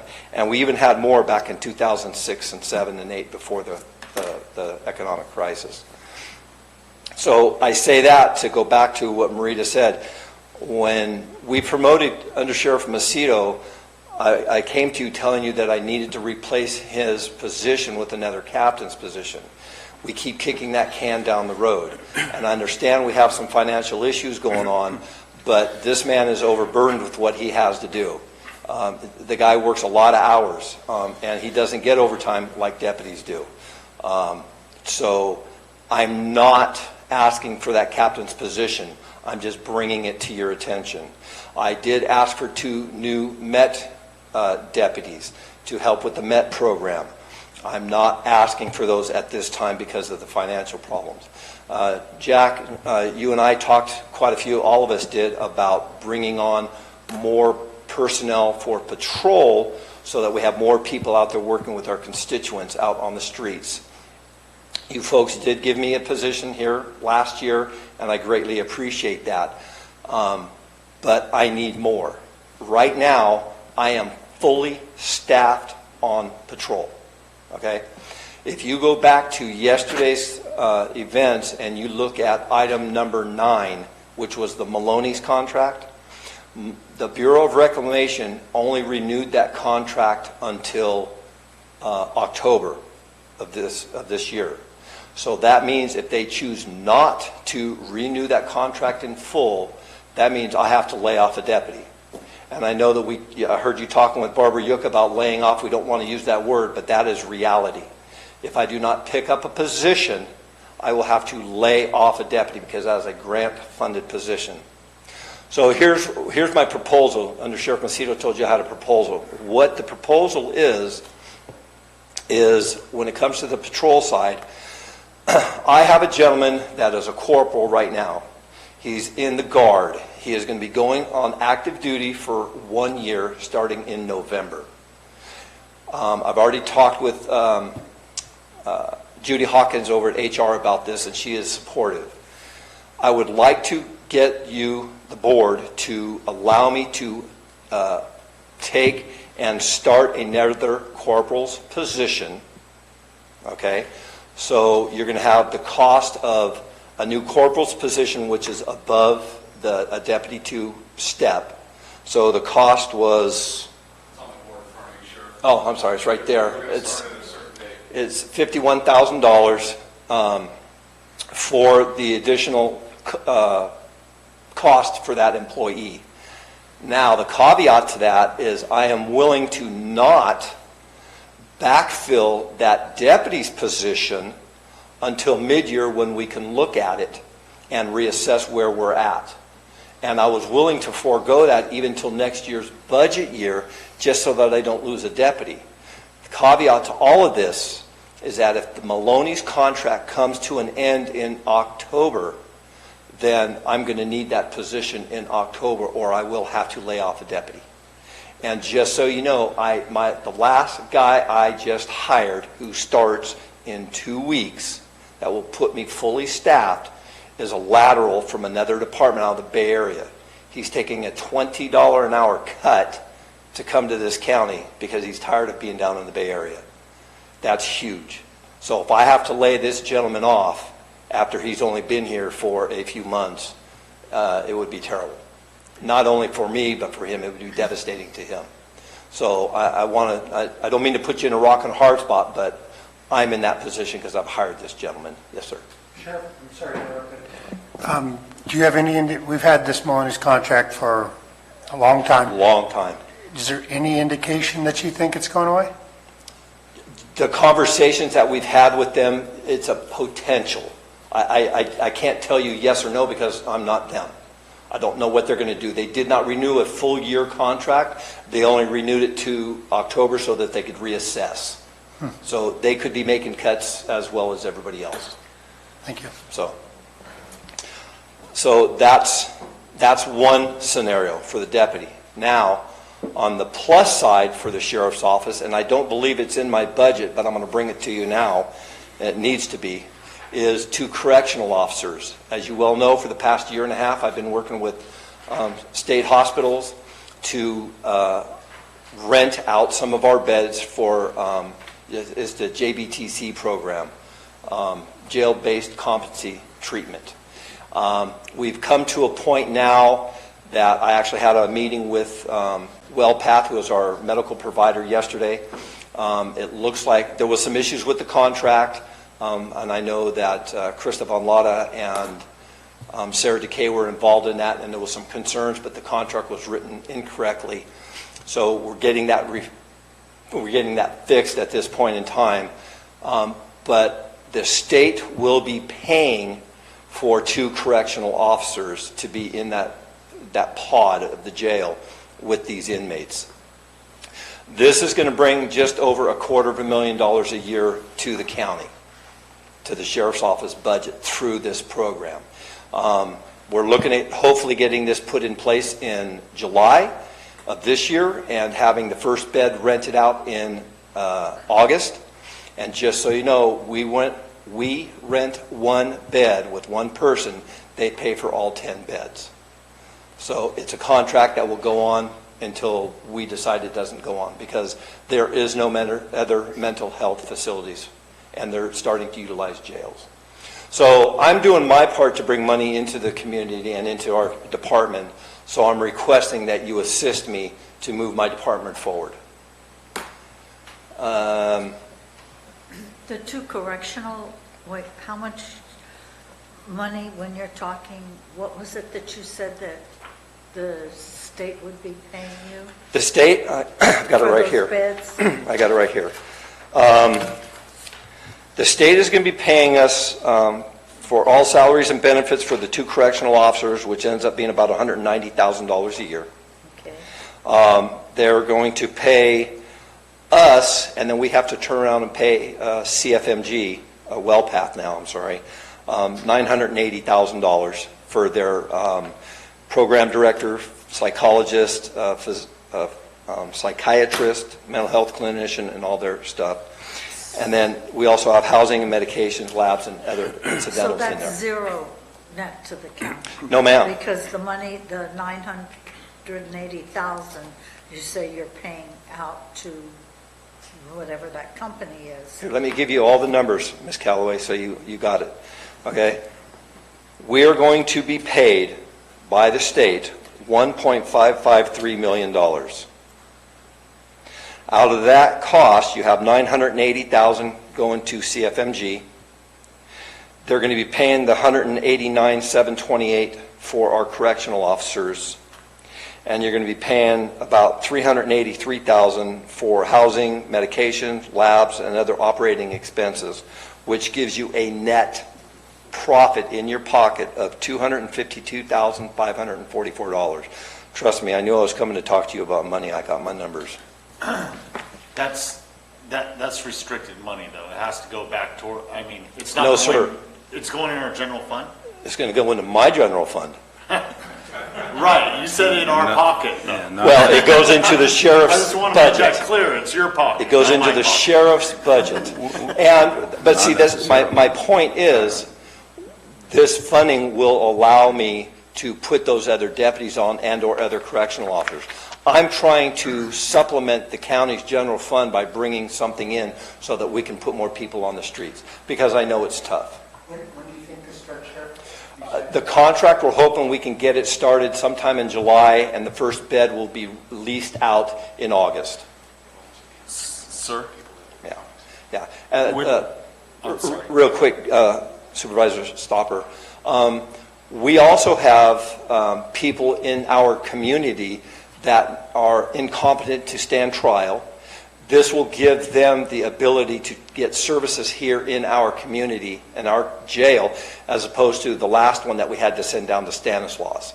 That didn't cost us because I worked very well with the Stanislaus sheriff, but it could cost us. So it's a benefit not only for our community members, it's a benefit to the county as a whole. I have a few questions on this. This contract, how many years overall will it be for? It's nonstop. It's nonstop? Yes. Until the state changes its mind down the road? Yeah, and we know that it's not going to happen. They're not going to give up on the mental health patients. Right, no, that is the direction they tend to be going. Yeah. With something like this, would you consider tentative approval based on once that contract comes through? Something to that effect? Absolutely. The two correctional officer positions, and maybe I didn't make myself clear, and I know I didn't. I'm not looking for those positions right now. I'm looking to put those positions on the books so that when this contract starts, then we can go ahead and get those people hired in and put in place. It's almost like those are like a contract, like our Maloney's positions or our Comanche positions. It's within the jail, they're correctional officers, but they're going to be working and being paid by the state. So, Sheriff, what is, I want to make sure I understand the entire language. Sorry. So, could you go over, so we've gone over a lot of numbers. I've got vehicles, I got personnel, What's bottom line here, Sheriff? What do you need? Give me everything I want. Well, you know we can't do that, I so know tell that. me what you can live with. Okay, the bottom line is I need we'll start at the top, my 4 patrol vehicles and my marine safety vehicle. That takes care of the vehicles. Staffing, I need that corporal's position because of the gentleman I have going on the guard. And I had talked to Judy Hawkins about this, and you cannot work somebody out of class for more than 6 months, and this gentleman's going to be gone for a year. So I need the supervisory position filled and the training position filled, is the reason I'm asking for that corporal's position. The deputy position, I will forego, and we can relook at it at mid-year. However, if I lose the Maloney's contract in October, I will need that position in October, or I will have to lay someone off.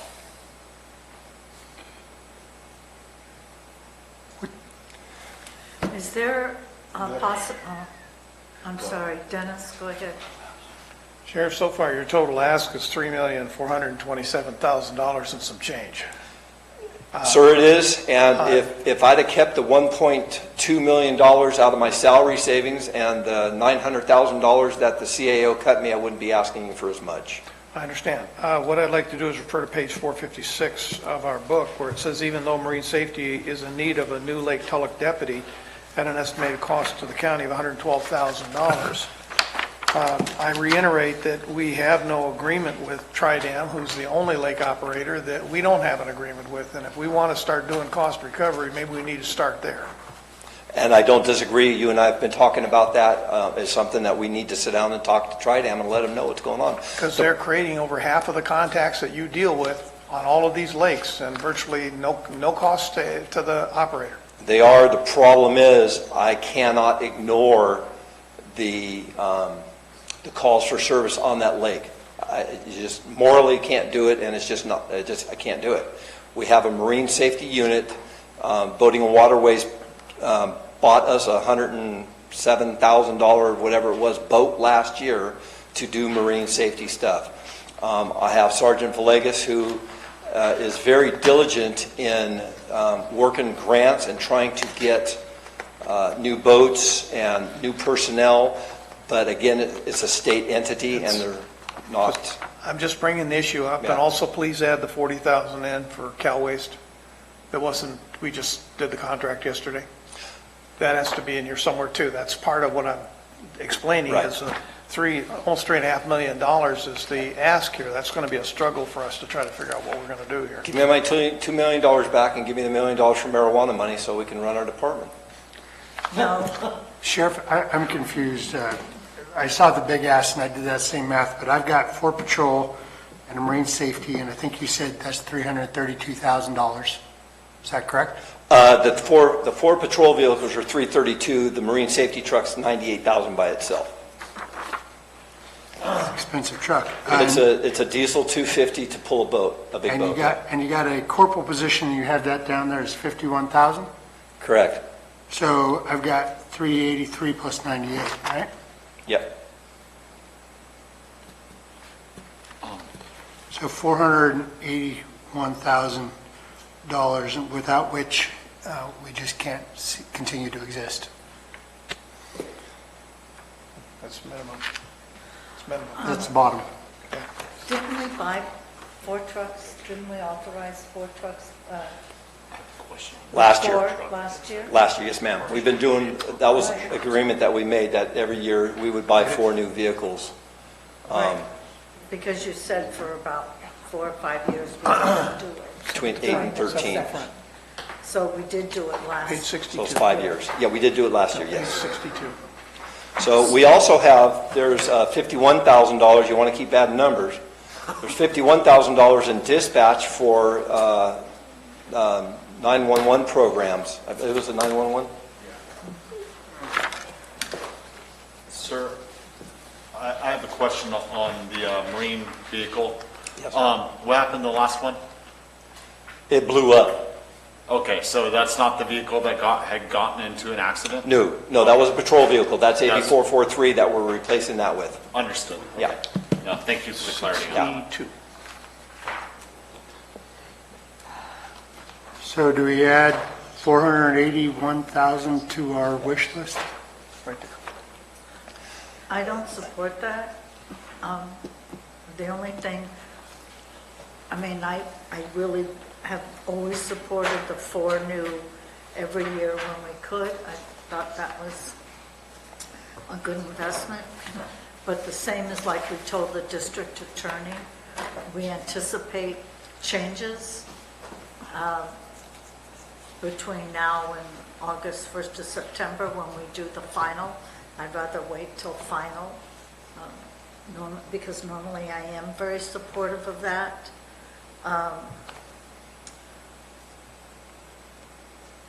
So I guess for the vehicles, I'd rather wait. The only thing that to me seems that we need to do now, I guess I would like Krista to explain the trial court security that Under Sheriff Macedo talked about, because if that was non-general fund, I don't know why it was removed. So, in response to that, I think it was actually a technical error on behalf of the Sheriff's Department, completely inadvertent, but that budget unit looked like it reflected a $3,000 general fund contribution. And so we tried to true that up, and it didn't take all the way correctly, but that's what needs to happen there, and we will fix that at final. So I'm not clear, Krista, what are you saying about trial court security? Is it 3,000 or is it? Let me just find that actual budget. So it had originally looked like they were making a request for $3,000 in general fund, and we decided to hold off on making that additional transfer out. But when we entered the 5.3%, because there was a general fund contribution, it was just an error on both sides, quite frankly, because what we should have done instead is reverse or made an additional $3,000 transfer in from trial court security. Okay. May I?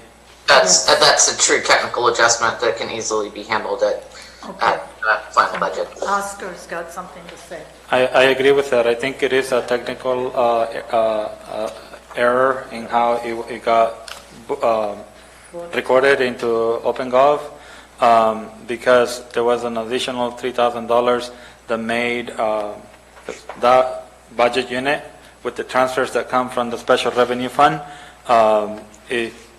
There's no need for, as it stands, there's no need for general fund contribution.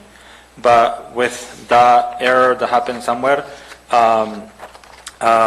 it looks like we're requesting for general fund contribution when we're not.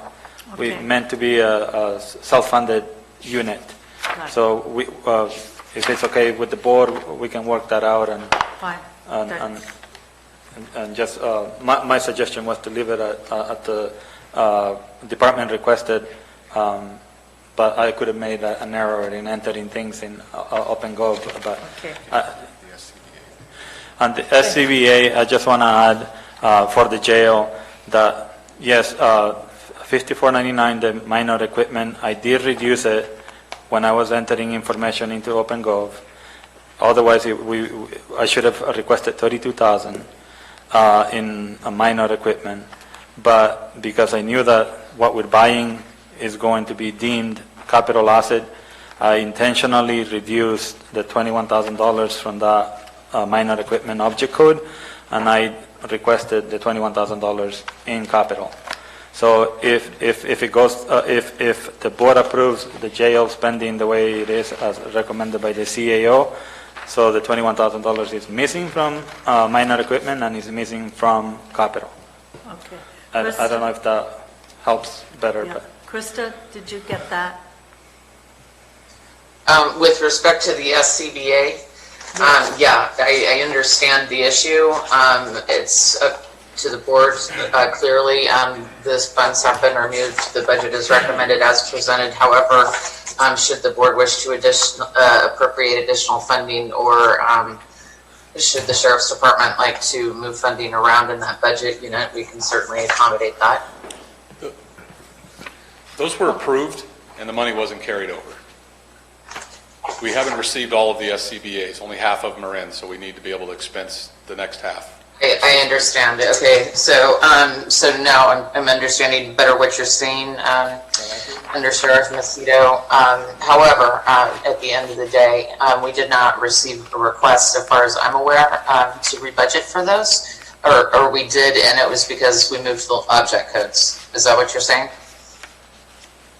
Yes, and so I moved it from 5499 minor equipment to capital.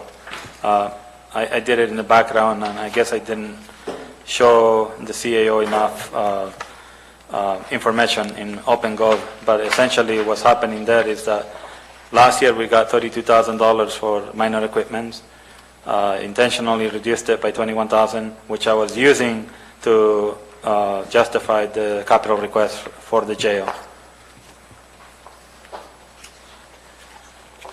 If I could clarify a couple of additional points. The sheriff mentioned the $51,300 for AvTech. Oscar, can you go to that slide, please, capital request?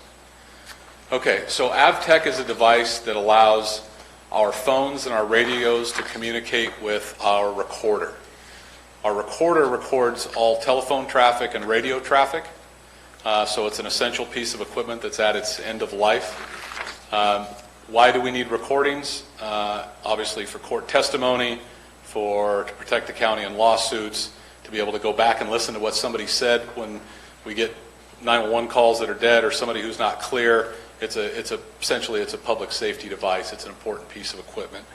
So that is what it is. I don't know how to be any more specific about the importance of that. On the bottom of that slide, one item that wasn't touched on today was a rapid ID.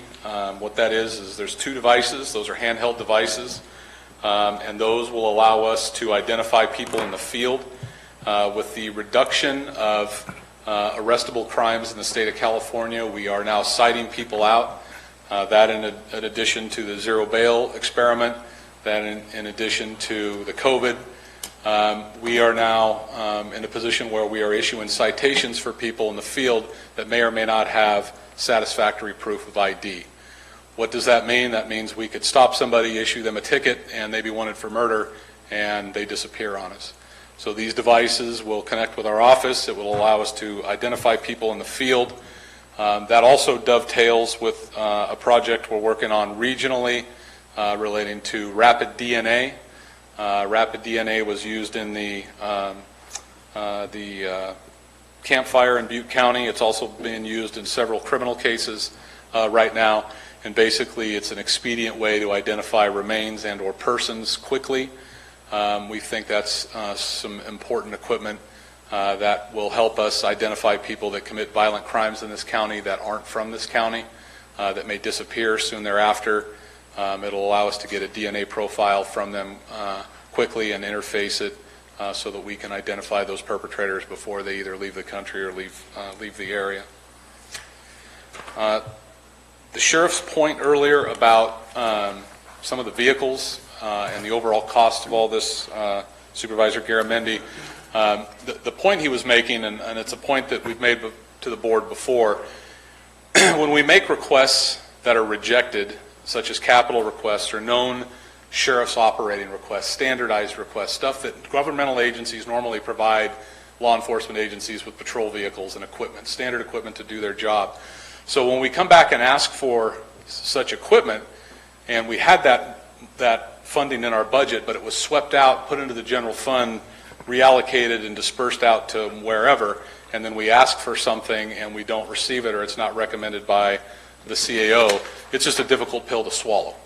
And I've talked to Supervisor Mills about this, about maybe the importance of shifting to multi-year budgeting so that there is an incentive to save, so that we can utilize those funds to purchase some of these capital assets so it's not such a heavy pull year to year on the board politically, and/or the CAO's office trying to manage, what is obviously, a known governmental cost, which is law enforcement equipment such as patrol vehicles.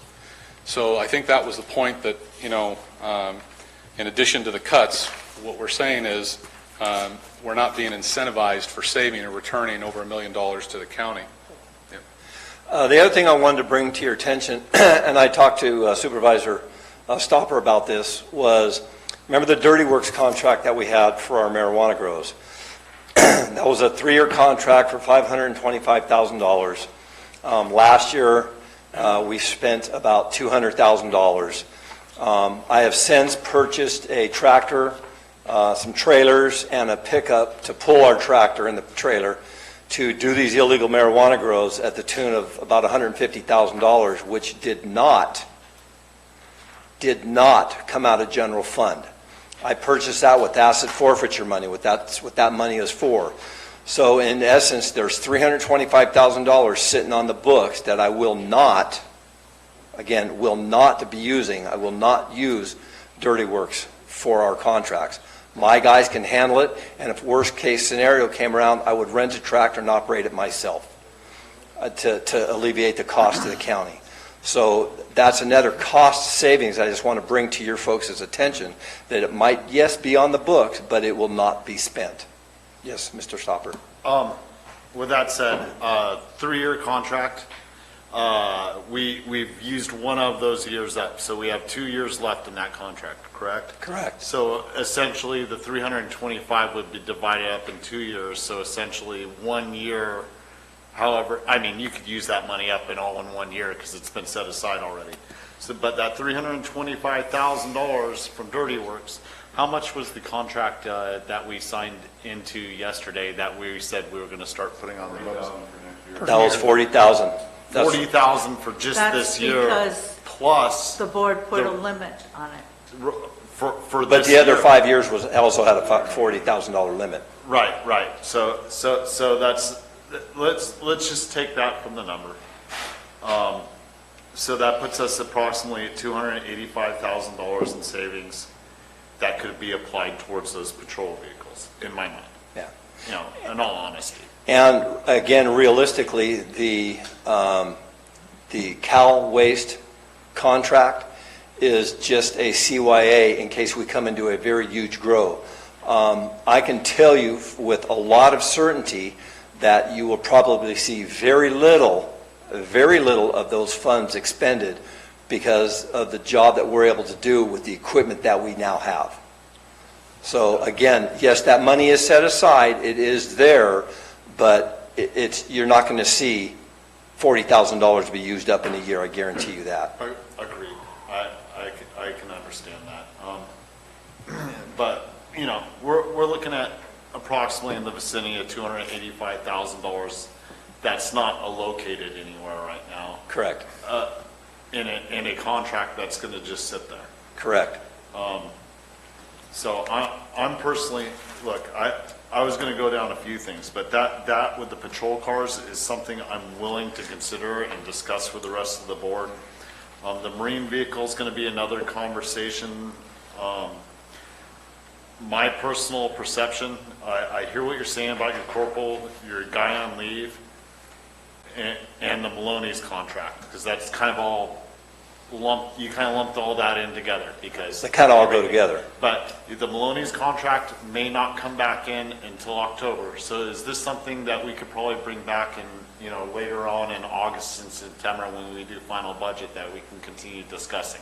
Absolutely. I wanted to put it on your radar and give you a suggestion of what we could do. Again, my corporal doesn't leave until November. Okay. So we can address that stuff down the road. I wanted to bring it to your attention and give you a solution. I don't like telling people, hey, I have a problem, and then expect you to fix it. I like to have the fix already in place so that you have an idea of what direction might be best to go, that's all. Understood, and at that time, then we'll be able to be prepared to apply as a 0.75 FTE as opposed to a full 1 if we were really to micromanage all the numbers Right. and count every beam Absolutely. down to the minimum. There's a lot here. You know, It's a big budget. There's definitely some things, a few things I'm willing to consider moving forward in the interest of public safety. The patrol cars, look, there's been discrepancies the last few years. I definitely want to see, personally, want to see more patrol cars for feet on the ground. Something else I want to talk about is overtime.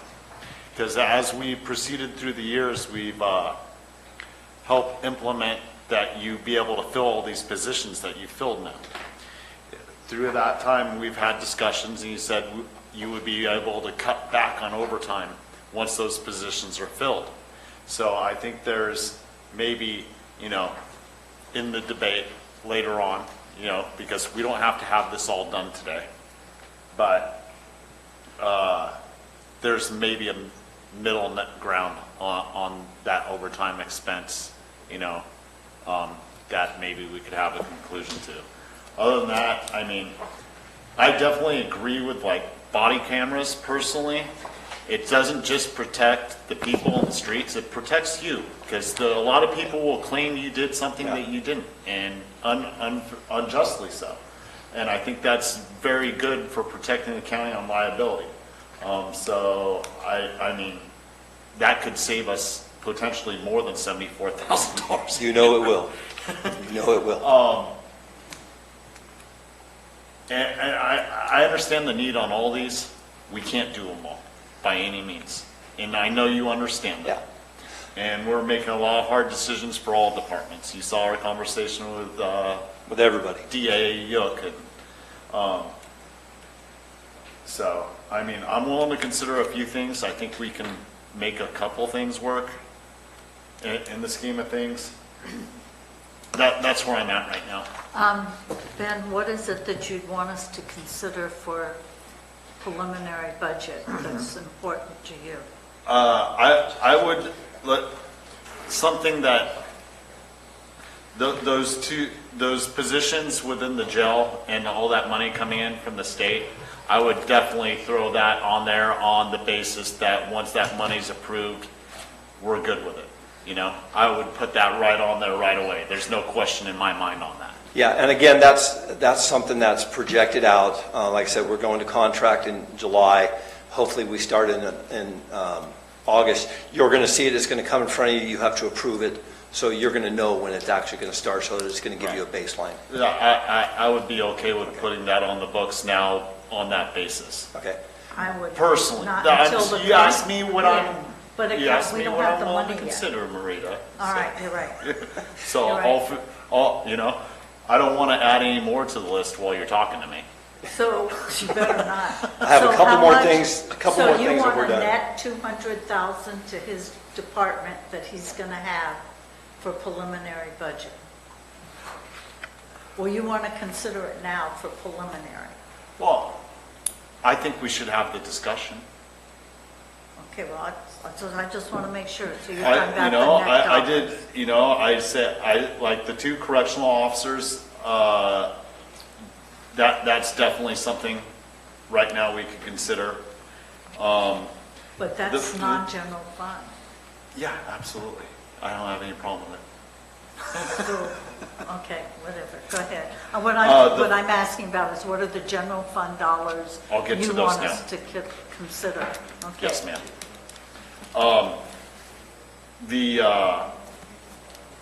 I think we can wait till later for the corporal, the gentleman that's going to go into the armed forces, the reserves for the year, and the Maloney's contract.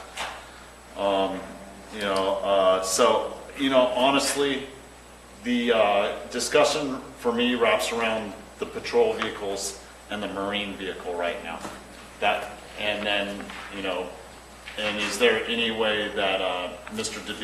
DeVasilio can justify that with other savings in his department or other money coming in?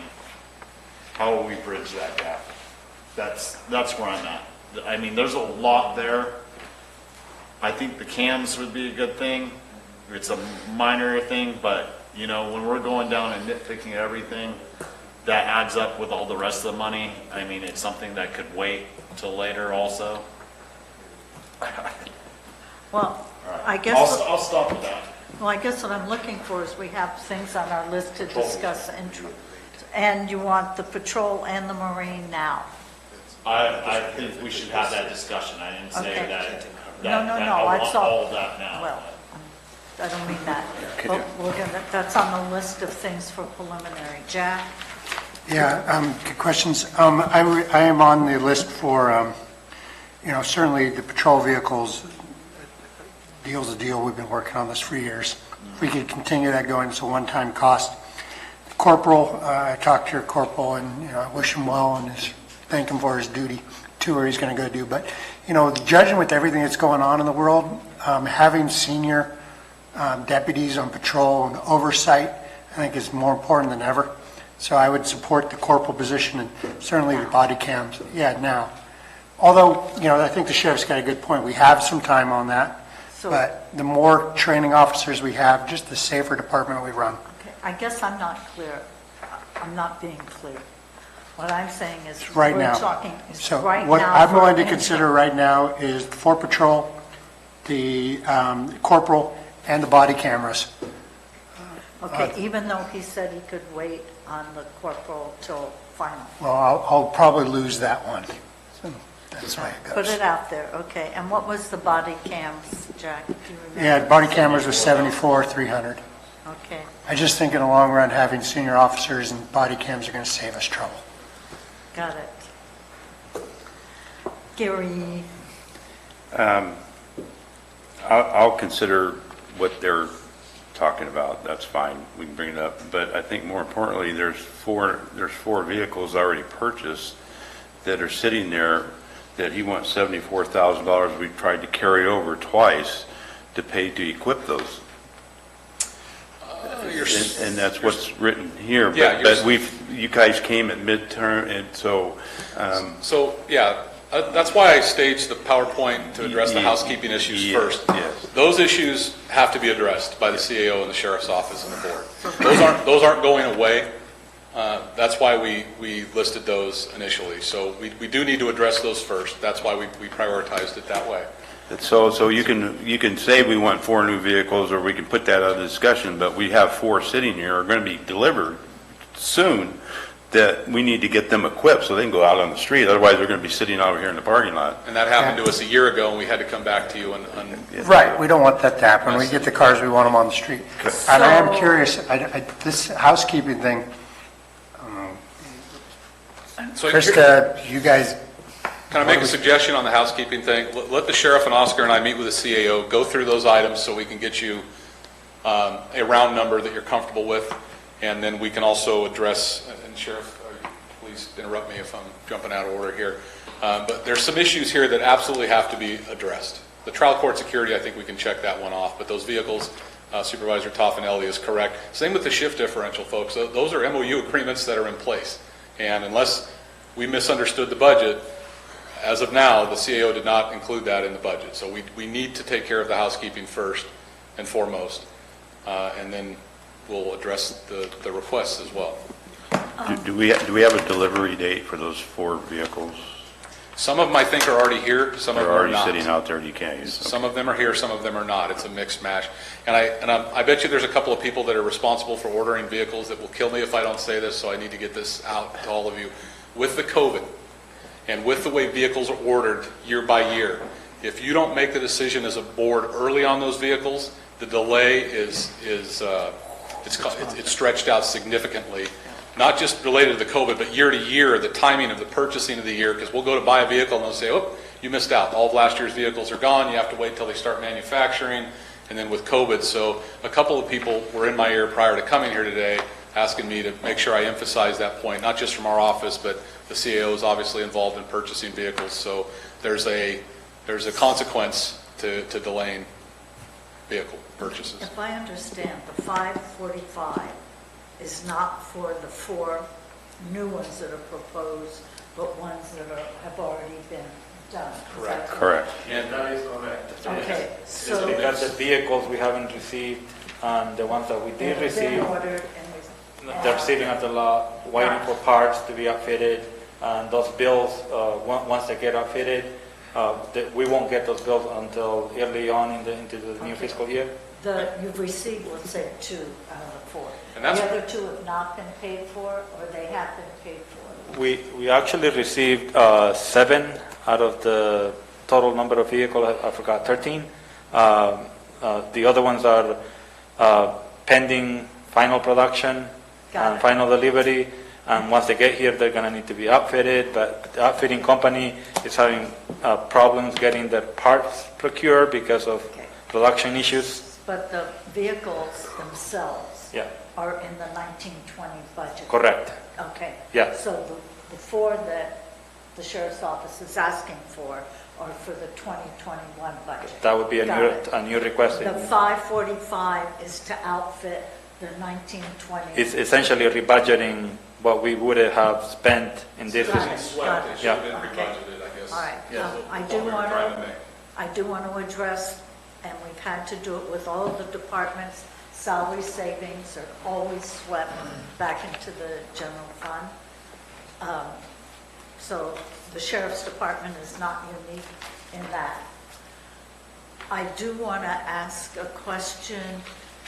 If I remember, and Krista, you might be able to help me, I thought in reading the budget introduction that salary increases, time and grade and so forth, we are not asking the departments to cover that. Is that correct? So, and those were the initial, that was the initial guidance that we gave to departments, and we did not walk that guidance back. It was certainly our hope to be able to do so, depending on how one wishes to look at it. When we did the 5.3% cut, that was, as you know, intended to be general in nature.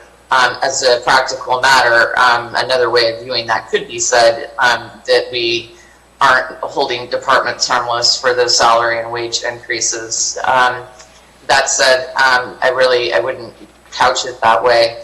In terms of the sheriff's department budgets with personnel in them, in many cases, they had modified our base PCF data, and I understand Under Sheriff Macedo spoke eloquently with respect to why they chose to do that. However, as a county and countywide administrative department, our focus is to implement systems like we have done over the past few years, like OpenGov, and in particular here, the personnel cost forecasting data.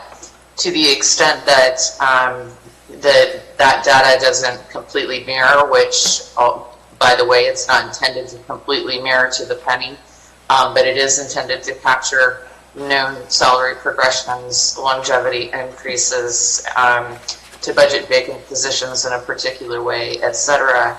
And it does work, if anything, too well with respect to the fact that we do experience, or have been in the last few years, a fair amount of salary savings. And also, as the Sheriff's Department has noted, are looking at a $1.1 million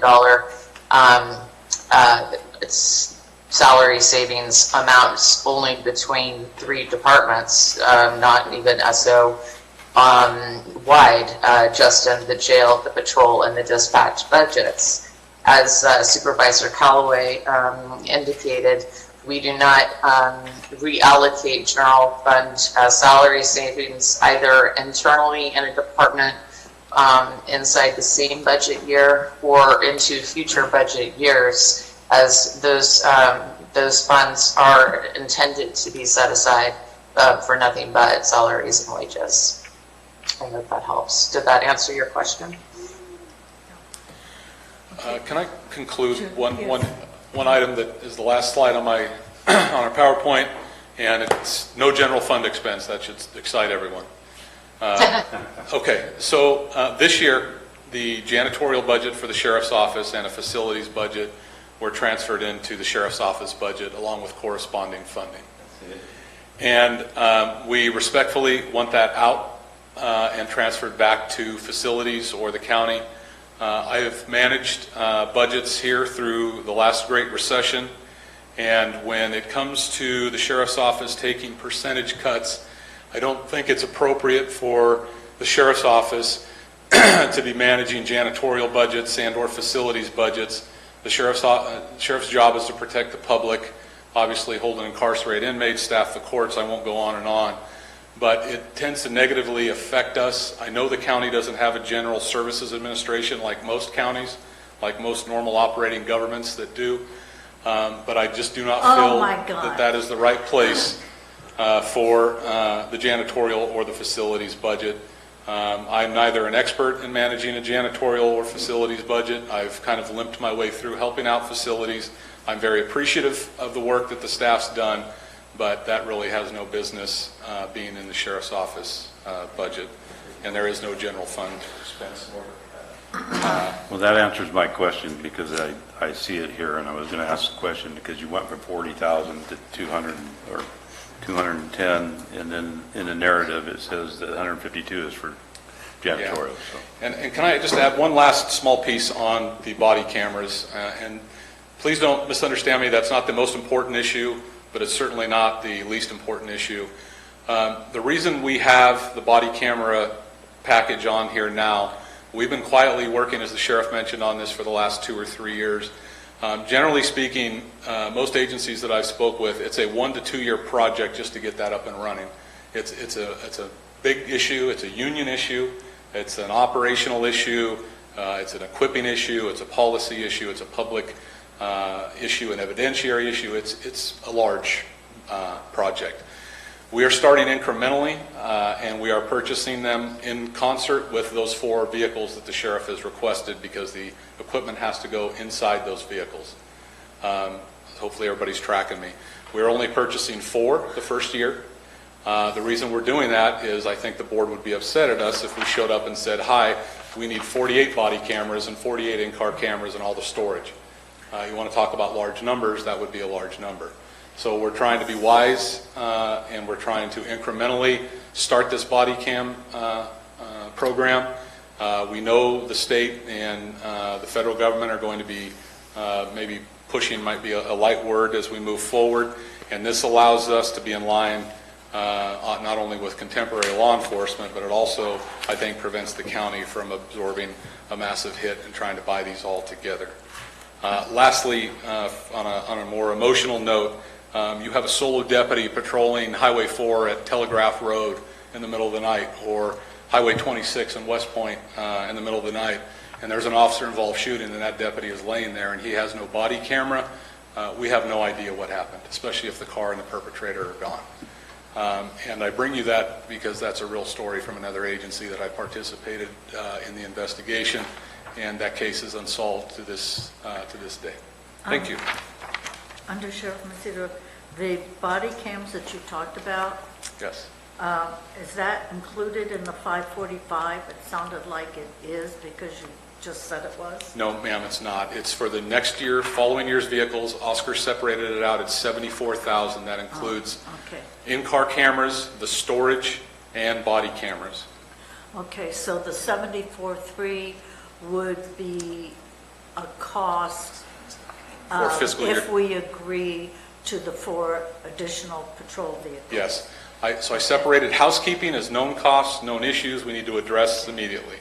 The body cameras are included in the next fiscal year's request, not the housekeeping, the cleanup. Madam Chair, if the housekeeping accounting, I mean, that's throwing a $1.22 million swing into the budget. That's a big deal. Because, Krista, I mean, which numbers are right? Are we supposed to look at? Part of that, 188,000 were personnel increases that were known, and the administrative office has already said that they don't have to absorb those costs in the budget. Didn't I hear it correctly?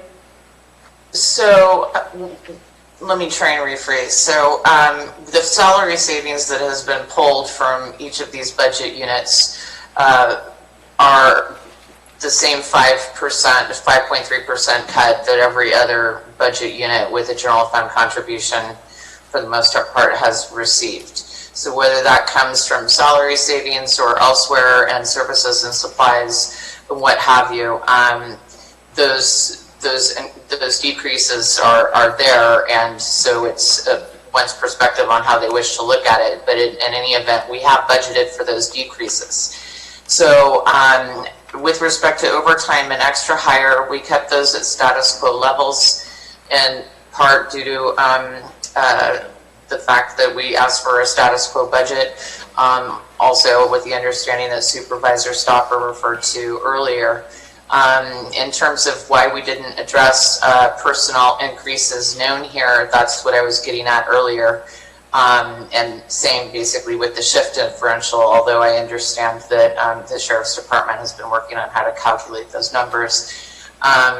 In any event, the real issue with the housekeeping issues per se, and I was not aware of the $545,000 rollover ask, and I don't think, and I don't know that it's anyone's issue as much as just one of timing. But at the end of the day, whether it's petrol, fuel, jail food, etc., or that $545,000 or the $21,000 for the minor equipment, the question remains the same. And that is then from where are we going to locate those funds? So either elsewhere inside of the sheriff's budgets or elsewhere in county general fund departments. But at this point, that's a discussion that we need to have in order to get clear direction on how we might affect any changes the board wants to see. Okay. Because these are all understood that their housekeeping issues, particularly from the perspective of the Sheriff's Department, but at the end of the day, it's still an additional general fund request. Okay, thank you. That's why we want to sit down with them and go over these numbers, because we need authorization to expend that money in the next fiscal year. And those are funds that were approved last year, that were swept and rebalanced, and we need to expend those this year. This is not the first time this has happened to you, by any means. And I was going to go, a lot of this, what I'm feeling, and Under Sheriff Macedo has suggested sitting down with the CAO and then and the administrative office and working through some of this to see if they can come to some conclusions on this. I'm really hearing his suggestion personally. I would say that right now it might not be a bad idea to punt and let them get their heads back together, and then we can come back to it as we are working with a lot of the other things. The one thing I will say is that the CAO's office and the Sheriff's office has in past always been able to sit down prior to these, and we've always, if you've noticed the last couple of years, it's been a very smooth transition. We haven't had to do this because we had the opportunity, but I think with the COVID things going on and with all the protests and just everything that's been going on, we didn't get that opportunity this year. So in the CAO's office's defense, we weren't able to sit down and talk and have that conversation that you're suggesting we have now prior to coming to you. Yeah, they didn't have it with any of the departments. No, I understand that. That's my point. Typically, and Al did a great job last year, as Krista did. We all sat down, we got everything all together, so when they came to you, it was a very smooth transition. So it's unfortunate that you are seeing the ugly side of this type of the budget as opposed to the smoother side that you've been able to see. And I think it's just because of the circumstances that we have going on right now. We're all living in it. Okay. Yeah, so I mean, I think sitting down, if you folks decide that's the thing to do, would be awesome. Gary, you fine with that? I don't see how that's going to do anything to do with the preliminary budget that's before us now. That would have, any talks that they have or want to go through will have to come back to us in August for the final budget.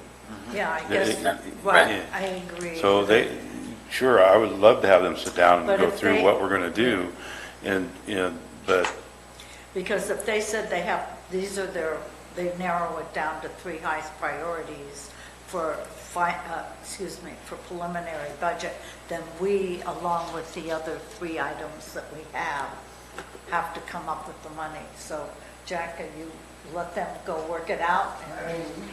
Our budget is all upside down. All the work we've been doing, if we've got holes of this size. Sorry, Susan. And our budget's all upside down if we've got holes of this size. I agree with salary savings, absolutely, we sweep it. But the vehicles, that's different. I don't know how we come up with a balanced budget when we got this swing. I don't know. We have to. Well, then we can't, so which budget are we passing? Well, I guess we have time today. We don't have to, we're not necessarily have to approve it today. We can adjourn until, carry it over to our next board meeting and work it out then, unless we go later tonight. But Dennis, where are you on this? Do you want to let the sheriff's office work with that? I was going to start throwing up confetti to see whether or not. Yeah, Anyway, yes, all of the issues that are in the housekeeping are critical issues, but I don't see, you're still going to have a budget for shift differential, you still have a budget for overtime, et cetera. It's not as much as you need. That's something that we could get into a discussion between now and August and finalize what those numbers need to be. But as far as the vehicles, if we don't move on those now, you may go out 6 months before you finally get something settled, and that's not going to be a good result. So the vehicles have got to be dealt with immediately. Increase of fuel, food, that's, I don't know, the SPCBA's, the ones that you currently have some, and they're date coded? In other words, they got a 5-year life cycle or Yes. something on them, on the tanks? Yes, and they've begun training, but the rest of them haven't arrived, is what I'm being told. Okay, and you're doing fit testing on them? The fit testing is complete. Part of the training process has already begun as of this week. The remainder hasn't arrived, and we don't have authorization in the next fiscal year to complete the purchase and expend those But the reason for the question is this an immediate need, or is this something we could defer till August? But that's something I want you to deal with as part of housekeeping. Yes, so my answer to that is we need to be able to pay for with which we've already purchased. Correct. We need authorization to expend dollars by the governing body when it arrives. And that's what I want to be sure that is something that we deal with as an immediate need. And the trial court security, I don't know what happened there, but that's got to get straightened out. That's off the table. Body cameras, critical. I know, I just heard DOJ was even talking about it yesterday, about how important that was for law enforcement. We know about Cal Waste. The senior officers are critical, but what is most critical is those 2 correctional for health, for the mental health in the jail and your contract. We need to get moving on that as quickly as possible. And then the corporals would then come next in terms of immediate need. Everything else, I think, can be kind of cleaned up a little bit. We'll still have a budget to deal with dispatch and some of these other things right now, and we can clean the rest of it up between now and August so that we'll know in August what your final numbers will be, but at least you'll have something to work with for now. Well, Short and sweet. anything you all want to work on, we want to work on for the recommended budget, we have to find the money for. So if we say to the sheriff, he can have all these things that we want, the 4 cars now, we have to find the money to balance the recommended budget. So my recommendation is that we say the sheriff and admin meet, that we can discuss this. I think we have a board meeting on June 23rd. And we have to have, Krista, we have to have an approved recommended budget by the end of June, correct? On or before June 30th. Before June 30th. So I can call a special meeting. Next Tuesday. Madam Chair, No, So, Madam Chair, yes. I want to make sure I'm understanding you, and that is, are you talking about closing the hearings today No. and then reconvening hearings at a different date? No. Because we will have to publicly notice that. And it requires 10 days prior to whatever it is. Keep it open back in Friday morning. So you can only continue this meeting, I think, for 5 days, Madam, 5 calendar days from So now. let me ask admin we could meet on 5 days. That, Madam do Chair? weekends count? And so these hearings were publicly noticed beginning yesterday and anticipated until tomorrow, till Friday, through Friday. I can double check the language. Madam Chair, maybe we could let them work it out. We can meet again tomorrow afternoon or Friday morning. Or Tuesday. Because we have the same meeting rolling. Yes. Yeah. But there's obviously got to be some conferring here. Krista, Al, So regardless of whether we meet tomorrow or not, both Undersheriff and Sheriff know that we're always available and happy to meet with them. As Rick said, we've got a great working relationship, and we're happy to sit down and talk with them about it. But at the end of the day, it doesn't change the board's discussion or the board's consideration. that's correct. The budget that we put forward requires a $7 million teeter transfer to balance. If we want to add anything more, and it's certainly the prerogative of the board to do that, if we want to add anything more to the budget, we either have to make larger reductions across the board, specific reductions in targeted areas, or we have to have a larger teeter transfer to balance, regardless of the discussions that Jim and Rick and Krista and I could have tomorrow. At the end of the day, I don't want to oversimplify it, but that's really what it comes down to. So the four of us can't fix that challenge tomorrow before the board discussions. And really, it's why we took the wait and see approach with the budget. We've taken pretty drastic measures with reductions that we've put in the revenue that could be entirely off base now that we just got a press release today while we were sitting in this meeting that we're back to stage 3 reopening. That could have a drastic effect on our revenues. We also only programmed in about $3 million of ending fund balance, but we've heard from the sheriff's office there's a significant amount of money in their budget we may not have taken account of in ending fund balance because in most cases where there's equipment to be purchased, things like that, if we just assume when we're going through the budget those things will actually be purchased by the end of the year. So we may have well under accounted for those types of purchases in the projected ending fund balance.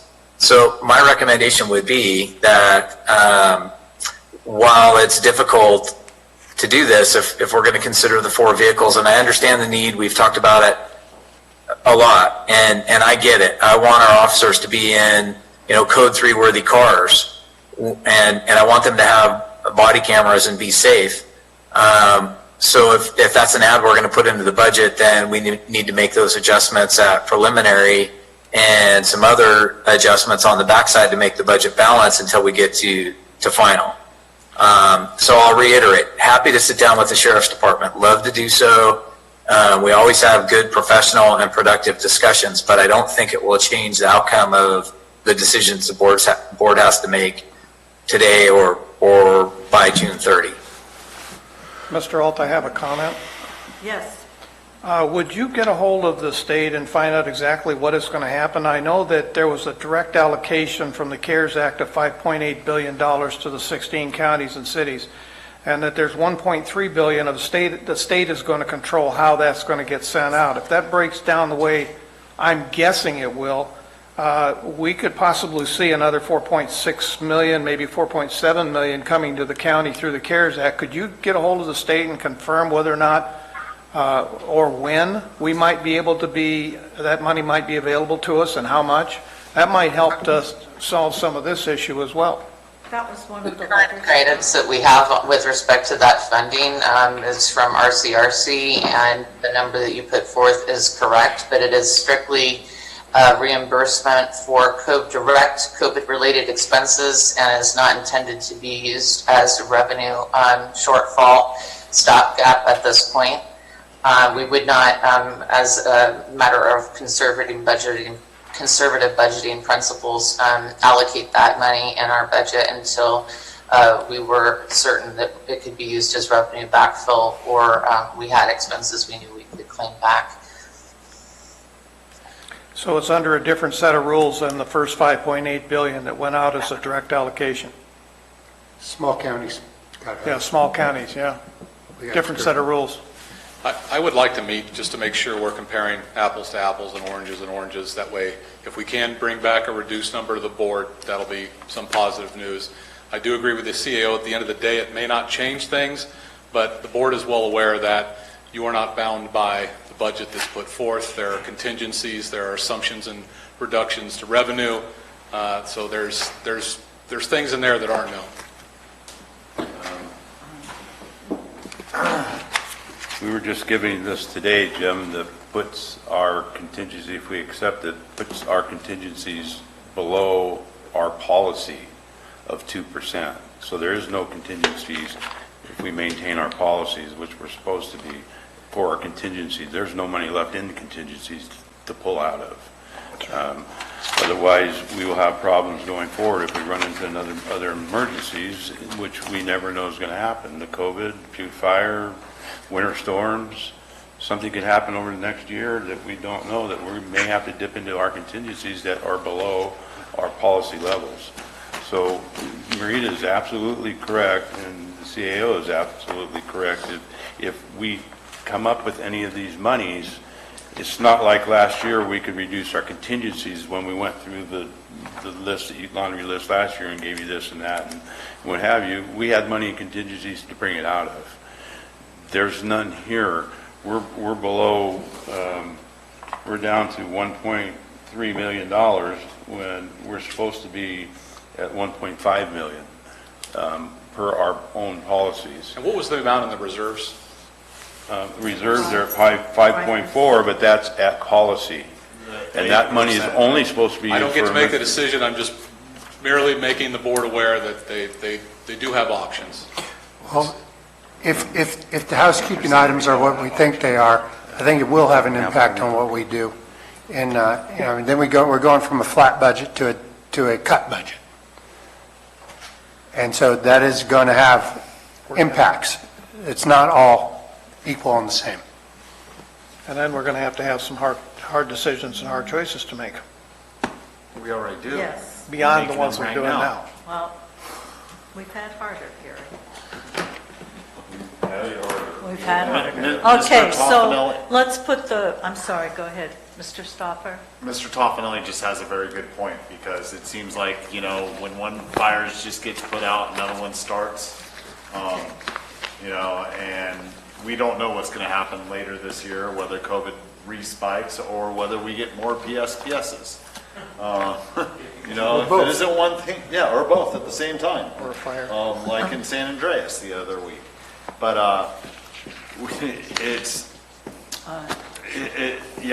we're already into hard decisions. I'd like to kind of put a ribbon around this.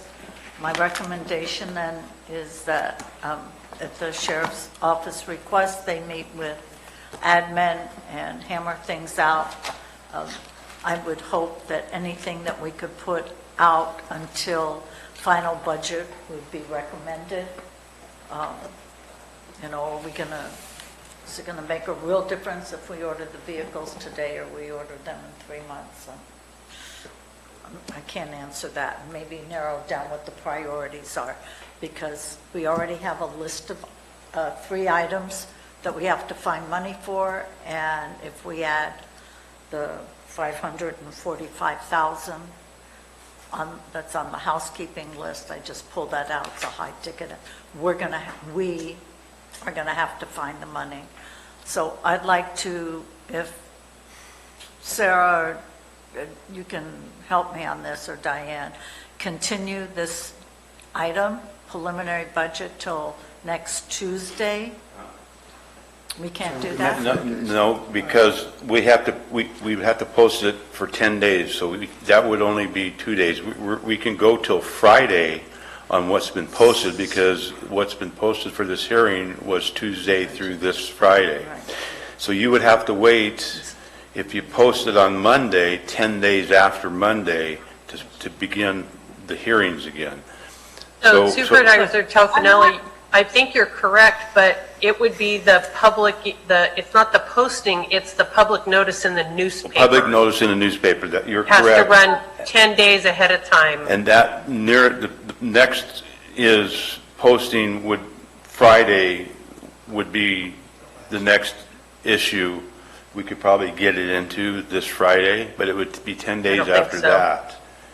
I think we've missed the deadline for this Friday. I think we could probably get it. Sarah? But even so, the next one would be Wednesday then, the following Wednesday, and be 10 days after that. I'm in favor of letting them meet tomorrow if they could meet all day, and then we come back on Sarah, Friday. what are you saying? Yeah, come back on Friday. Or Thursday afternoon. There's a couple of moving parts here. As the clerk mentioned, these hearings were noticed for, beginning yesterday, continuing through Friday, or until completed. As everyone knows, this is a public hearing. In general, hearings may be continued to subsequent meetings, and so long as they're continued to a subsequent meeting within 5 calendar days, they don't need to be renoticed. That's kind of generally for hearing. Do weekends These are count? I'm sorry, say that again? Weekends or working days, business days? Calendar days, so weekends are count. The wrinkle, of course, is that this isn't just a public hearing, it's public hearing on recommended budget. I'm looking at this on the fly, but the way I read it is that the public hearings must begin at least 10 days after the recommended budget is formally released to the public. That's the 10 days.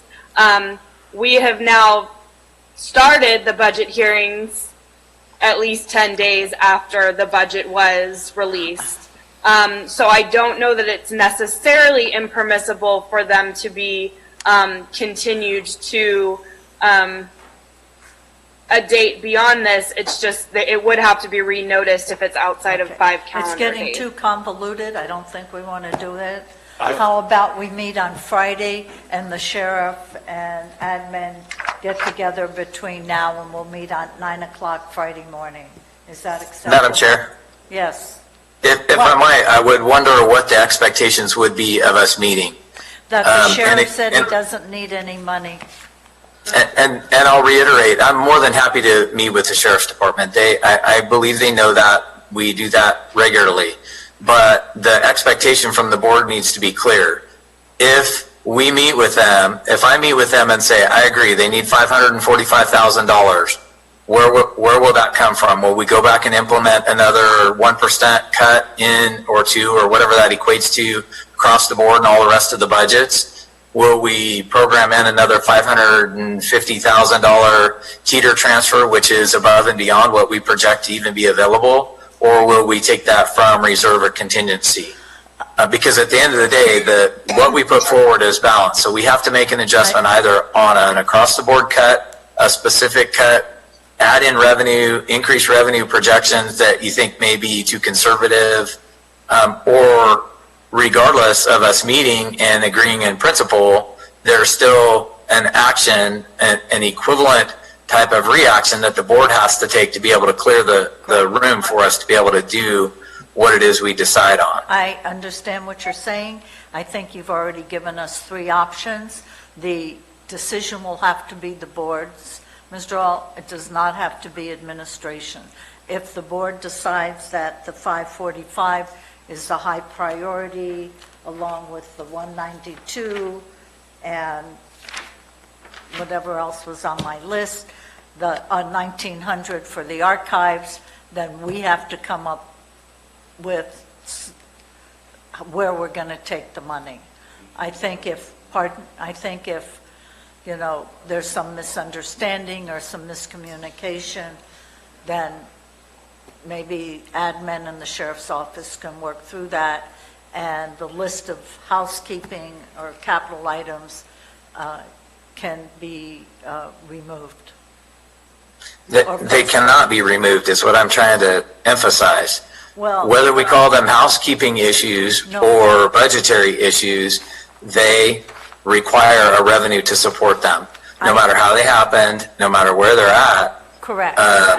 So really, what we would be doing is sitting down and prioritizing what's most important to them, in what order, and then the discussion back to the board is where would we take that money from? And frankly, I think we can accomplish that now without leaving the hearing if possible. And now I'm not trying to push back on the idea. I'm wholly supportive of the idea if there was, for example, Supervisor Toffanelli mentioned, if there was an extra $500,000 worth of contingency or reserves that we could rely on, then we could work with the Sheriff's Department to prioritize what it is their needs are, whether it's housekeeping or budgetary. The only solution that I can think of sitting here that's not that eloquent, it's going to leave us all wanting, but it's what we came here to suggest in the first place, is that we adopt the budget in the form that we brought it and consider looking at whether our revenue projections are low, whether we can put more CARES Act money in, et cetera, from now till final budget. And otherwise, the board, I think, frankly, is going to have to give us clear direction of whether or not they're willing to have us crack into reserves or contingency further to make this happen, or implement further cuts that are across the board to the other departments. I'm not sure where the board is, Jack. Madam Chair, also, are we assuming that all those housekeeping, the 1.2 million is, we're not double counting? So you're saying that those are valid? Well, so that's what I really wanted to have worked out, was what's in there. There seemed to be some confusion. Please explain that to me. I think the Sheriff's Department and we agree that there are things that they have in their budget that are not carried forward in the following year. How that happened, I will tell you our typical process. Yes, if there's unspent money, it gets swept into the general fund and it gets reallocated through the budgetary process as we're going through now. So at the end of the day, I don't think there's a disagreement of whether or not that money's sitting on the table and we don't know about it. If it is, it's going to be in the ending fund balance, which we won't know until year-end close.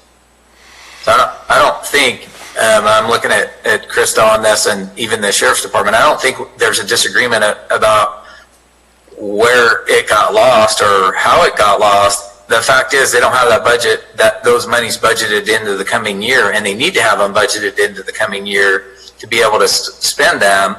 And the fact that we don't have them budgeted in the coming year means that we either have to have additional revenue or we have to take out a contingency or reserve to close that gap. Perfectly. Can we, Madam Chair, I'm not so sure we're going to get a lot further today. I am not opposed to coming back tomorrow. I'm not opposed to coming back. That's fine. Jerry? That's fine.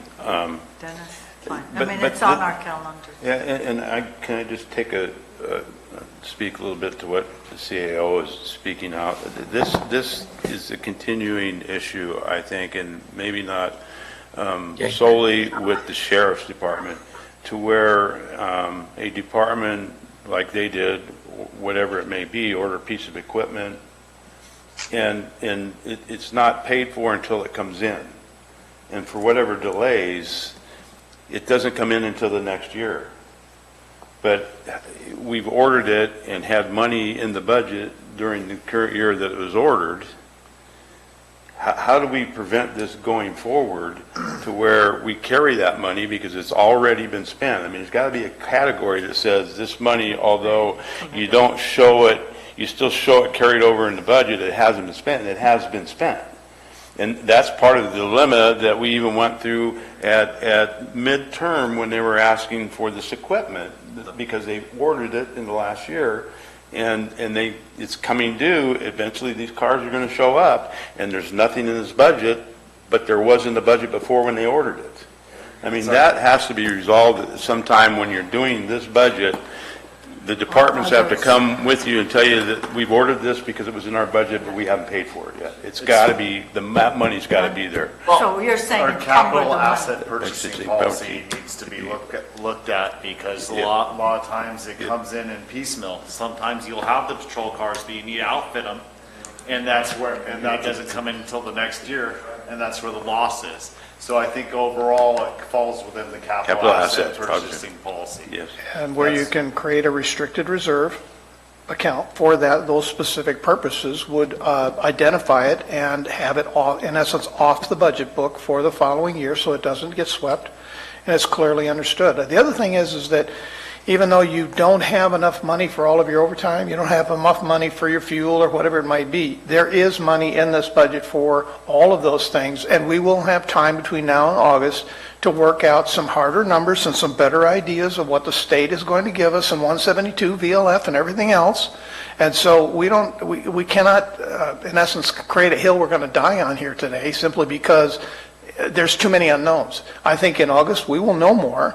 And so I would pick those most critical things to say we can put these things off to August and not drive ourselves to the point of where we just stop dead in our tracks because we don't have the money. We know we don't have the money. And then look to what we can do in August when things are more certain. If I can, Supervisor Mills, the housekeeping items, again, are costs that were known to us, they were known to the CAO, and they pulled them. And we've done this how many years with the cars, specifically the cars? 3 years. They always get swept. We did it with Rebecca Callan with our radios. Remember, we had to. It's the same thing over and over again. Those monies were allocated in last year's budget. They should have stayed there. Doing what you just suggested is a great idea. Our overtime that we're looking for, that could have been pulled out of our salary savings. A lot of this monies that we're looking for could have been pulled out of our salary savings. And I know Ms. Callaway talks about, well, we just sweep everybody's salary savings every year. I have the biggest budget in the county that is general fund contribution. And every year, when you do a 5% cut or a 10% cut, it is a huge dollar amount to us every year. So you take that 1.2 and then you put a 5% cut on top of that, that's over $2 million. Nobody else in the county has to take that kind of a hit. Well, you take $200,000 or $2 million out of our budget, it's huge. And you're exasperating it by not carrying that money over. And I don't want to throw Rebecca Callan under the bus, but that's where it started. She said we cannot encumber, and is causing this problem yet again. Because we'll order these cars. If just say you approve those cars today, by the time we got everything done, those cars aren't going to be built and delivered until next year's budget. And then we're back to the same problem. Until 21, 22 budget? Yes, ma'am. It takes them that long to build cars. And now it's even further out because of the COVID. They're just now starting to get back to work. Sheriff, the most disconcerting thing that could happen here, and the thing that has always weighed heavily on me, is the cash flow. In other words, what do we do and how do we commit ourselves to the point where we can maintain proper cash flow balances within this county and we don't get into what happened with the true mortality stuff and other issues. So that's got to be the bottom line, is that if the money is partially there, fine, but we've got to know that we can pay our warrants when they're due and that we don't have any issues with that, and I'm sure that the auditor would agree. Absolutely. And I know everybody's on the same page. It's just trying to figure out how to get to that page. So. Same book, different pages. There we go. Somebody said that the other day. Yeah, I know. Now, the only thing I'm approving for the budget is the $13,000 for food. Shawnee gets whatever she wants.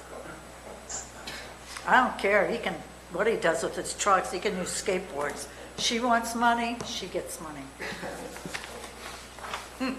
Okay. She wants 4 new trucks. She wants to have 4 new trucks. Okay, so we're agreeing that we will meet again tomorrow morning at, what time is it? Let me just do one clarification.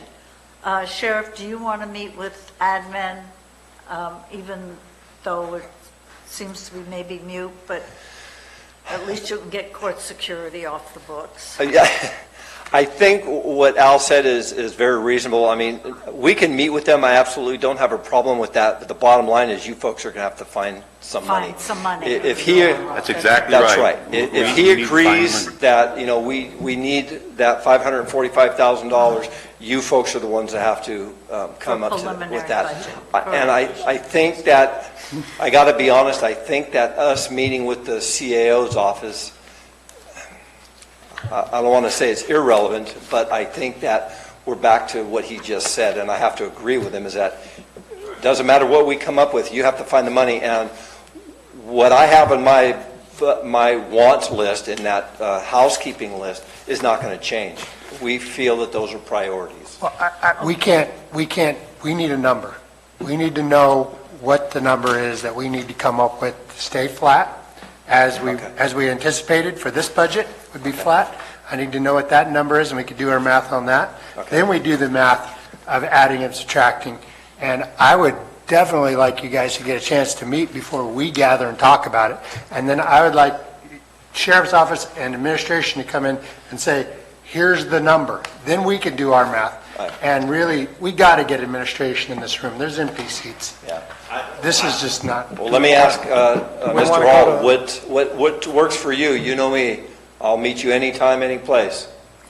Depending on what time the board wants to meet, what do we think? This is a 2-hour discussion. We meet at 7:30 and talk till 9:30 and start the board meeting at 10? Start the meeting at 10. It's a wrap. So we'll meet at 7:30. 6 o'clock in Perfect. Yeah, I'll be in the gym at 6. Frank's opens at 7. One other ask on my part, when you come back, you know, you had everything out there. Can we also have applied the line items that they Yes. apply to at the same time, so then it's easier for me to wade through all this? And the page number. I would appreciate that. Okay. Okay, Thank you. all right. We're done for Thank now? you. Oscar, thank you very much. Thank you. Thank you, Oscar. Okay, Breakfast tomorrow at 7:30. okay, we're going to meet at 10. We have treasurer tax collector, approve as recommended. Thank you. Special districts, approve as recommended. Okay. So, Krista, you have that. So we're meeting tomorrow morning, 10 o'clock.